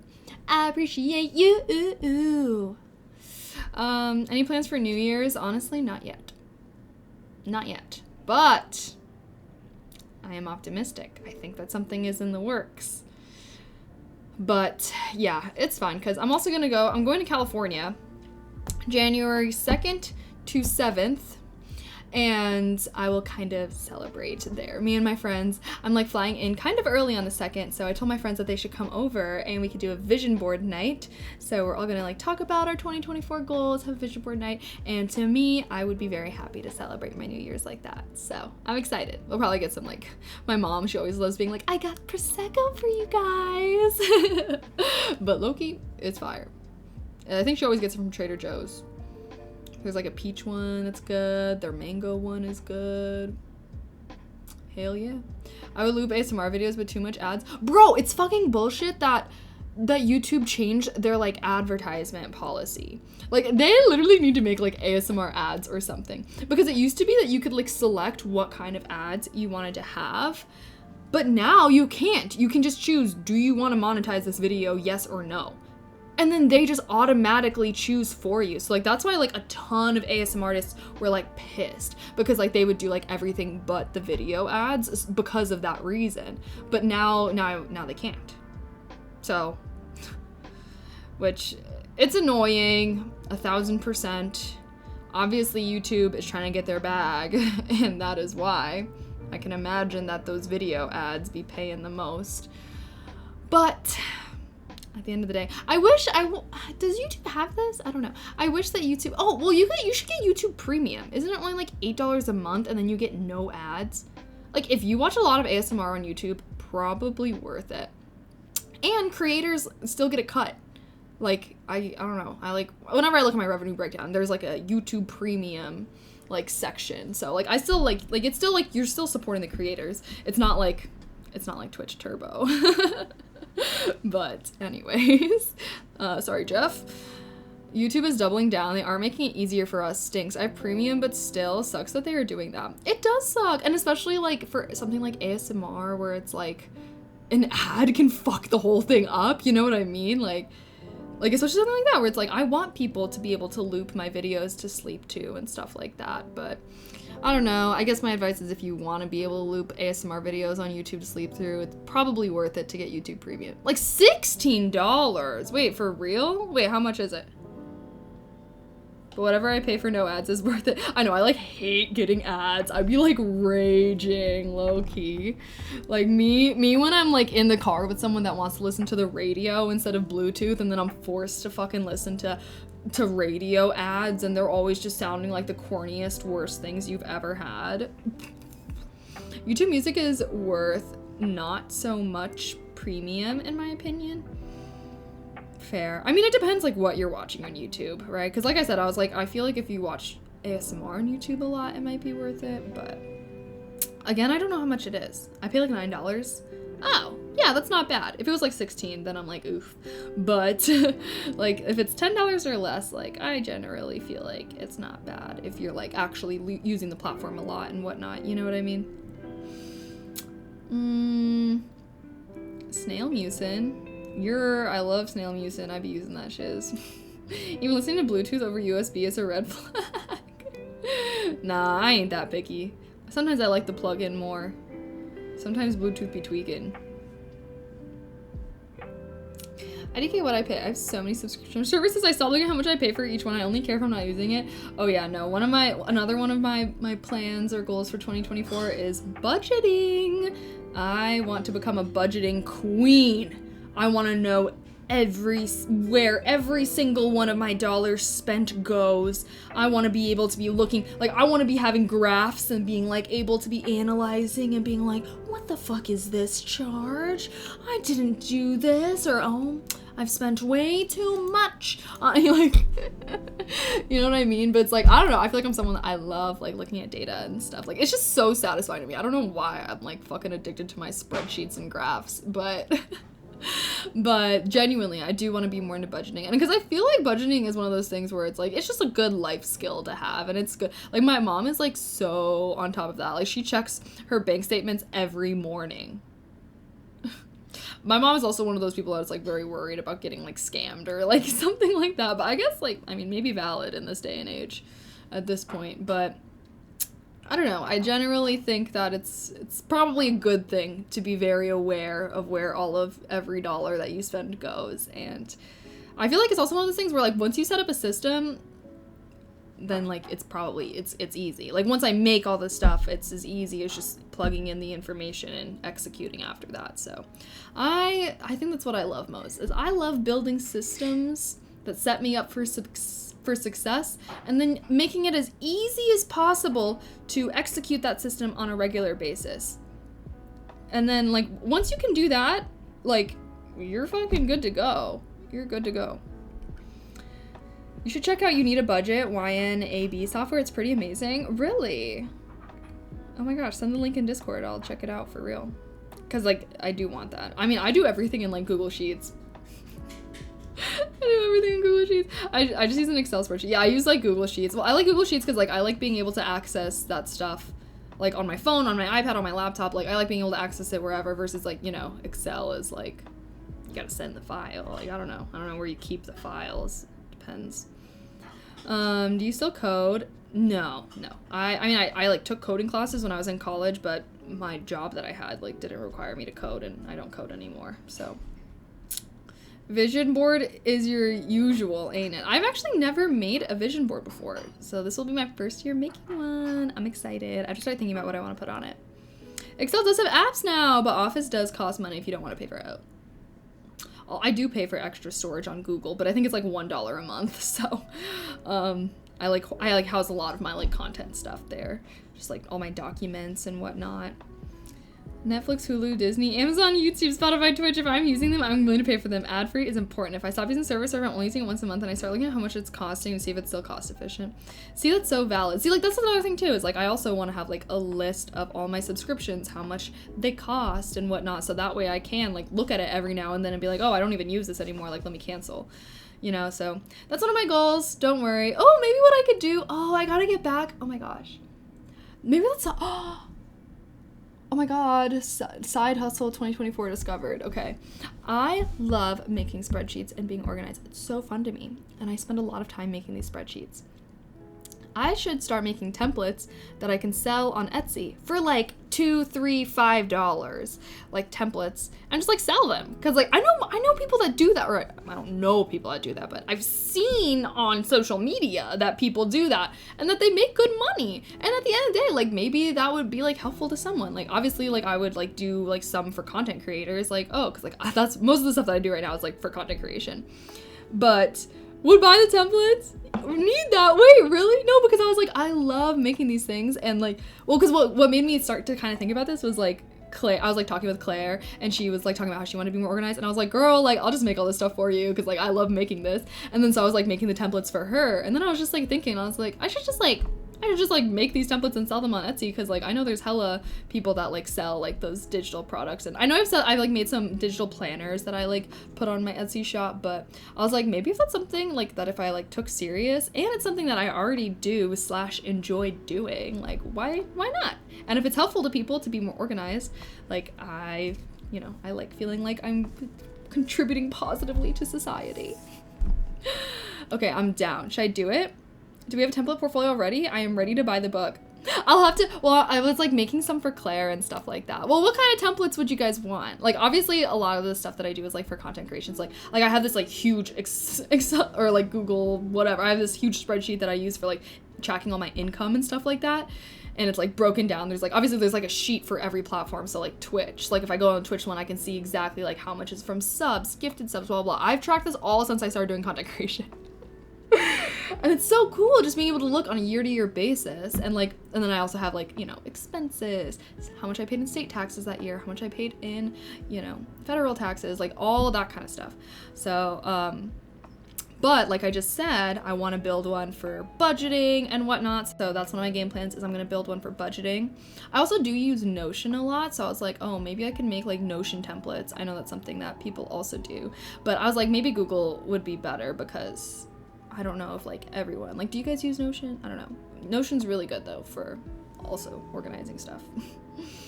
I freaking hate Google Docs with passion. Anything that can make those things easier, I'm all for buying it. Okay, wait, I will seriously consider this then. And oh my gosh, wait, that'd be so, wait, I'm excited. Okay, cool. You guys will have to help me think of ideas and whatnot, but I love doing all this, and so hopefully it would be really fun. And that's another thing, is I do want to get more into creativity. So like also on my Etsy shop, I would love to do things like sell Twitch sub badges and stuff, because I mean, you guys know, like a lot of stuff that I've gotten off of Etsy, or like a lot of stuff from my stream I've bought off of Etsy. This border, bought off of Etsy. Oh, I guess we updated sub badges. I drew those, didn't buy those off Etsy, but the old ones that were just like the alien face, bought those off of Etsy. The bit badges that are planets, bought those off of Etsy. My panels, if you scroll down, bought those off of Etsy.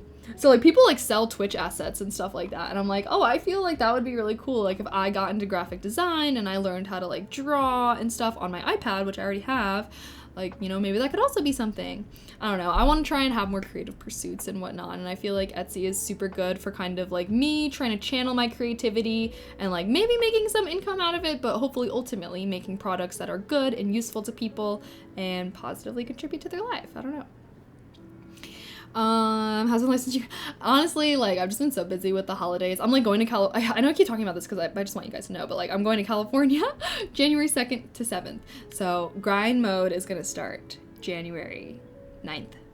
Give me the 8th to rest and recover. Well, it'll start January 8th, but Mondays are usually my grind heads down work days. I'm catching up on emails from the weekend, scheduling out videos for the week, and planning stuff for the week. I am gonna try and start posting a weekly schedule. I'm about to get serious. Okay, grind mode. Mark your calendars. Grind mode starting January 8th. Get excited. Didn't you just go to Cali? No, I was still in Illinois. Going to Cali. Well, because I was in California for Thanksgiving. Alrighty, guys. Do you think I'm gonna go to bed? Thought about gaming, but it's already 11:30. I did my nails, and I think that they came out okay. I mean, they're a little, like, you guys can see that they're like, my natural nail underneath is, I mean, they got a little messed up because I did rip off my fake nails, and so my natural nails are a little destroyed. But I'll go crazier with the buffer next time. And I don't know, I'm gonna try and be one of those girly pops that embraces the natural nails, because sometimes they look really good. And if I could just grow them out, like this hand, I think this hand like looks good. Like with this length, I can also like still tap pretty well. I feel like my index finger, like this is a good length for my natural nails. But yeah, they're fucked up because they're recovering, but it would be cool if I could do it. We'll see though, because I stopped doing my own nails because they just didn't last very long, so we'll see how long this lasts. You talking about spreadsheets made me pull up mine to look at them? Oh my gosh. Okay, I will be making some, guys, especially if you think they'll be useful. So if you have any ideas, throw them in the Discord with me. I'm gonna start hanging out in the Discord all day, every day. Stream schedule-ish going forward. I am thinking about streaming tomorrow. Unsure, because I might also hang out with Claire and we might do a little photo shoot moment. Hee hee hee. Exclamation socials. I was like, I want to do something for New Year's. Like, let's do a New Year's shoot. That'd be so fun. So yeah, I might be hanging out with Claire. So I don't know about streaming. Up in the air. If I'm not doing anything, maybe, but maybe not. I do not have any plans this weekend. However, considering that I am going out of town on the 2nd and we would have to miss another ASMR stream, I am planning on doing an ASMR stream. Wait, I was about to say Sunday and then I just remember that that's New Year's. I'm not doing that on Sunday.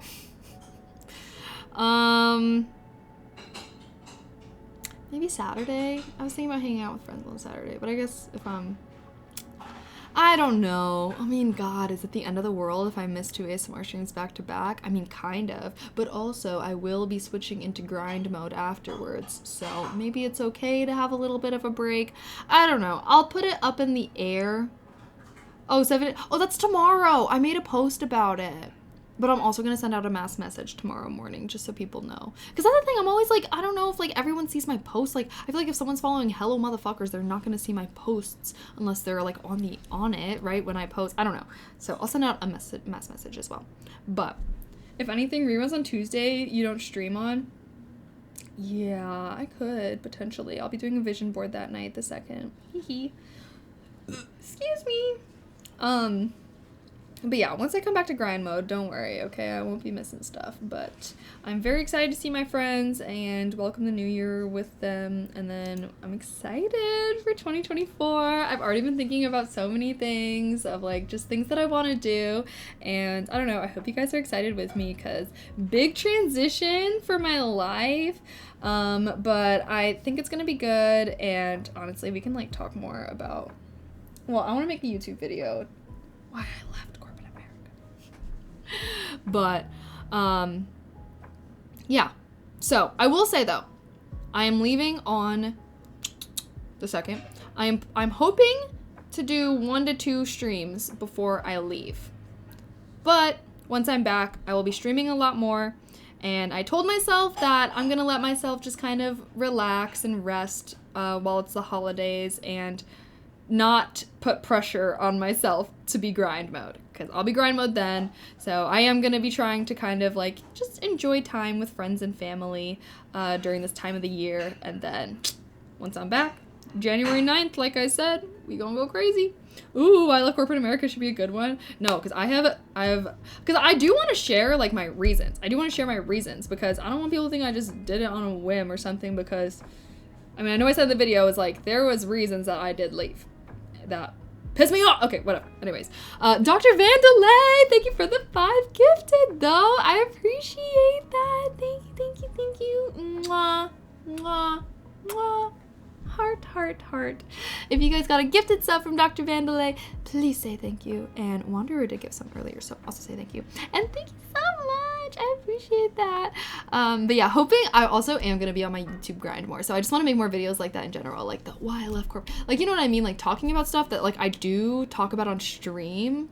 But it's kind of like, if I know that I'm gonna talk about something on stream frequently, why not just make a YouTube video that I can just direct people to if they like bring it up or something, you know? But one of my things that I do want to start doing in 2024 is I want to start planning out my content for the month at the start of the month. So at the start of January, I'm planning out what my YouTube videos for that month are going to look like, and yada yada yada type of stuff, because I just think I have some procrastination tendencies and I don't like it. I like being organized and I like feeling put together, so I'm going to be channeling that energy for 2024. So channel it with me, chat, yeah? We'll be having, oh, I also want to start doing like focus and study streams. Like if I have a day where like I need to get shit done, like maybe I need to edit a video or I need to do a lot of work or whatever, very heads down work. Like I do want to try out like a focus study with me kind of stream, because like I see other people do it and like I feel like, I don't know, I always loved like studying with people in college. Like I feel like I was able to focus for way longer. So I thought that would be a good idea. We could be productive. I'll do them during the day, like while you guys are working, so we can like work together. Pomodobo, whatever that is. But Jason, thank you for gifting a tier 1. I appreciate that. TR Gray, thank you for the sub with Prime, and welcome to Kalian Society as a first-time subscriber. Mick Flurry, thank you for the tier 1. Happy 4 months. Thank you. Oh, thank you guys for the subs. I appreciate that. So kind to me. I'm like, oh my god, I never get this many subs on a non-ASMR stream. You guys are geeking me up. Okay, I guess we're gonna have doing my nails streams more often. But yeah, for real, hopefully more gaming and stuff. We gotta finish Baldur's Gate. When I was like, I've been like scheduling my Baldur's Gate videos for my VODs, and I was just like, oh, like I really want to finish the fucking game. Like we still haven't finished so many games. We haven't finished Mass Effect. I'm still kind of like on my World of Warcraft addiction, but hasn't been as much because I've been busy. Okay, anyways. Finally good stuff. Hey, my frontal lobe is also developing more, okay? Keep in mind, I was like 19 when I started doing content creation. So yeah, I was being a fuck about it. Yeah, I was doing stupid shit about it. Yeah, I wasn't being smart about stuff. But like, that's part of being 19, right? But now I'm older. I'm soon to be 24. So hopefully my decision making is better. More like beefing up the sub sales. True. Sub goal, do my nails on stream. Just kidding. You know, it'd be a good one. Pedicure on stream. Just kidding. Bring out the... Never mind. Fossabot, that's not the latest video. Please and thank you. That's what's up. Procrastination is a gift and a curse of mine too. I mean, I don't know how it could be a gift. I personally view mine as a curse. Because once upon a time, I used to be that girly pop that would do assignments the day that they were assigned and then not stress or worry about them. And I just have to say that I was way more stress-free at that time in my life than when I later on became a DGen student and I was like literally stressing because I had 10 minutes to turn in an assignment. Yeah, I want to go back to the stress-free or the less stressed version. But, yeah, what a great stream. And yeah, mark your guys' calendars for January 8th, and I apologize if I'm not doing much until then, but I gotta appreciate this time with friends and family, and hopefully you are too. So think about your New Year's resolutions. Maybe I'll make maybe that's another thing I can make a YouTube video for. Maybe I could film before I leave of like, oh, like my 2024 resolutions or something like that. Oh, maybe I'll vlog the vision board night. That'd be good, because then I would be like talking about I could just do like my 2024 vision board. I could like show you guys. I could do a YouTube video showing you guys my vision board, talking about my different goals and why I put certain things on my board. Yay! Okay, I'm so excited, guys. I'm very excited for this new chapter of my life as well. Oh, also, like, if you don't know what I'm talking about, here, watch this video of my big announcement video. Wait, how do I... There. If you didn't hear the news, go check it out. I was surprised that video had this many views though, honestly. What the freak? Okay. Thank you guys so much. Heart. Thank you everybody that subbed. Gifted subs. We got a lot gifted, so for real, thank you so much everybody that subscribed, everybody that gifted. Also in January, fuck, it's gonna suck if I'm not streaming a lot in the first 8 days, but also in January, I am going to be aggressively trying to push for Partner Plus. So if you are someone that normally gifts subs, please consider tier 2 or tier 3 subbing. I am going to try to really promote it and really try and go for it in January. So just wanted to put that out there. Obviously don't do it yet. It's still December. But yeah, just little heads up. Okay.